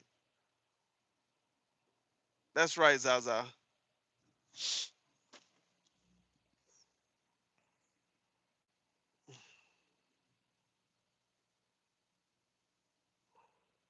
Yeah, get you some rest, Zaza.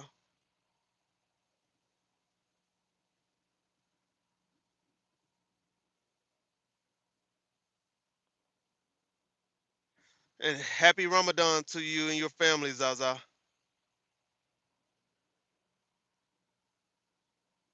Have a blessed Ramadan.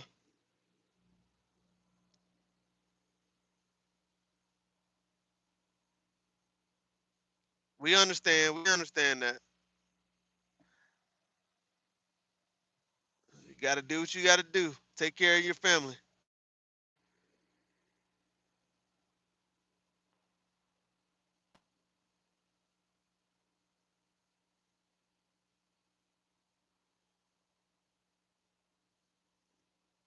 Have a blessed Ramadan. Blessed Ramadan.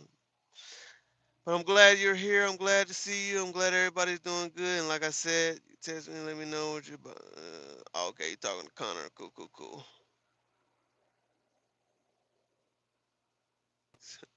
I just be driving. Well, y'all know I've been down for the last couple days.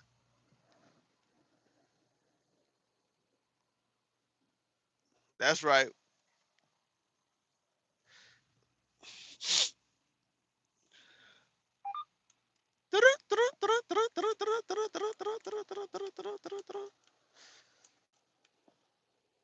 What you guys see what's going on, man? We got plenty of snow tonight. Plenty of snow tonight. We got plenty of snow tonight. Yo, it's like a truck behind me, stuck like Chuck.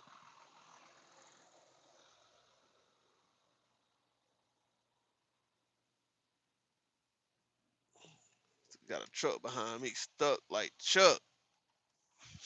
I don't know what he got going on, but Buddy is stuck like Chuck.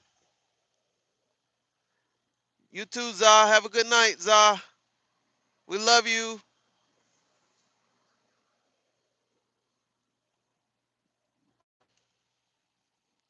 Have a good night. Have a good night.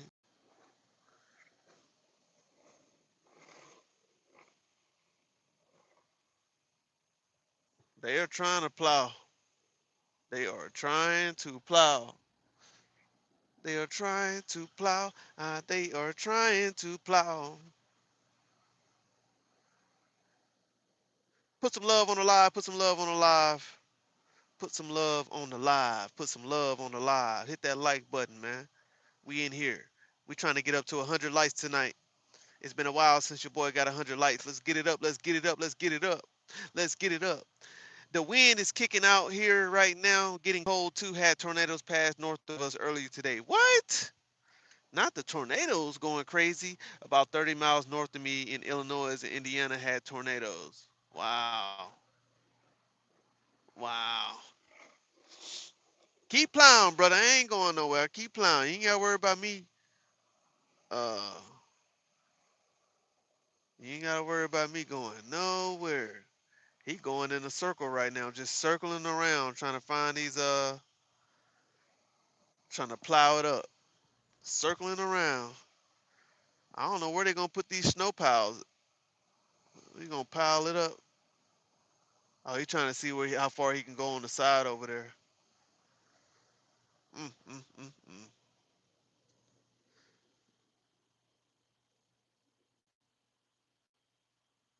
I've been to Halt. Terre Halt. Terre Halt. I don't know how to actually say that. I've been there before though. I had a delivery there one time. Bloomington, Illinois got hit hard. Really? Damn. Isn't that where the university is? Isn't that where IU is in Bloomington? What you up to, Don? Nothing? Nothing at all, Connor. I'm just chilling, bro. I'm chilling for the rest of the night, bro. Real talk. Yeah, the university. I thought the university was there. IU. Damn, they got hit hard like that. That's sad.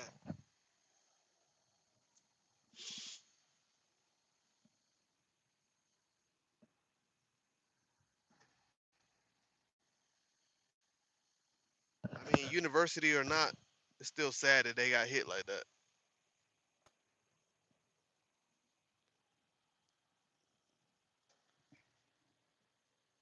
Suburbs did. Okay. Wait, Waylon, where you at, Waylon? Waylon, I thought you was in Kentucky. I thought you was in Kentucky, Waylon.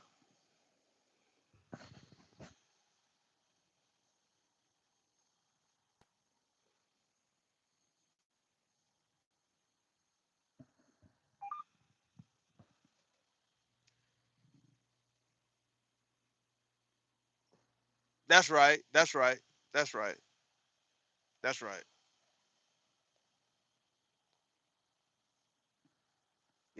You ain't too far from the Indiana line where you at?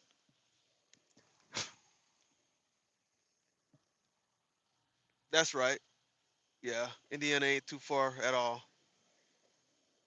That's right.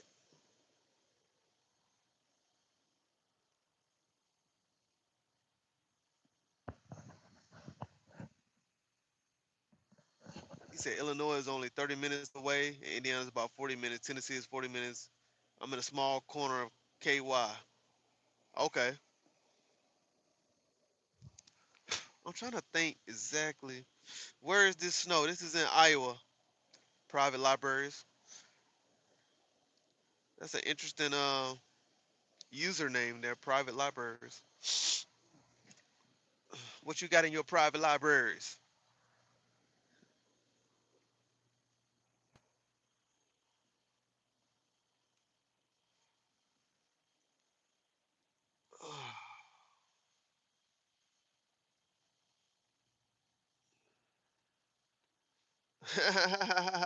Roy, I see what you did there, Roy. Come back and try again tomorrow. 86,000 seconds. All right, Roy? I see what you tried to do there, my boy. That was very clever.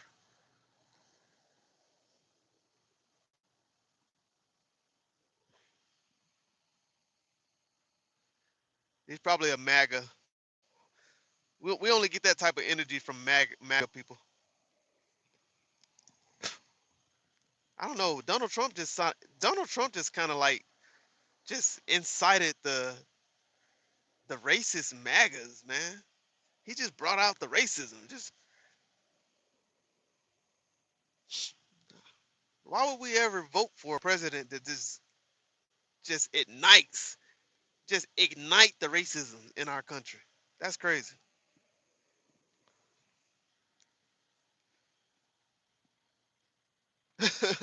I feel that, dumb. I'm just chilling also with the fam and you. I'm just chilling, bro. Literally, just sitting here chilling. I got the window down. I'm really enjoying the breeze because I had the heat all the way up in my truck and it got really hot in here. So I'm just really just enjoying the breeze. That's all I'm doing. Enjoying the breeze.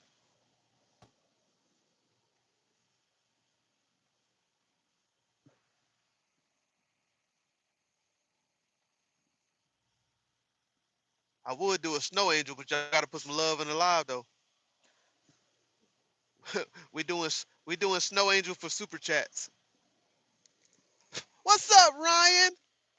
Ryan, man, what's up, Ryan? Champers, what's up, Champers?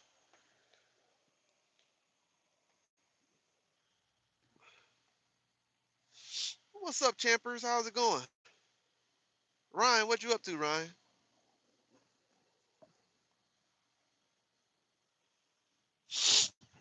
I'm trying to get over the sniffles though. I might have to get me some allergy medicine though. Honestly, I've been taking everything else. I might have to get me some Mucinex, whatever y'all call it.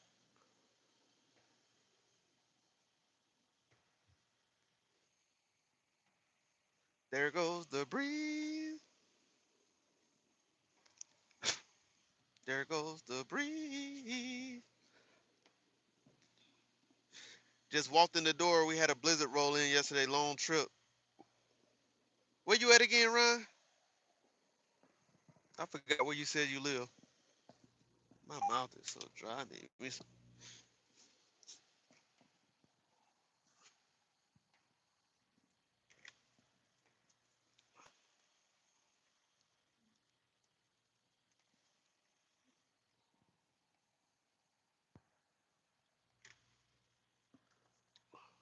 Man, oh man, oh man.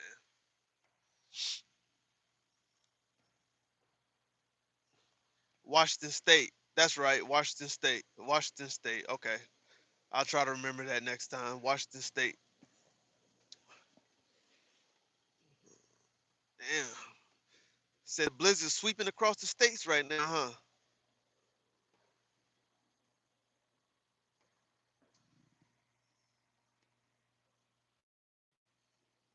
Okay. I'm not familiar with that area, but okay. I don't even know how to say that. Snoqualmie? So Snoqualmie? I'm probably butchering the hell out of that word.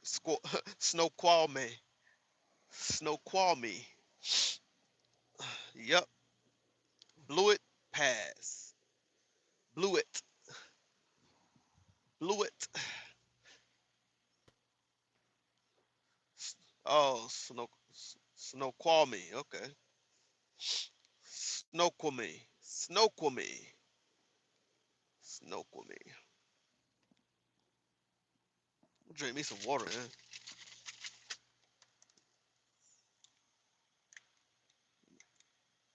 Where everybody at in the chat, man? We in Iowa right now. Let us know where you at in the chat. What state you in? What country you in? Let us know in the chat.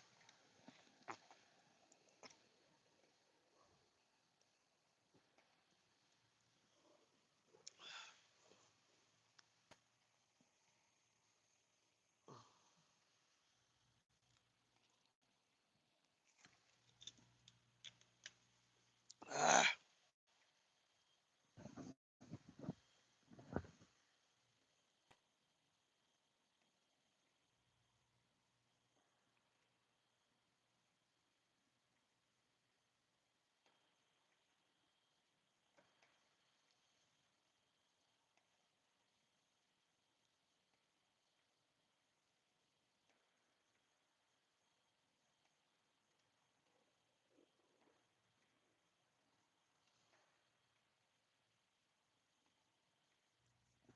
Yep.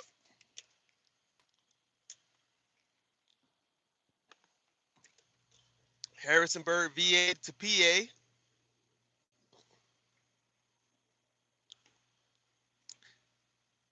Harrisonburg, VA to PA. Wait, which one you in? You in Harrisonburg, Virginia or Harrisonburg, Pennsylvania? I've been to Harrisonburg, Pennsylvania, but I ain't never been to Harrisonburg, VA, I don't think.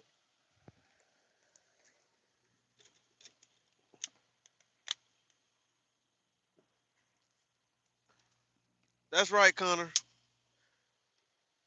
Thank you, Connor.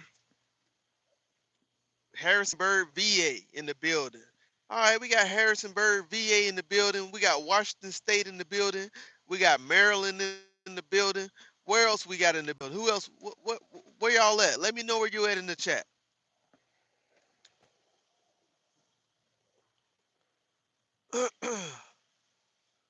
Let me know where you at in the chat. West Kentucky in the building. We got West Kentucky in the building. Okay. Kentucky, VA, Washington State, Maryland. Where else y'all at? Let us know where you at.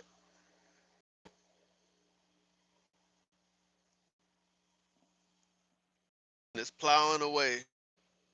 He is plowing away. Connecticut in the building. Shout out to Connecticut. We got Connecticut, West Kentucky, Harrisonburg, Virginia. Let me know where y'all at. Come on, let me know where you at in the building. Shout out to everybody that's here right now. Somebody said, ew, Yukon. Don't do Yukon like that. Don't do Yukon like that.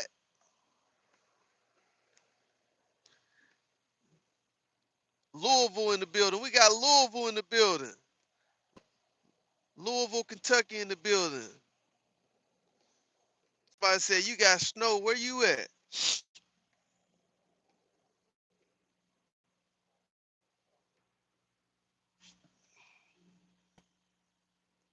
That's where I'm at right there. That's where I'm at right there.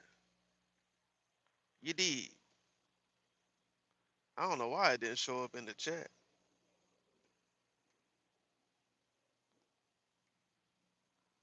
Why it didn't show up in the chat? There it is. There it is right there. That's where I'm at. Still salty about that L we took in the Natty like a decade ago to UConn. It be like that sometimes, bro. It be like that sometimes. Kentucky done fall off. They done fell off the map, man. Kentucky done fell off the map. Make sure you guys like and subscribe to the channel. I'm almost at 1,600 subscribers. I need 4 more subscribers. I'll be at 1,600. I need 4 more. I will be at 1,600 subscribers. 4 more. 4 more subscribers. Let's go ahead and get your boy up to 1,600 subscribers. I appreciate you guys ahead of time. We lost on Calipari. We got the new coach, and he's a bum. We'll be back. Yeah, y'all will be back. I don't think he's a complete bomb. He, you know, my team just beat John Calipari last night. My team just beat Arkansas last night. It was a good ass game too. It was a good game last night. Somebody just subscribed to the channel. I appreciate that. I need 3 more subscribers to reach 1,600. We lost to Georgia, bruh. Y'all lost to Georgia, bruh? Yeah, y'all definitely, y'all got a lot of work to do for sure. Y'all got a lot of work to do. You losing to Georgia in basketball? Greetings. I was here an hour ago for a bit. Hope you are all right. I'm doing all right, Dusty. I'm sorry if I missed your comment, Dusty. If you came in an hour ago, I might have missed your comment, but I'm glad you're doing well, Dusty.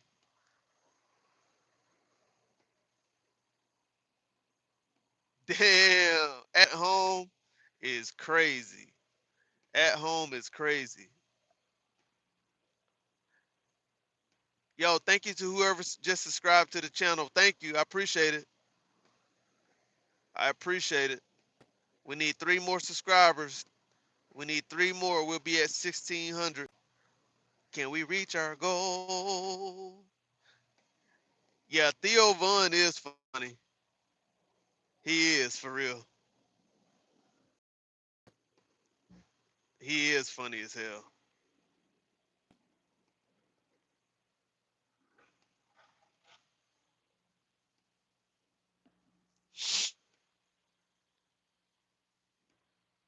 He said, it's all right, Dom.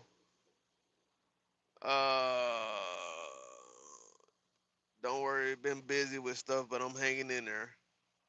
That's what's up, Dusty. We all get busy, man. We all get busy. East Kentucky in the building. Shout out to East Kentucky in the building. Uh-oh. You got a CB in your truck? Yeah and no. I got one in here, but the motherfucker don't work, so I got to get a new one.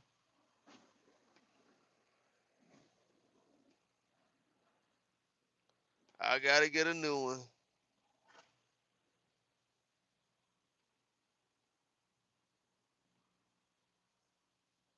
Three Kentuckians in the building. Hell yeah, man.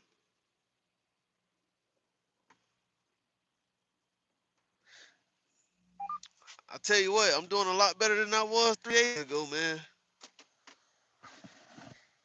For real.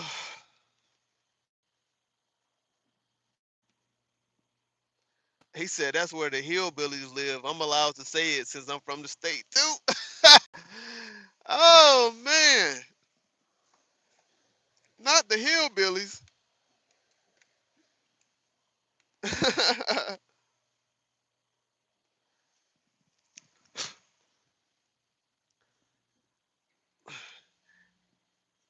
Yeah, it comes in handy. I mean, but they're gonna tell me something that I already know when I check 511. The CB radio ain't gonna be able to they ain't gonna tell me nothing different than what 511 gonna tell me online. You feel me?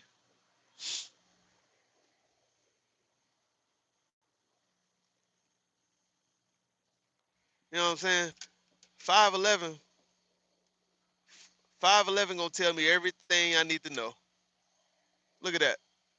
It's gonna show me everything I need to know. It's gonna tell me everything I need to know. 511 gonna show me everything I need to know, and it's gonna tell me everything I need to know. And it's gonna update it every minute on the hour. You feel me? So that's what we're dealing with right now. That's what we're dealing with right now. Look at all them road closures. Yeesh. Sheesh. That's what we're dealing with, y'all. That's what we're dealing with. That's what we're dealing with.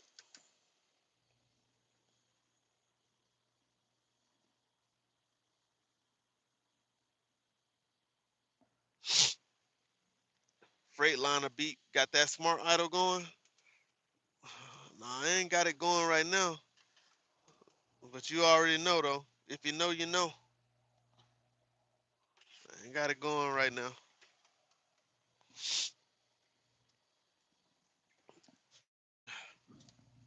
Yeah, Kay, you already know. You already know. Y'all already know what it is, man.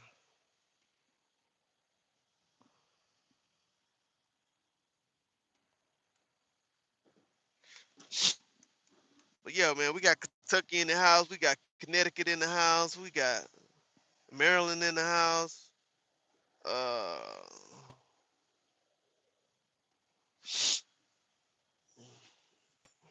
511 ain't gonna say pile up on the roll in a mile in real time, but I get it.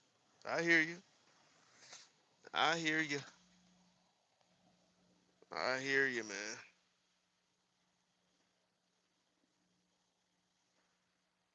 I hear you.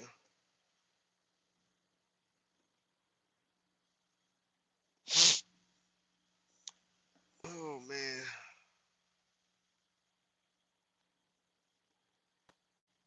I was supposed to be going to I-80.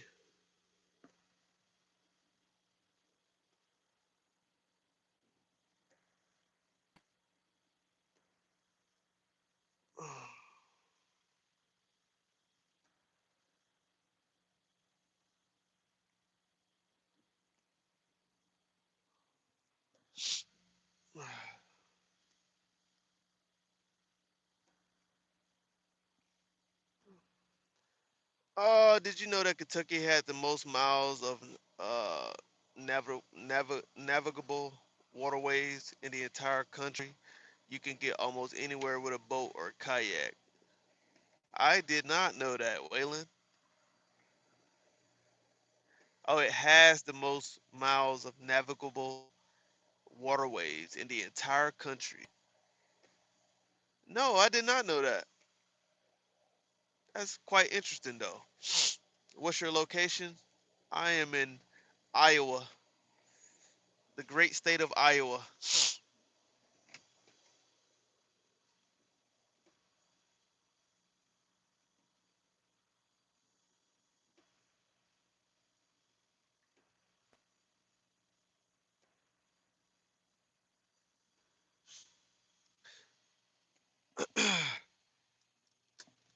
I don't know when the last time old buddy checked 511.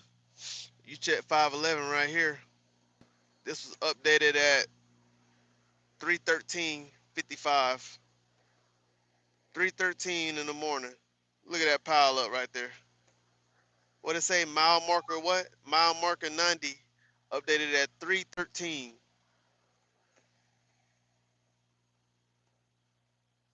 He said they don't show you. What he said? He said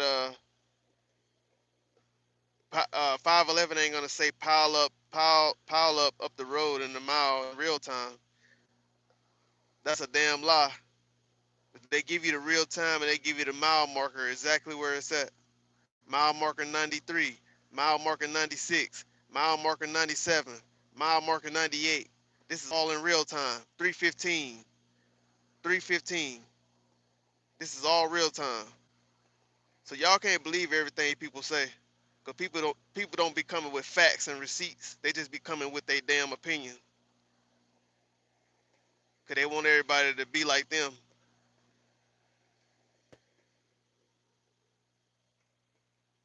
So I get what people say, get a CB, right?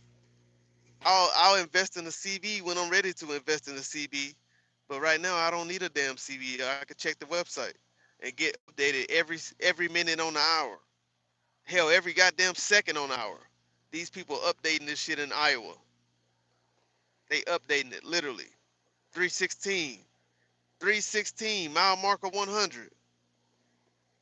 Every minute on the hour, these people are updating this shit. Maybe y'all just don't know how to go on the website and check this shit. Maybe y'all don't. I don't know. Road blocked. The road is blocked.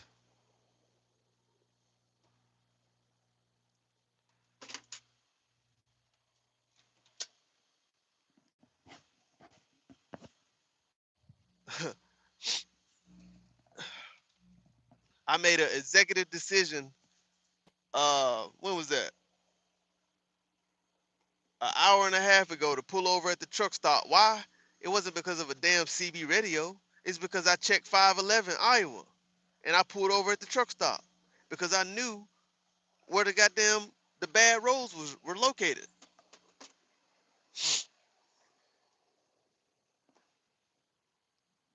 So the goddamn people on the CB radio ain't gonna tell me nothing that I already don't know.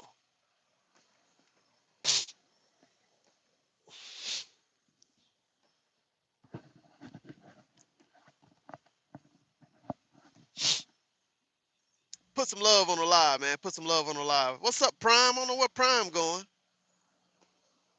Where Prime going? Prime better find a parking spot and call it a night. Boom, look at that. 511 just refreshed again. What new information they got? They keep the information coming.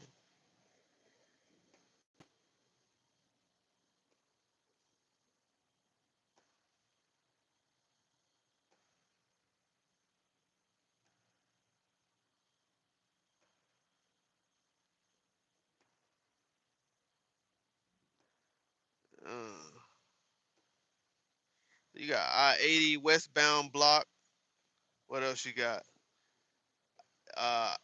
Iowa 175. Road blocked in both directions. 175. What else you got? US 18. US 18 is blocked. Both direction road is blocked. US 18. Yeah, these roads are blocked. This road is blocked.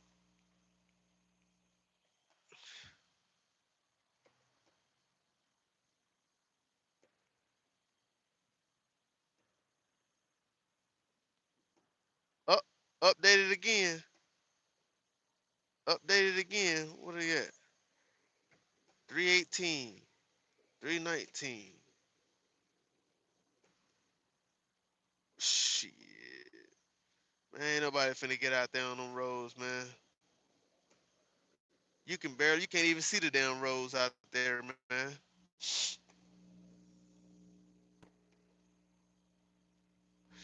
I got a river about 2 miles from me. Now. So if you on the road, you saying 511 is gonna tell you right after the accident, by the time you see that, you done slammed into the back of somebody. Boy, you reaching. You reaching. What are you talking about? What are you talking about? If you're on the road, if an accident happened right there in front of you, you talking about you gonna slam right in the back of somebody. You right there. You see the accident. What are you talking about? If you see it in real time, you don't need no CB radio. You don't need nobody if you see the accident in real time. What are you talking about? Teaching, man. It's okay. You trying to win an argument that ain't favoring you. It's okay. If you want to use a CB radio, use a CB radio. It's okay. All I said was I have one. It just don't work. I got to get a new CB radio. For right now, I just use 511. And I've been using 511 the whole winter. And guess what? 511 have not steered me the wrong direction, bro. It has not steered me in the wrong direction. It has actually gotten me off the highway to park and wait for a better day. The same thing a CB radio would do. 511 has done the same thing. That's all. There's no argument here, bro. You just want to be right. Nobody's right or wrong, man. CB radio can work. 511 can work. CB radio can work. 511 can work. They both can work. They both can work.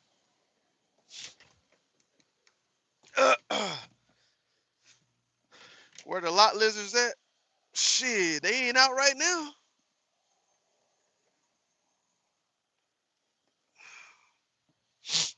They might be out in Memphis, Tennessee. Go to Memphis, Tennessee on Lamar Avenue if you want some lot lizards. I got a river not too far from me either, maybe about 10 minutes away. It's called Potomac River or Potomac. What's your location? Can't believe I'm looking at that much snow. We in Iowa. Iowa. Iowa.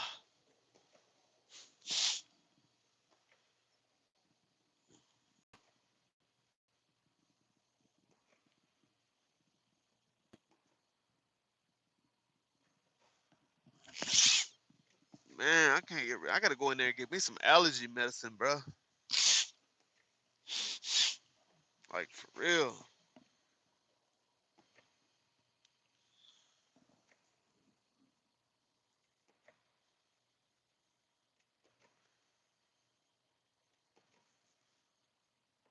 Shout out to Canada. Shout out to Canada. Shout out to Canada, man. Shout out to Canada. Real talk. Shout out to Canada. Uh, uh, uh.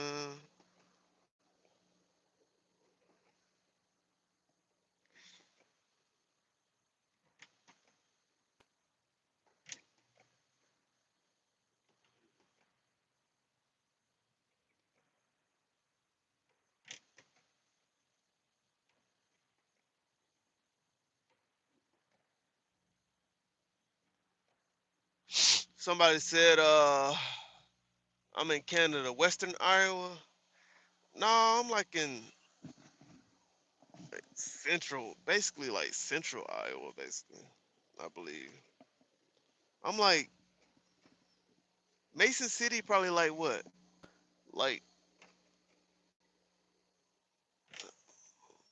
like south, south. Mason City is like, I don't know, south central, central, central Iowa, some shit like that. I don't know. It's a cold winter day everywhere. Yep, that's facts.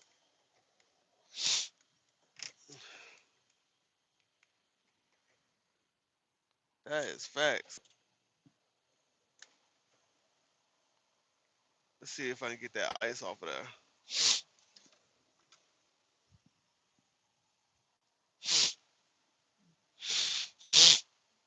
Now I got the sniffles, man. Yeah, I go out to Davenport a lot, but not this week. I'm done with all this snow. Now it's orange barrel season. I heard that. I heard that.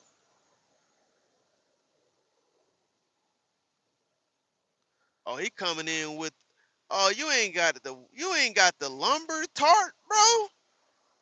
Oh, they gonna be mad at you. You ain't got the lumber tart.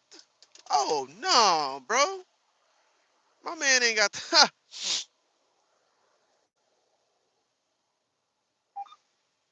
my man ain't got the lumber tarp out here in this weather. Yo, that receiver gonna be pissed.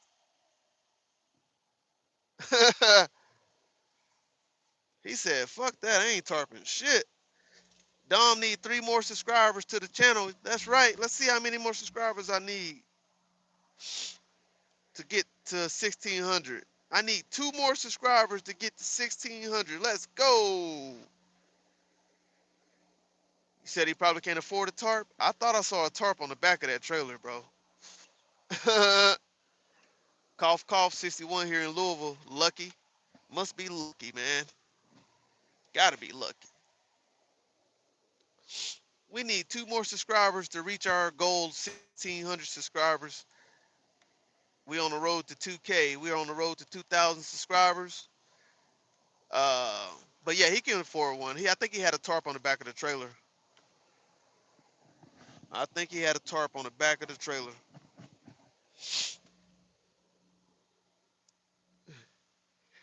Oh man, somebody took their subscription away. That's all right. We didn't want it anyway. Yep, yep, yep, yep, yep, yep, yep. Yep, yep, yep, yep, yep, yep, yep. Yeah, we watching y'all.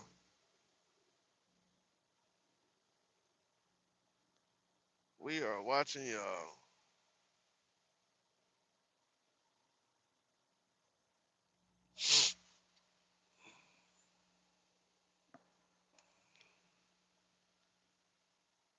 How do you want it?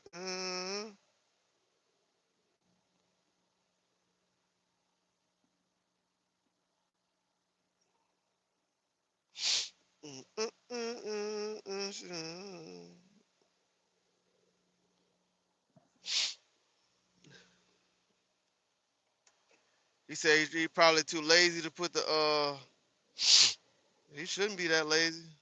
He shouldn't be lazy to put that on there. Where this be at?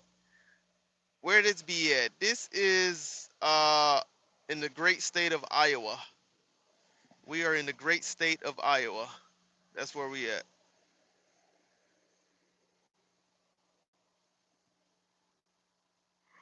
Oh man.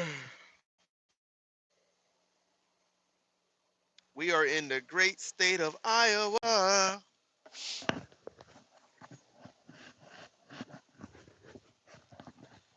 The great state of Iowa.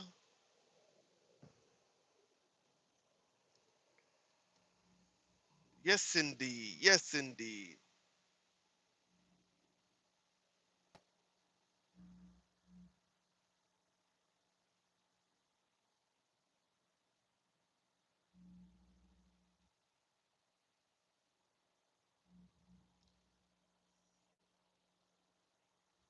Where you at, Jason?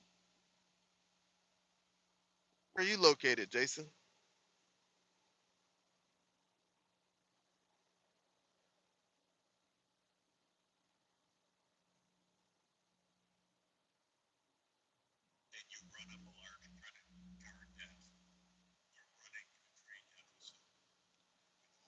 Asheville, North Carolina. I've been to Asheville, North Carolina. Uh, I was in Asheville. I had to make a delivery there back in like 2000, 2023 or some shit like that. It's been like 3 years since I've been there. You never been to Iowa before? Iowa is a beautiful state, man. It's a beautiful, nice cities in Iowa. It's a beautiful state.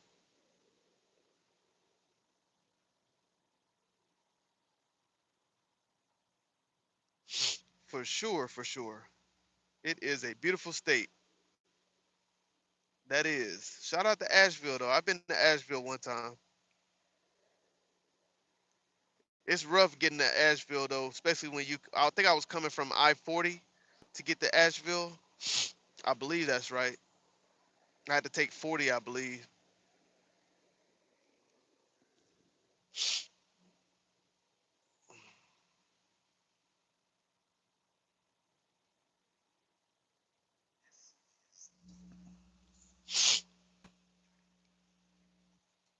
Oh yeah. Oh man.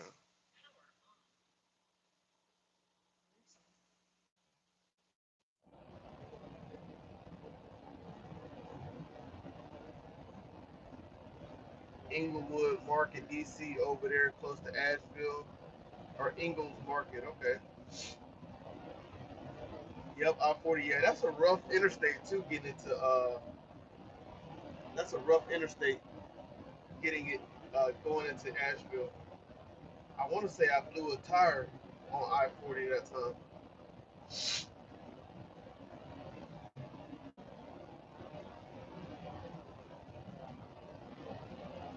I blew a tire one time.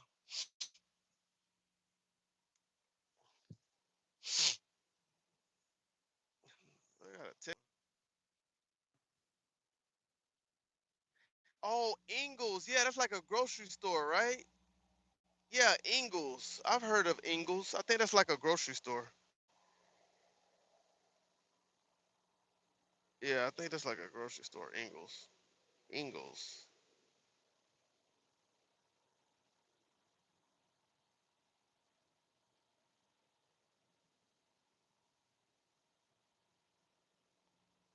Yep. Yeah, I remember that store. I remember that store now. Put some love on the live, guys. We need 3 more subscribers to reach 1,600. We need 3 more subscribers to reach 1,600. Put some love on the live.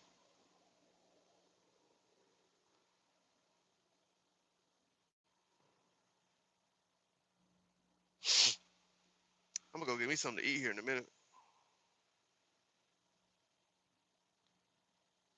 I'm gonna get me something to eat right here in a minute.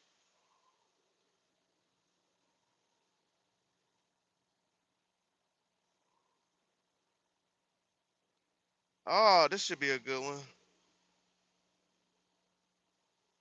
Piers Morgan crashes out.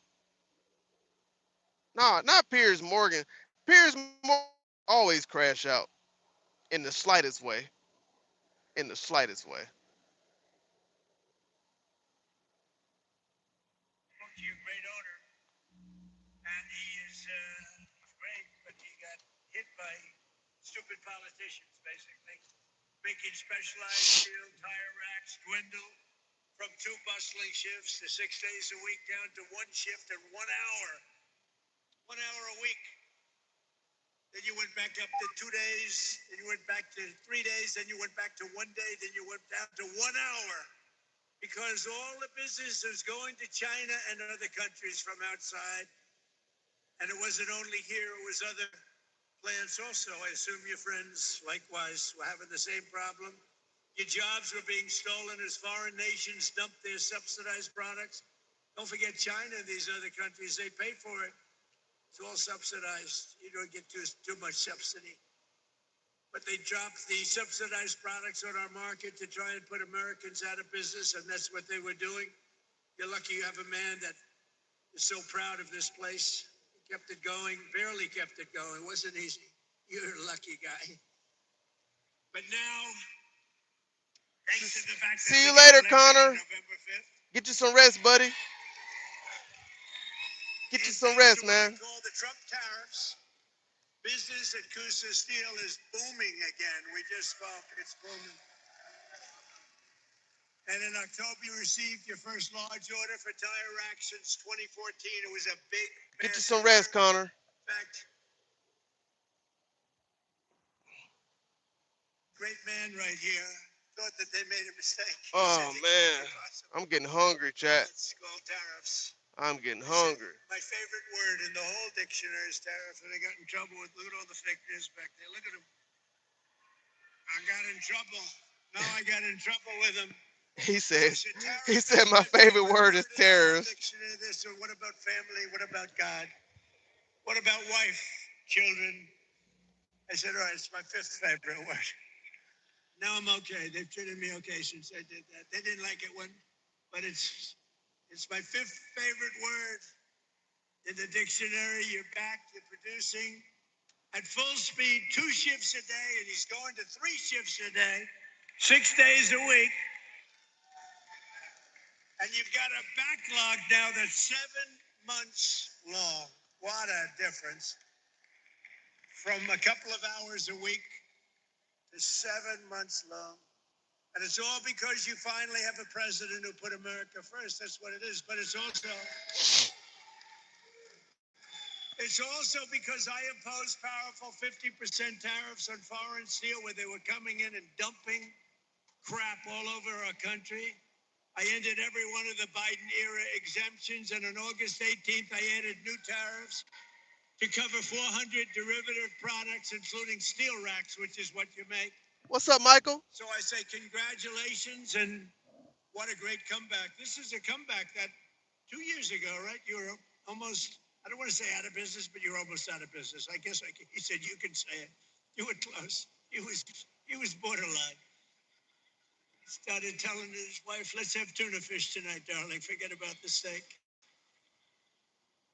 But stories like this companies are right now playing out in cities all around the country, towns, villages, all over the country. And to think I have to be in the United States Supreme Court for many, many months, waiting for a decision on tariffs. Without tariffs, this country would be in such trouble right now. Without tariffs, this country would be like your company was 2 years ago. What a difference it made. And you know who brought the cases against us? People that I'm sorry to hear that, Michael, man. I know you have been dealing with a lot, bro. Seriously. I'm sorry to hear that, man. You know, I just got over the coronavirus. Other countries too. People from other countries like Canada and others, they sue us. Canada has ripped us off for years. Not anymore, they're not. And I'm waiting for a decision from the Supreme Court. Can you imagine? We have to wait. I mean, I just the story today, and I've told it 1,000 times. I don't think I've ever heard it any better. I even took him back to the fake news where he related the story, that he was in serious trouble. There was no business. There was no business anywhere. How was this place 2 or 3 years ago? It was not just here, the whole area. It was a disaster. And now it's vibrant. And we have to justify this because people come from other countries because they ripped us off for 50 years. And now we're doing the same thing to them. And we're being very modest about it, right, Howard? We're being very modest about it. Could go a lot further if I want to. Because what they've done to us, other countries, what they've done, they almost put us out of business. And I'll tell you, if I didn't win this election, and if you had a moron like Kamala or a moron like Sleepy Joe Biden, if you had these people back, our country would have been finished. We wouldn't have had a country. Why you gotta call them morons though? That's crazy. The ad hominems is what get me a lot. I can make any song with your voice. To have my doctor's appointment, found out my skin cancer is bad. Really? I'm sorry to hear that. I'm sorry to hear that, Michael, man. Real talk, man. I'm sorry to hear that, brother. So what does that mean? Like, what do you got to do from here on out now? What's the next step? The tire rack industry really dropping off around 2010, and it was tough on our racks department. It was tough on these guys you see down front, these people that are used to this heat. I'm sorry if some of y'all aren't, but this is nothing to them. But the tire rack industry was going to China. There were no tariffs. They were bringing them in, and they were decimating the tire rack business. Your first term, we saw something come back, just a little bit here and there. The second term, about July, the quotes, the orders, I couldn't keep up. They were coming nonstop.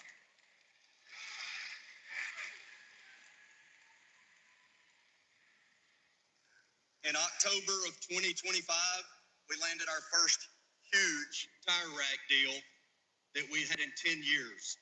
This is going to keep our racks department busy for 2 shifts a day, 6 days a week, and we're pumping them out as fast as we can go. And they're all going to Shippensburg, Pennsylvania, right in America. Mr. President, what you've done for these guys down front, what you've done for our entire economy, what you've done for all of America, couldn't be done without your favorite word, tariffs. You did it. You're making America great again. You're making all of these guys more in their wages, and we couldn't be more than happy to call you Mr. President.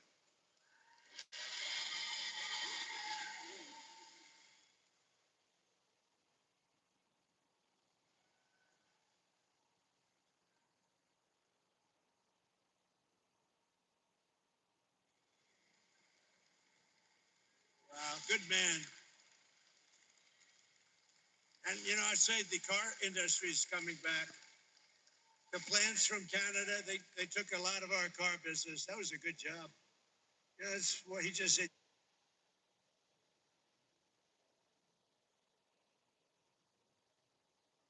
He said, you know, I had a speech to write, but I wanted to go from the heart. That's what you did, and much better. That's much better than reading a speech. So new studies shows U.S. consumers bear 90% of tariff costs. On February 12, 2026, the Federal Reserve Bank of New York said Americans bore 90% of the President Donald Trump's tariffs. Study authors noted average tariffs climbed from 2.6% to 13% during 2025, pushing back against Trump administration claim that foreigners would pay the levies.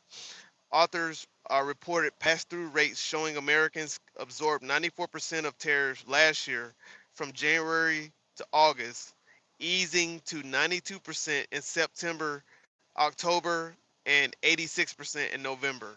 with past work finding 100% pass-through by foreign exporters. Federal Reserve officials says higher tariffs raise the cost of imported goods, complicating interest rates decisions and increasing prices for U.S. consumers and businesses. The Supreme Court is set to rule on the legality of many of the president. The Supreme Court. Oh, what's today, y'all? Today, yes, today is the day to pay attention to, guys. Today is the day to pay attention to. All right. Good morning. Good morning. Michael says, when I'm able to, I will try my best to come onto your live. I start chemo next Tuesday of this upcoming week.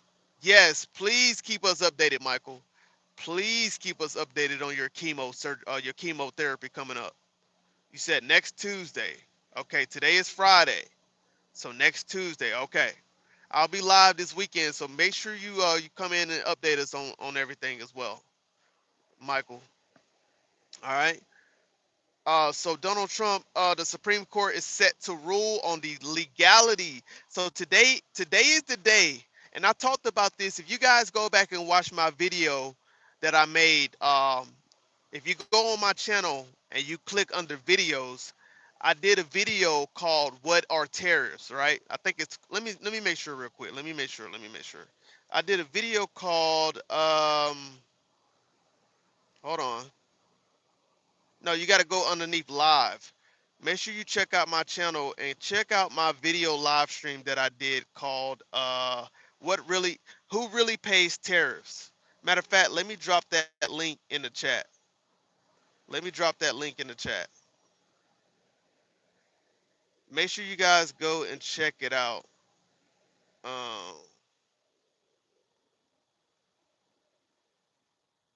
Let me drop that link in the chat right here. All right. There we go. So make sure you guys check out that video right there, right? Because if you watch that video, uh, I sort of went through a breakdown on what tariffs are, what they do, and I played a couple videos breaking down what tariffs are, Donald Trump tariffs, and what section of the law that he was violating when he was passing these tariffs without congressional uh, consent. And so today, I talked about today, and I did that video. When did I do that video? I did that video 7 days ago. Last week, I did that video. And I told you guys that February the 20th is the day that we need to be watching out for, right? Because the tariffs that Donald Trump passed on certain countries, he made the American people, we may have to pay those tariffs back up to $140 million in tariffs going back to those countries. So make sure you guys are paying attention. Today is going to be a interesting day for sure. Let me get back to this article right here. The Supreme Court is set to rule on the legality of many of Donald Trump's tariffs, which officials says impact impacts may wane, but cost of living effects could persist. So let me go here real quick. Let me find. We got we don't want to use the New York Post. New York Post is not, it's not that. Eh, New York Post. You got to be careful using the New York Post. Let's see here. Let's see. Michael said, I would try my best, Dom. I'm going to get off and head back to sleep. Stay safe. Thank you, Michael. Have a good night, buddy, and take care. Get you some rest, man. And just update us again when you can, brother. Keep us updated. So, U.S. consumers shoulder tariff costs, New York Fed report shows. This is an article from February the 20th, 2026. Check out this article if you guys get a chance. Check out this article when you guys get a chance from Semaphore. All right. This is the article that we're reading right here. All right. So you guys can check out that article when you get a chance. You're welcome, buddy. All right. U.S. businesses and consumers bore 90% of the cost of U.S. President Donald Trump tariffs. A New York Federal Reserve report showed as his tariff regime comes under increasing pressure. The report undermines Trump's claims that foreign companies would shoulder the burdens of duties, the Financial Times noted. U.S. lawmakers on Wednesday voted to remove tariffs on Canadian imports, a symbolic but politically consequential rebuke of the president's signature policy tools. The New York Times wrote, the U.S. Supreme Court is also expected to rule on the tariffs legality today, guys. Today, this is going to go down today. Meanwhile, countries targeted by Trump's duties have chosen to retaliate by reducing their reliance on Washington, a Bloomberg columnist. I'm sorry. Argued. All right, so that's the end of that. It's a lot more in there. It's not too much more in there. Let's go on and get into something else. All right. So yes, U.S. lawmakers and the Federal Reserve report showed that 90% of U.S. consumers and U.S. businesses are bearing the cost of the Donald Trump's tariffs that he passed.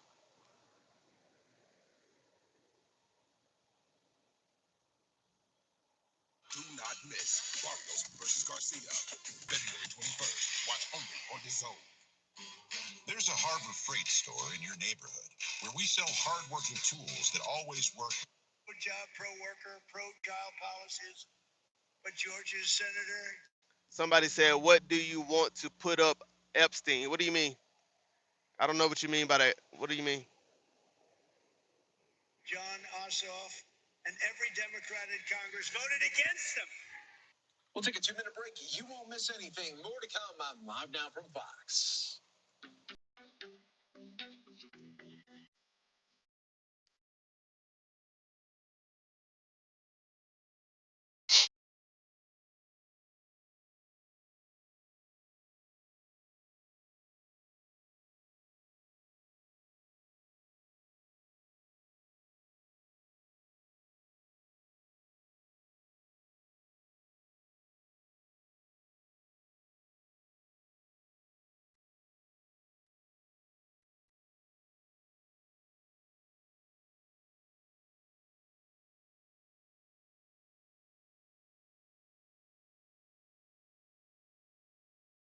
He was the best friend of Jeffrey Epstein, and their friendship was clearly over women. What we can say is that for over 10 years, Donald Trump lived the life of a sleazeball, lived a life that I think, if people understood, would have disqualified him from the presidency.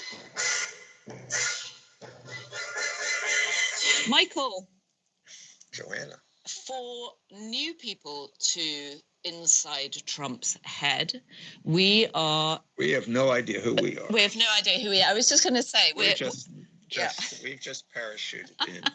We parachuted into inside Trump's head. This is, I was going to say volume 2. It's the second episode in a special we are doing on the relationship between Jeffrey Epstein and our president, Donald Trump.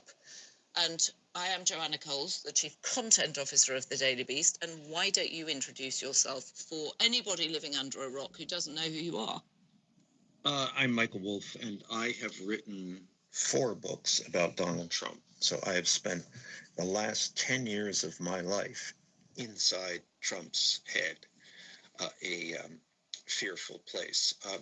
I have also had a long relationship with Jeffrey Epstein, who I began interviewing in 2014 and continued through to when he was arrested in 2019.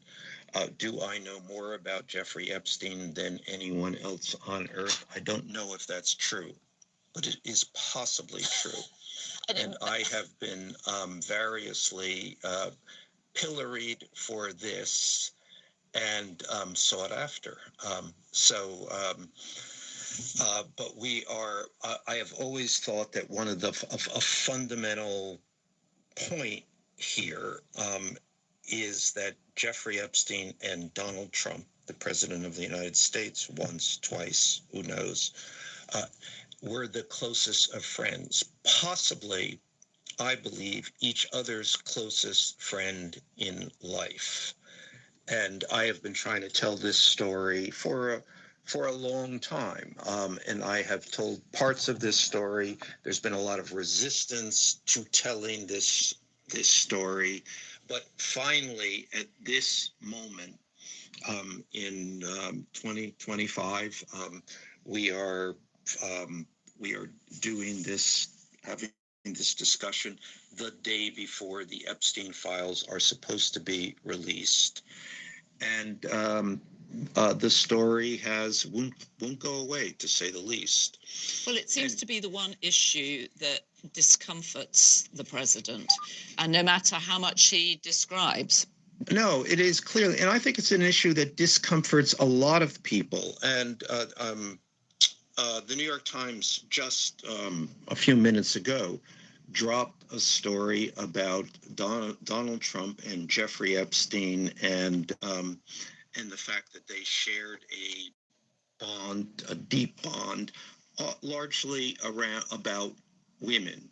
And this is, like, kind of, it's noteworthy that the New York Times is doing this story. It's a story we did here at the Daily Beast over a year ago. The New York Times has nothing appreciably new. We tried to do this story before the election. I have always thought that this is a key pillar if you want to understand Donald Trump. You can elect Donald Trump, as people did, but it is a key fact of his life that for more than 10 years, he was the best friend of Jeffrey Epstein, and their friendship was clearly over women. What we can say is that for over 10 years, Donald Trump lived the life of a sleazeball, lived a life that I think, if people understood, would have disqualified him from the presidency. But maybe I'm wrong about that. Well, But and I at think any when you rate- say that their relationship was about women, it was about women and sex. I think we should say it like it is. And the man turned out to be a monster. He had a massive network of women, some of whom were trafficked, a lot of whom were girls. He had cars ferrying schoolgirls back and forth from school. This was a monster of a man. Let's go. We don't know where Donald Trump, if he interjected with this. No, I'm talking about Jeffrey Epstein here, but who hangs out with someone like that? The bond was women and sex.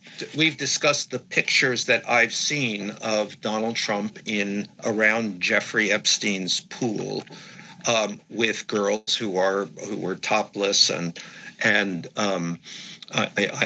don't know their age, but they were certainly young. Well, and I think we should just remind people of the other friends of Jeffrey Epstein whose careers did not withstand that adjacency. So you have Jess Staley, who had to stand down as the CEO of Barclays. You had Joey Ito, who had to stand down as the head of the Media Lab at MIT. You have Larry Summers, a former president of Harvard, who's had to step back from everything he's been doing. You have Leon Black, who had to step down as the co-founder of Apollo, a massive private equity company. So you have very senior men being felled by their friendship with Jeffrey Epstein, and yet Donald Trump is still the president of the United States. And Donald Trump's relationship with Jeffrey Epstein was much longer and much deeper than any of these other men. And again, we discussed this before the election. We aired tapes of Jeffrey Epstein talking about his relationship with Donald Trump in detail, about women and Donald Trump, about Epstein basically characterizing Donald Trump as a much bigger sleazeball than he was. So the again, imagination only boggles at the idea of being a bigger sleazeball than Jeffrey Epstein.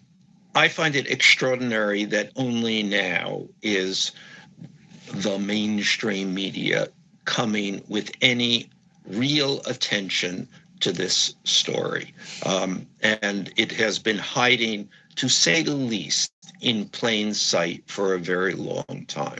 Well, and we should point out that the victims of Jeffrey Epstein have been banging on about their experience too for a long time.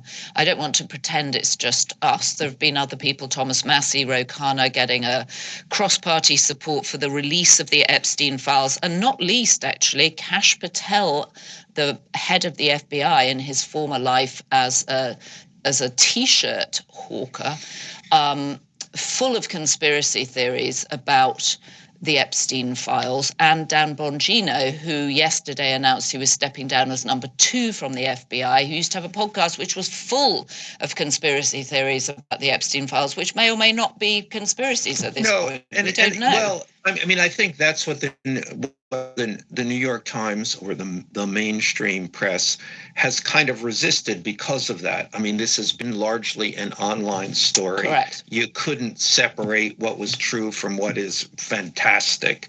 And I think it's still, in many ways, a difficult story to separate the true from the fantastic. Was Jeffrey Epstein the greatest spy on earth? Was he... Right, who was he working for? Russia? Was he working for Putin? Was he working for Mossad?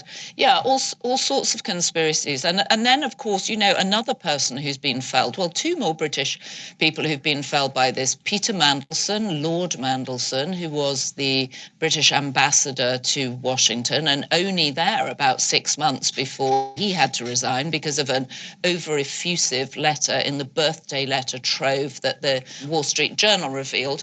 And then, of course, Prince Andrew, who's been forced out of Royal Lodge, squeezed into a tiny little shoebox of a house apparently on the Sandringham estate, and forced to give up his title. How small is this house? Oh, I think it's very, very small. I think it's like 8 bedrooms small.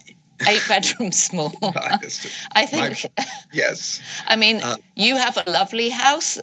I wouldn't say it was small. Your house is a fabulous family house. I would say that wherever Prince Andrew is going to live is going to be 10 times bigger than your house. But, okay. but small compared to Royal Lodge.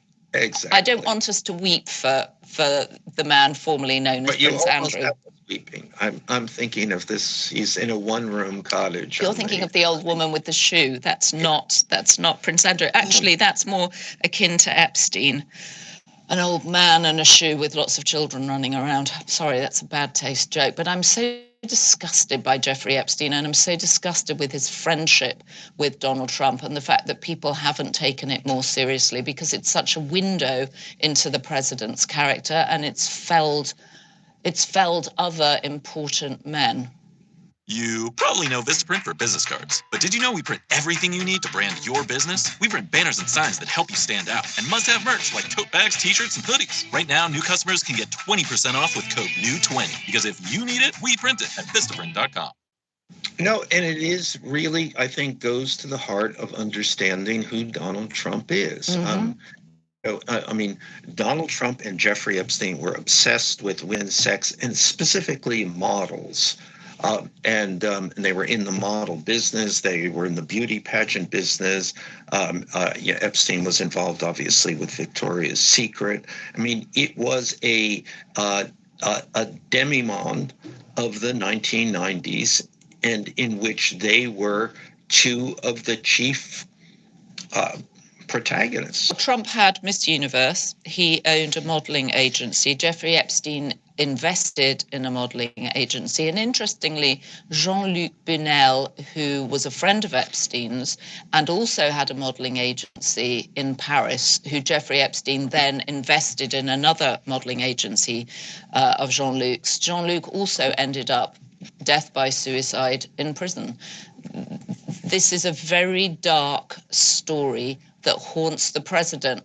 Let's continue this story. This is part 2. All right, so this is part 2. And I will just, I hope we get on to the Steve Bannon quote, which when you introduced Steve Bannon to Jeffrey Epstein, he said to him, "You were the only person I was afraid of." I'm giving it away. I'm giving it away because we've already said it on every other podcast we've done. Yes, but you might not know. never sacrifice a punch, never assume people know the punchline. Absolutely right. So in today's second volume, we're going to go through the latter part of their friendship. But for those who didn't hear the first episode, we go through their relationship. We go through their first contact. We go through them being rejected from Manhattan restaurants. We go through them being outsiders. These are very, very good friends. I mean, and that's what we are telling the story of these two guys in New York, interested in money and sex. And that's what they pursue to excess, to say the least. They also had what Gen Z would call trauma bonding. They bonded sort of over their trauma of coming from outside. They both viewed themselves as outsiders because they came from the outer boroughs. They were rejected by respectable Manhattan society, thrown out of restaurants. Donald's father was trying to make him buy real estate in Brooklyn, where he had no interest in being, because he wanted to run Fifth Avenue. And now, as we know, he says he can shoot anybody on Fifth Avenue and nobody will care. All right, so where are we picking up? We sort of dropped off in the mid-90s, really. Well, I think we dropped off. I mean, we dropped off with the marriage to Marla Maples. And he didn't want to marry Marla Maples. She got pregnant. He discussed this with his confidant in this matter was Jeffrey Epstein. And Epstein was horrified by the fact that he might actually have to marry Marla Maples, thought Donald Trump, his friend Trump, was being tricked into it. But at any rate, Donald Trump did marry Marla Maples. And I think he marries her in 1993, I believe, and they separate in 1997. So it's a quick second marriage. Now, in 1996 or 1997, she can't remember, comes the attack on E. Jean Carroll. And that happened in a dressing room at Bergdorf Goodman, a famous department store in New York.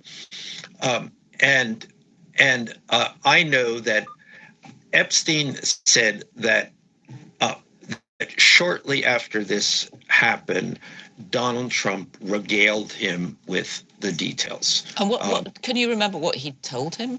I can't, and I get it mixed up with now what she has testified to. So I don't know, but I know that this was a point of hilarity or jocularity between these two men.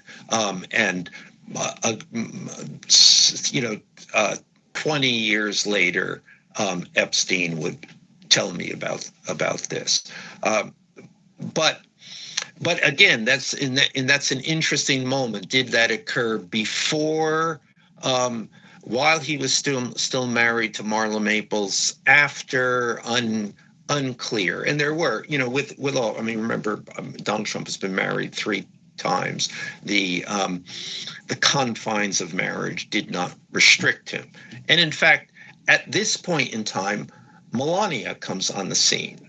Now, again, this is the world of models. That's what both Epstein and Trump are obsessed by. Models. Models represented status. They obviously represented sex, but they represented a world that I kind of remember occurring. I mean, they were on the cover of all the magazines. They were all over billboards. And I think it's worth reminding people this was pre-digital and it was a very different time. And the models, the supermodels, Kate Moss, Tatiana Patitz, Naomi Campbell, they were such aspirational figures. They represented glamour, sophistication, all these French and American fashion brands. I mean, they were, the faces of beauty. Young women wanted to be them and young men wanted to own them. You had a hierarchy of models. You had supermodels, you had runway models, you had catalog models. You had girls who just dreamed of being models. And so this all created a culture which these guys fed on. Well, they fed on, and also worth pointing out that Eastern Europe was opening up at this point. This was, the Berlin Wall fell in 1989. So you have suddenly a corridor of young, thin, very pretty Eastern European girls flooding the model market, and modeling agencies sprang up all over the place. And this, again, was pre-digital. And you have the intersection here of Russian money, too, Eastern European money, which certainly Trump was involved in, and this would come to haunt him when he became the president of the United States, obviously the first time. But it's, money. You can't, with these guys, it would be missing something not to see that link between sex and money. Now, so at any rate, this is, at this moment in time, Marla Maples, that marriage is ending. Melania comes on the scene. Now, in Melania's telling, she meets Donald Trump at a club in New York, I think called the Kit Kat Club, in 1998. But there's another interview in which she says it's 1997, which would be when he is still married to Marla Maples. And this was at a party. I think she says she was taken by her roommate, and it was a party hosted by Paolo Zampoli, who was a model agent. Friend of both Epstein's and Trump's. And this is actually another kind of subtext of their relationship, airplanes. It is a kind of foundational identifier for wealthy men, or men who want to pretend that they are wealthy, that they fly only private. And Epstein would say, so we're also in a moment in time when Donald Trump really doesn't have any money. He's begun, his Atlantic City properties have begun to go bankrupt in the early 90s. He's in a financially uncomfortable position. Do people know this? It's curious. Did Melania Trump know when she got together with Donald Trump that he was a deadbeat? Totally unclear. When you say deadbeat, he still had buildings around New York with his name all over them. The illusion of prosperity was one which, of course, he carried onto The Apprentice when he started doing that show. And the illusion of success is something that he's always been good at. Right. So you had these buildings with his name on, and what they did not say is that they did not announce they announced his name, not his indebtedness. Right. And all of these buildings were basically underwater, and he would lose a lot of them. But one of the things about the airplanes is Epstein would always say that they used his airplane. Donald Trump wanted to use Epstein's airplane because he didn't want to pay for an airplane. I mean, he didn't want to pay for the fuel or the maintenance or whatever, which was a kind of nature of their relationship, a kind of constant rivalry, one-upmanship. And probably at this time, the late 90s, Epstein had more money than Donald Trump. So Epstein has more money than Donald Trump. He has a network of young women that he's somehow operating with the help of Ghislaine Maxwell, I think it's worth pointing out, who later gets sentenced to 20 years for sex trafficking. These pictures that I have seen of Donald Trump would take place somewhere the very late 1990s, the very early 2000s. And these pictures, which I've discussed many times, but there are about a dozen snapshots that Epstein would bring out. And this was much later, and so he brought these out as, again, to make fun of Donald Trump. And the pictures were of Trump, and I think we've played the tape of him, Epstein, discussing Trump's way of Epstein says that Trump says that the thing that makes life worth living is sleeping with the wives of your friends. And then Epstein tells the story of how Trump did this. I think he would try to undermine the relationship between husband and wife, asking the husband what he thought of his wife while the wife was on the speakerphone. And I think Jeffrey Epstein also on those tapes talks about how he and Donald Trump would go to Atlantic City. They would target a couple, a male and female couple, and Donald Trump would swoop in and start talking to the woman. Jeffrey Epstein would pretend to talk finance to the guy. They would separate the couple. Now, Ghislaine Maxwell is on the scene at this point in time. And the other component of this is social climbing. So all of these guys are always looking for sources of money, big money. I mean, they're looking to finance whatever they want. In Trump's case, it's real estate finance. And Trump is not and has never been a blue chip guy. You can't just walk into the bank. It's a much more complicated relationship with sources of capital. And one of the cards that they played was the then Prince Andrew card, no longer Prince. And they both befriended Prince Andrew, and this largely was through Ghislaine Maxwell, who was a person from, grew up in London, from the British social scene,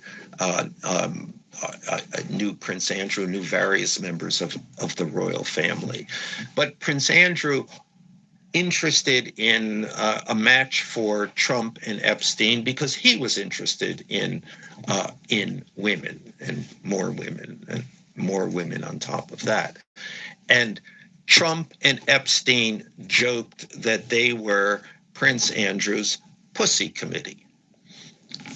In other words, so again, and I think we can't make this point enough that Donald Trump lived a life which would have, if known, excluded anyone, certainly anyone else, from the presidency of the United States. And to a degree, all this was known at certain points of time, and it certainly should have been a factor in certainly his second campaign for the presidency. Well, and the strange thing was, it was almost a factor in his first campaign with the grab them by the pussy tape. Remember the conversation he had with Bully Bush on the bus as they were driving in to LA to do an interview with Access Hollywood, I think. And then, as we've discussed before on Inside Trump's Head, Steve Bannon had the idea of bringing the women that accused Bill Clinton of having abused them to the debate with Donald Trump and Hillary Clinton. Right. Let's go back to Clinton at this point, because in the late 90s, Clinton is still the president of the United States, obviously involved in scandals of his own. Both Epstein and Trump are in the Clinton camp. They are trying to get close to Clinton. They like Clinton. I think that they clearly feel a bond with Clinton. Clinton is, and now as the Epstein files come out and as Congress tries to shift the attention from Trump and Epstein, there is obviously efforts to shift the emphasis to Clinton in Clinton and Epstein. But the truth of the matter is that it's Epstein, Clinton, and Trump. Very much, guys who are who view the world in, let's say, similar terms. So anyway, just to keep the chronology here, we basically we're in the late 90s, and Trump is still in eclipse, really. Epstein Epstein feels that he is the dominant figure in this relationship. It's interesting, the Atlantic City business. So, Trump is fully vested. He is the Atlantic City guy. And this is, it's a weird thing to be known as, especially because his casinos have regularly gone bankrupt in Atlantic City. And Epstein regards this as déclassé. So he is richer than Trump. Trump is an Atlantic City guy. He looks down on Trump. They spend an enormous amount of time together, but this is the nature of that relationship is, they actually, I think you can look at this and say they really hate each other. I don't know, we can... Why do they carry on hanging out together then? If Jeffrey Epstein despised Donald Trump's sort of business acumen and his business is slowly declining and then going bankrupt, why did he carry on hanging out with him? Girls, I think. Girls and sex. I think they're both motivated by the same thing, and they're probably... I don't know. They probably have a certain amount of self-loathing for it. Self-loathing for hanging out with each other. Well, self-loathing for hanging out, self-loathing for their obsessions, their fetishes. I don't know. It's hard to think of Donald Trump as self-loathing, because that would indicate some level of self-awareness. Which I have never seen any evidence of. But clearly they were well, perhaps codependent. Yeah, they were. Good night, Sherry. Love you, Sherry. Have a great night. We'll talk to you later, okay? You take care. Get some rest.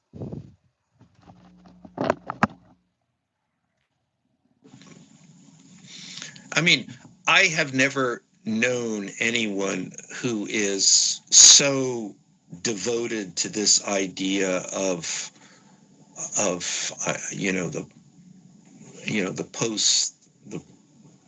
the personal playboy ideal. I think they both venerated Hugh Hefner. Well, and I think it's fair to say that the media at the time venerated Donald Trump, right? He was constantly on the front of the New York tabloids. Well, I think that Ghislaine Maxwell's father owns the Daily News. I actually think that that's incorrect. And in fact, I got to know Trump for the first time at this period. So the late 90s, I was at New York Magazine, and he would call. I'm sure he could call many people at the magazine, but he would certainly call me at the magazine, because I was the media columnist, and he was interested in media. And he would call me to complain, not so much about what the magazine said about him, but when he was not in a story. And that was a moment in time that Trump was you didn't want to put Trump in a story. He was a cliche. He was overdone with.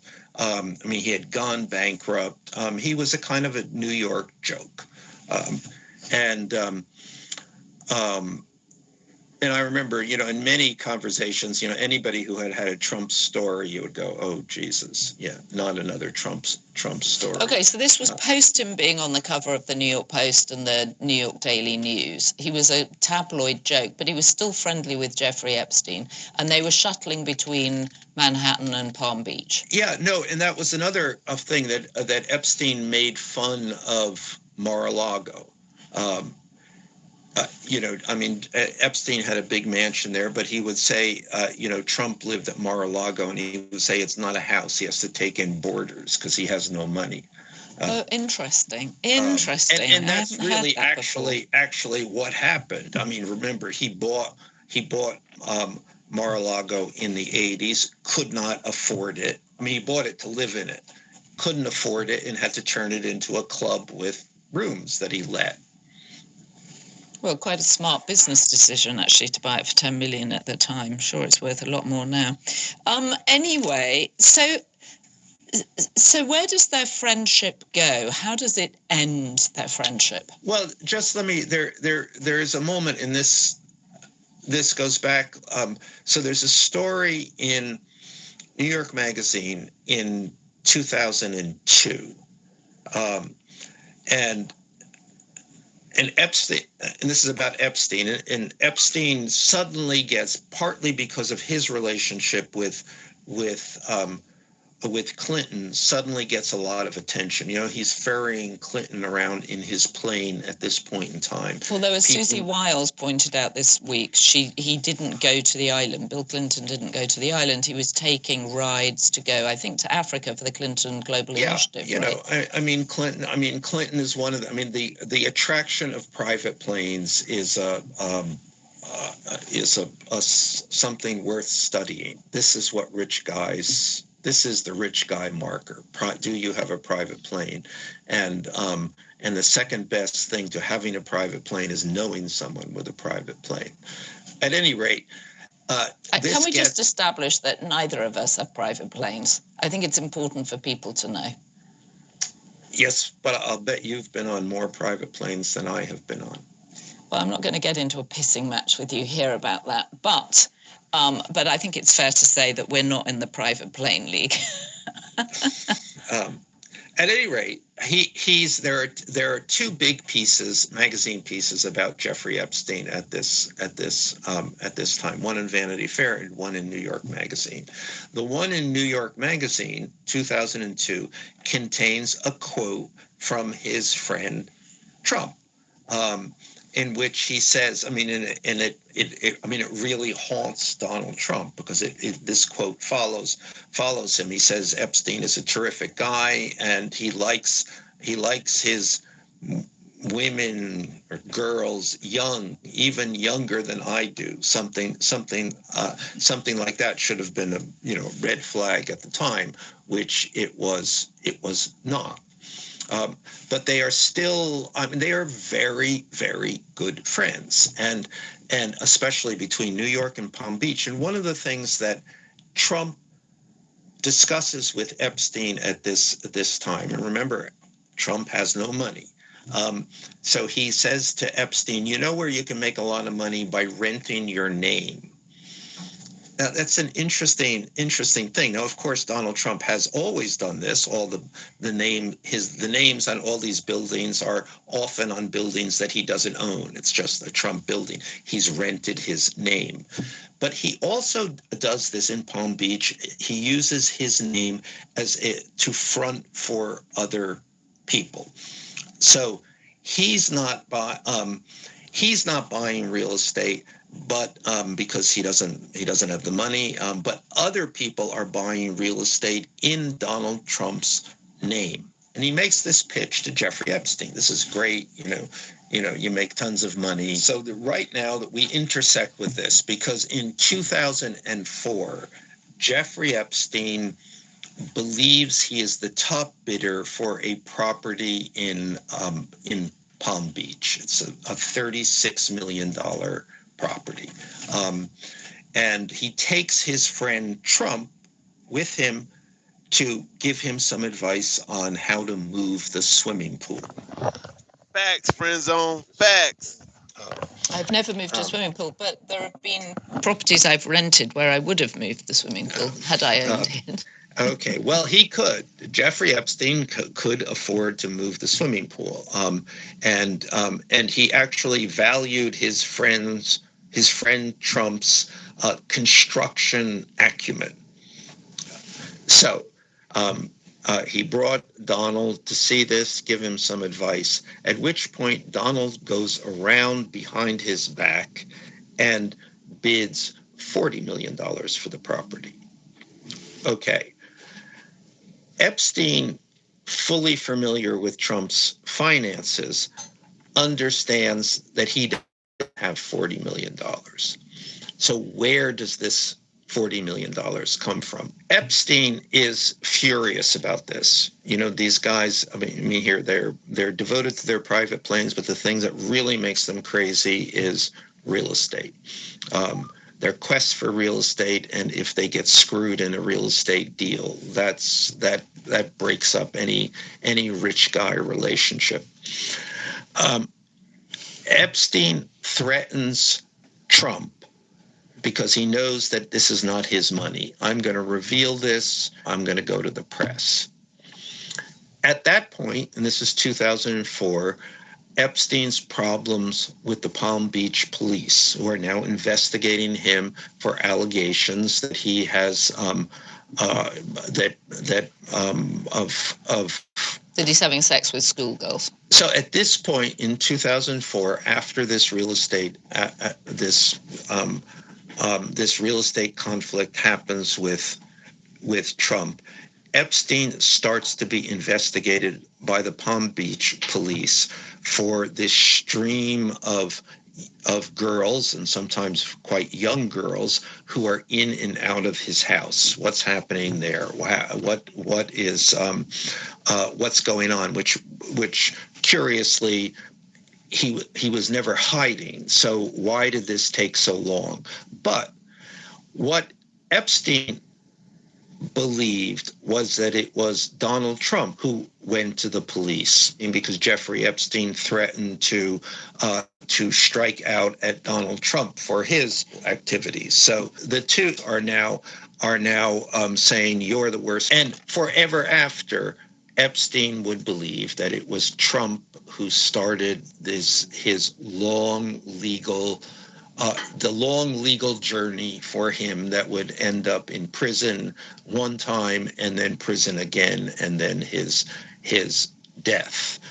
And this was their falling out. And Epstein, for the next quite a number of years, between 2004 and 2008, when he went to jail, Epstein was certainly preoccupied by these legal woes and was certainly blaming this on Trump.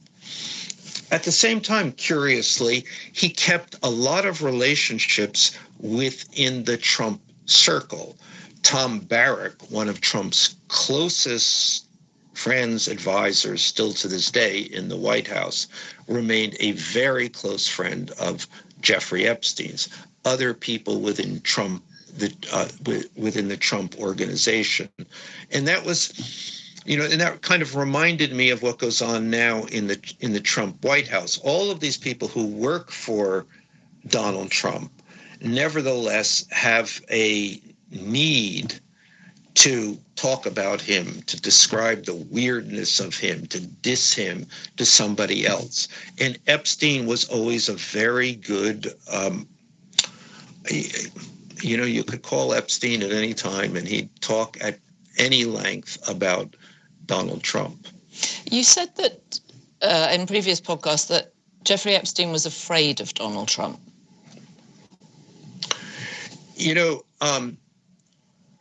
I think that particularly happened as it became clear that he might be the president of the United States.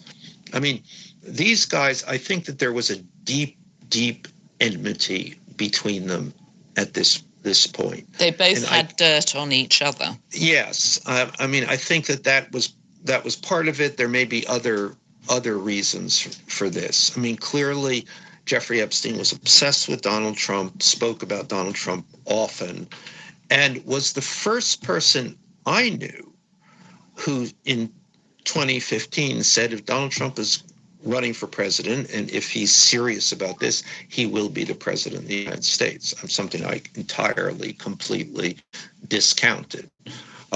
Although as I started to write more about Donald Trump and started to cover the campaign, Epstein became more and more a valuable source. And then certainly as soon as Donald Trump got into the White House, where his obsession became even fiercer.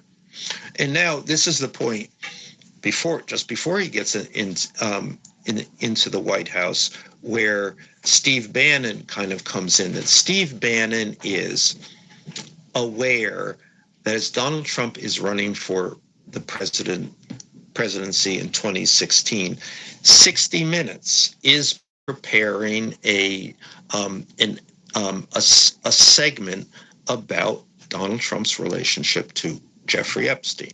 So this is back in 2017?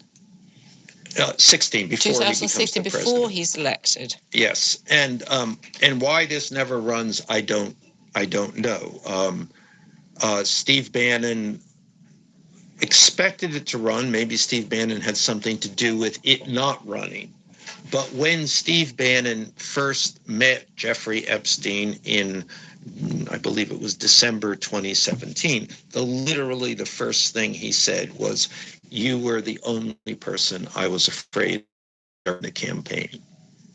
Do you think Jeffrey Epstein was jealous of Donald Trump? Because also at this point, Donald Trump had been on 14 seasons of The Apprentice. I mean, you know, in the time that he managed to go from being a joke, as you said, in the early 2000s to suddenly playing a successful businessman on television in The Apprentice with his friend Mark I think Burnett. that he was still, up until he became the president of the United States, I think he was still a joke. And that's always one of the remarkable things about this story, this transformation of the joke into the most consequential person on earth happened overnight. Surprising, by the way, no one as much as Donald Trump himself. I remember you saying that, but television confers a charisma and, in his case, a validation on someone when he's playing a successful businessman at Trump Tower. I think it clearly did with much of the country. It did not, however, at any point in New York. So the same people, the same insiders continued to see Donald Trump as an outsider. I mean, he was a reality television star. Can you get any, certainly in terms of stardom, can you get any lower than that? So one of the things that you have always pointed out is that these two men were the best of friends. They tooled around together. They were constantly hunting for women, various modeling agencies and all sorts of excuses and filters to get to know young women. One of them ends up dead in one of the most notorious prisons in the whole of America, and the other ends up as president of the United States. It's the most remarkable polarized friendship. You know, and the interesting thing was,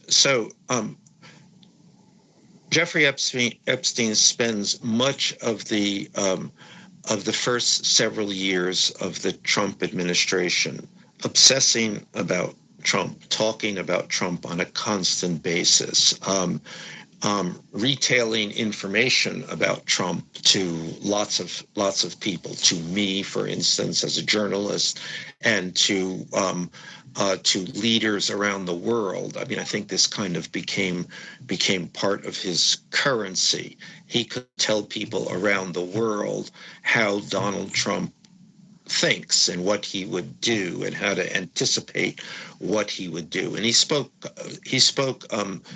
both eloquently and outrageously and comically on the subject. I believe that he had, sometimes you have to pull back and not entirely accept what Jeffrey Epstein says. Yeah, I'm sure he was an unreliable narrator in many ways. Well, the difficult thing is that he was often so reliable. I mean, that you were shocked. He would tell you what is going to happen well ahead of when it happens, and then it happens. But there was a moment that he represented. He told me that he had gone to see Putin to give Putin advice, and part of that advice was how to deal with Donald Trump. Perfectly possible, and he would have been a good person. I mean, he remained right up until his death a person, one of that inner circle of people who I think knew Donald Trump as well as anyone. And his relationship with Steve Bannon, which really flowered after meeting and at the end of 2017, had largely to do with talking about Donald Trump. They both were obsessed with this guy. Now, I think the question is, and I certainly don't know the answer to this, but to what extent did that lead to what happened to Jeffrey Epstein in 2019? I mean, in terms of his arrest. And then a month later, his death. And I think it probably, it occurs, he's arrested by the Donald Trump Justice Department. So what does that mean? And there are two theories. The one theory is that he had started to speak publicly about his relationship with Donald Trump. When you say publicly, where was this showing up? Well, and this is, I come into the story at this point because that story of the breakup of their relationship, he tells in my book Siege, which was published in June 2019. So that was the second of your 4 Trump books. It was, and he knew I was public. He told me this story, and seemed perfectly comfortable with me using this story. But as soon as he read this, he was in Paris at the time. He got the book in Paris and read it. He called me up and he said, "I think I might have said too much." This is the first time I'm hearing this. I have read Siege, but I haven't read it for 8 years. When you're talking about the story of the end of their friendship, do you say Donald Trump was laundering money for the Russians? Yes. So this is all. And it's sourced to Jeffrey Epstein. Jeffrey Epstein is on the record. Exactly. So this is told through Epstein's eyes. So he's talking publicly, and I think this is the first time, about his relationship with Donald Trump. It's also possible that Trump knows at this point about his relationship with Steve Bannon, who Trump is it's fallen out with at this stage, right? Yes. They are antagonists at this point. And so Stephen, from Donald Trump's perspective, if you're inside Donald Trump's head, his campaign sort of guru in Steve Bannon has gone over to the really dark side by hanging out with Jeffrey Epstein. Yeah, possibly, yes. Now, it's all quite possible that Donald Trump has no idea about this, that Donald Trump lives in the split-second moment, and this is of no concern, or not more than a moment's concern. But it is one of those things. And when Epstein is arrested in 2019, and remember, the circumstances of Epstein's arrest are complicated, to say the least. He's entered into what's called a non-prosecution agreement with the federal government. That happens in 2008. They say, we're not going to prosecute you. You're going to plead guilty to state charges, and that acquits you of any federal jeopardy. This is where he pled guilty for solicitation of a minor for the purposes of prostitution.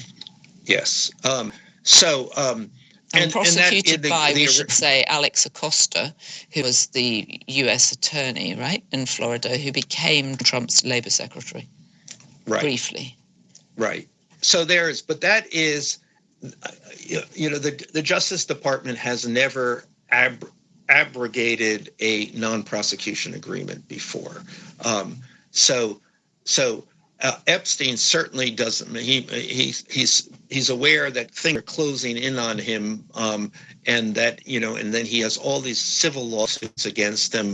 Things are pretty complicated for him by 2019, but he never for a minute thinks that the federal government is coming after him, because they've agreed not to.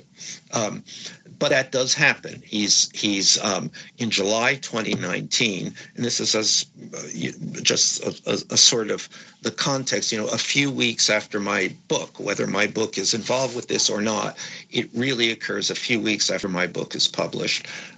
He's arrested. He's arrested by the federal government. And we should point out that Julie K. Brown of the Miami Herald was busy writing about the victims in sort of 2018. So the whole story was coming back into very, very much. The story is alive. Although I also remember that in not long before he's arrested, Steve Bannon says, and Steve Bannon is trying to help him, advise him, or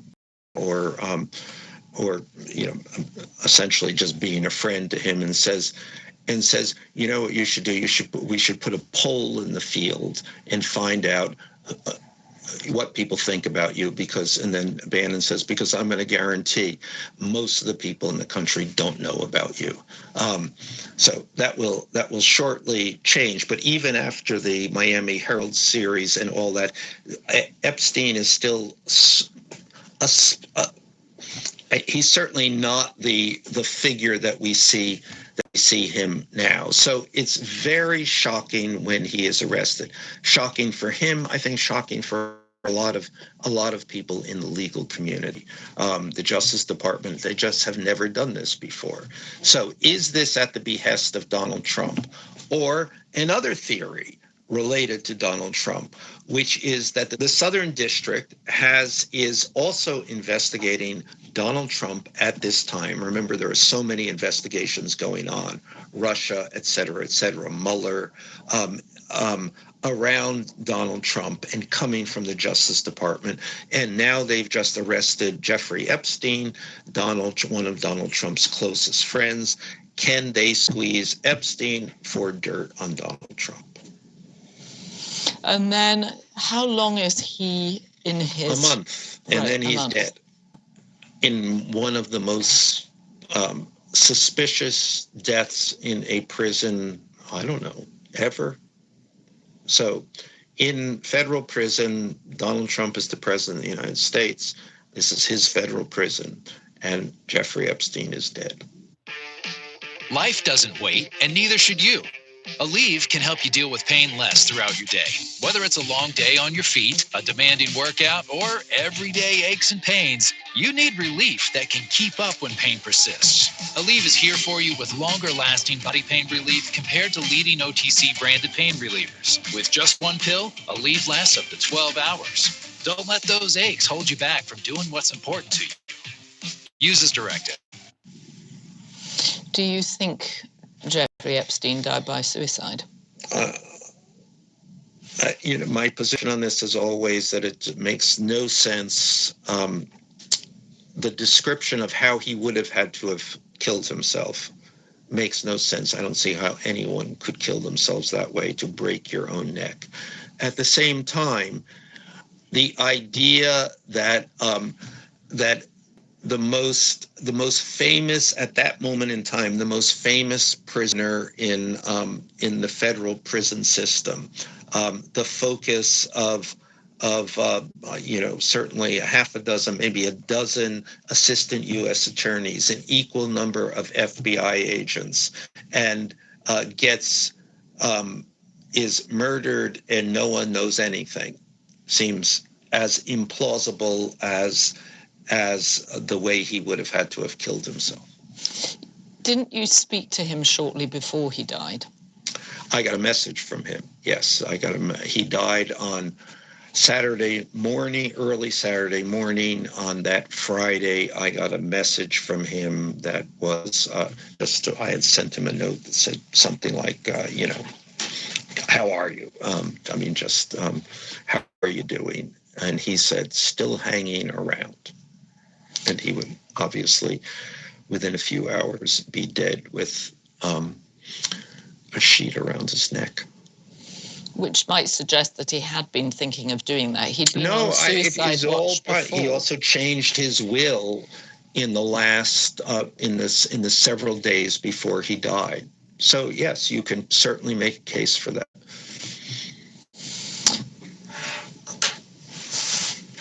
Well, he may have died in 2019, but he has lived on in the popular imagination. I mean, he's become, as you have said frequently, one of the most diabolical figures of the modern age. And he has, from the grave, been one of the few consistent themes that unnerves our current president. Very clearly, their friendship is something which unnerves Donald Trump. And it pursues him. It continues to pursue him. It could catch him. Who stood to gain from Epstein's death? I don't exactly know how to answer this. I mean, first thing we get into, the world of conspiracy, which I think is a dangerous place to go, and the online world is filled with nothing but speculation about this. Well, we're recording this for the holidays on the day the Epstein files are due to be released, whatever they comprise of. And at the moment, they still haven't been released, so we don't really know. Do you want to take a guess? No, I think that there's going to be tons. I mean, it's just going to be pieces and pieces and pieces and pieces and pieces of a puzzle to be assembled. Well, Michael, no one knows more about this than you do, and it's just a remarkable story. I mean, you couldn't make it up. And the Epstein of it all is a remarkable story, but at the center of it, the Epstein and Trump friendship relationship is certainly it's central to understanding the man who is the most consequential person in the world at this point in time. And as you've always said, one of them ended up dead in a jail, in a prison cell, and the other ended up as president of the United States. And I have, in so many ways, they are the same person. Well, thank you for that insight. And we will be back. If you have been, thank you for joining us. Don't forget to leave us a comment on YouTube. Please subscribe to our channel on YouTube, or Apple, Spotify, wherever you get your podcasts. And don't forget to subscribe to the Daily Beast, where we are chronicling the Trump presidency with enormous energy and enthusiasm. Are we covering it with enthusiasm? Perhaps that's not right, but we are covering it with enormous energy and zeal, I would say, and zeal. Michael, what are you planning to do for the rest of the holiday season? Jesus, I don't know. I'm stumped now. I mean, after all of this, I mean, it really is to go through this. You really think, Jesus, it is dark, and it's a scary story too. It's a dark and it's a scary story. I mean, the implications of it, well, I don't even want to go there because it is Christmas. And well, we'll go there in the new year. For now, people should hug their loved ones close and enjoy the holiday season. We'll be back tomorrow or the day after tomorrow. We're never leaving. We're never leaving. We're here now. And we should thank our top-level members. And they are Sandra Clark, Methinks, Travel with Carl, Andrew Beaver, The Capinator, Harry Clark, Dawn McCarthy, Daniel Doglover, M. Griner, Fulvia Orlando, Herbie, Andrew Mellor, Laz Conde, Bonzo, Val Love Francesco, Andrea Hodel, Bocock DC, Sharon Shipley, Connie Rutherford, Karen White, Heidi Riley. Thank you all. Thank you, Devin, Anna, and Jesse. From the bottom of my heart. Steady on.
What y'all arguing about now in the chat? What's up, Mr. Rogers? What's up, Glory?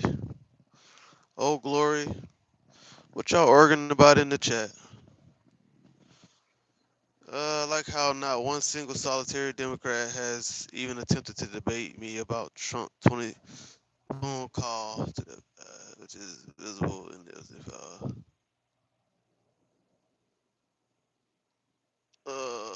There's screaming over Trump is proof that disappeared. That's wild. I wonder why that is. Oh yeah, that's right. It's physically impossible.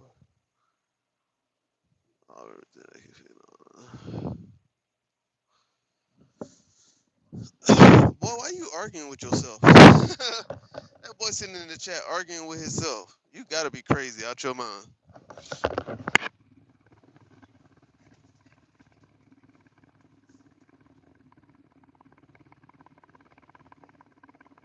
And Foreign Affairs Committees. Welcome back to the show. It's good to see you. So, Democrats' demands, they aren't radical, sir. There's no masked agents. That's what they want. They want judicial warrants. They want stronger training, real oversight, and polls show public approval of ICE. And in fact, President Trump's immigration agenda has plummeted. So will Democrats hold the line with not another dime for Trump's immigration crackdown? And I say that in quotes because it has been said many times, until conditions are met. Thank you, Alex, for your question. You're absolutely right. And let me start by saying that ICE agents and Border Patrol agents are not real police officers. And that's because real police officers, yes, they wear body cameras. Real police officers don't engage in racial profiling. They use judicial warrants. And real police officers don't escalate, they de-escalate. So the demands by Democrats are very reasonable. And if ICE and Border Patrol agents want the respect of being real police officers and not be viewed as thugs and goons and drunk on power jerks, then they have to comply with the standards that real police officers across the country comply with. And that's all Democrats are asking for. And I believe we will hold strong. Do any of your Republican colleagues, whether privately or publicly, though I haven't heard publicly, give you reason for why they oppose, let's just take the wearing of masks? Is there any real legitimate reason? Because they're implying that police, sheriffs, state law enforcement, who also face a number of criminal challenges all the time and the potential for retribution, what, that they're not important enough? Or what is it? Alex, it actually doesn't matter what Republican lawmakers think. It simply matters if they have the courage to stand up to the White House. And right now, most of them simply do whatever the White House wants them to do. However, the American people have shown a lot. The people in Minnesota, across our communities, they have fought back against Donald Trump's ICE, and we have won. Trump has pulled out of Minnesota. You see the Department of Homeland Security backtracking on a number of issues. And so what we need is to have continual public pressure, and that's how we make sure that we get reforms to ICE and Border Patrol.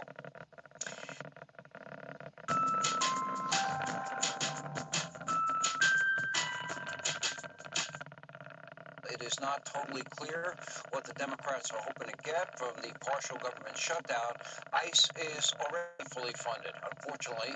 Now, this shutdown is actually targeting air travel, that's TSA, emergency responders, FEMA, the Coast Guard, Secret Service, and Democrats are now playing a very dangerous game. To what end? Here with more. Secretary of the Department of Homeland Security, Kristi Noem. If you can explain this to me, I'd love to hear your explanation, but I do know this, and even CBS News reported it. Last year, 2025, 2,100 Americans were murdered by either convicted or people charged with illegal immigrants charged with killing Americans. 5,400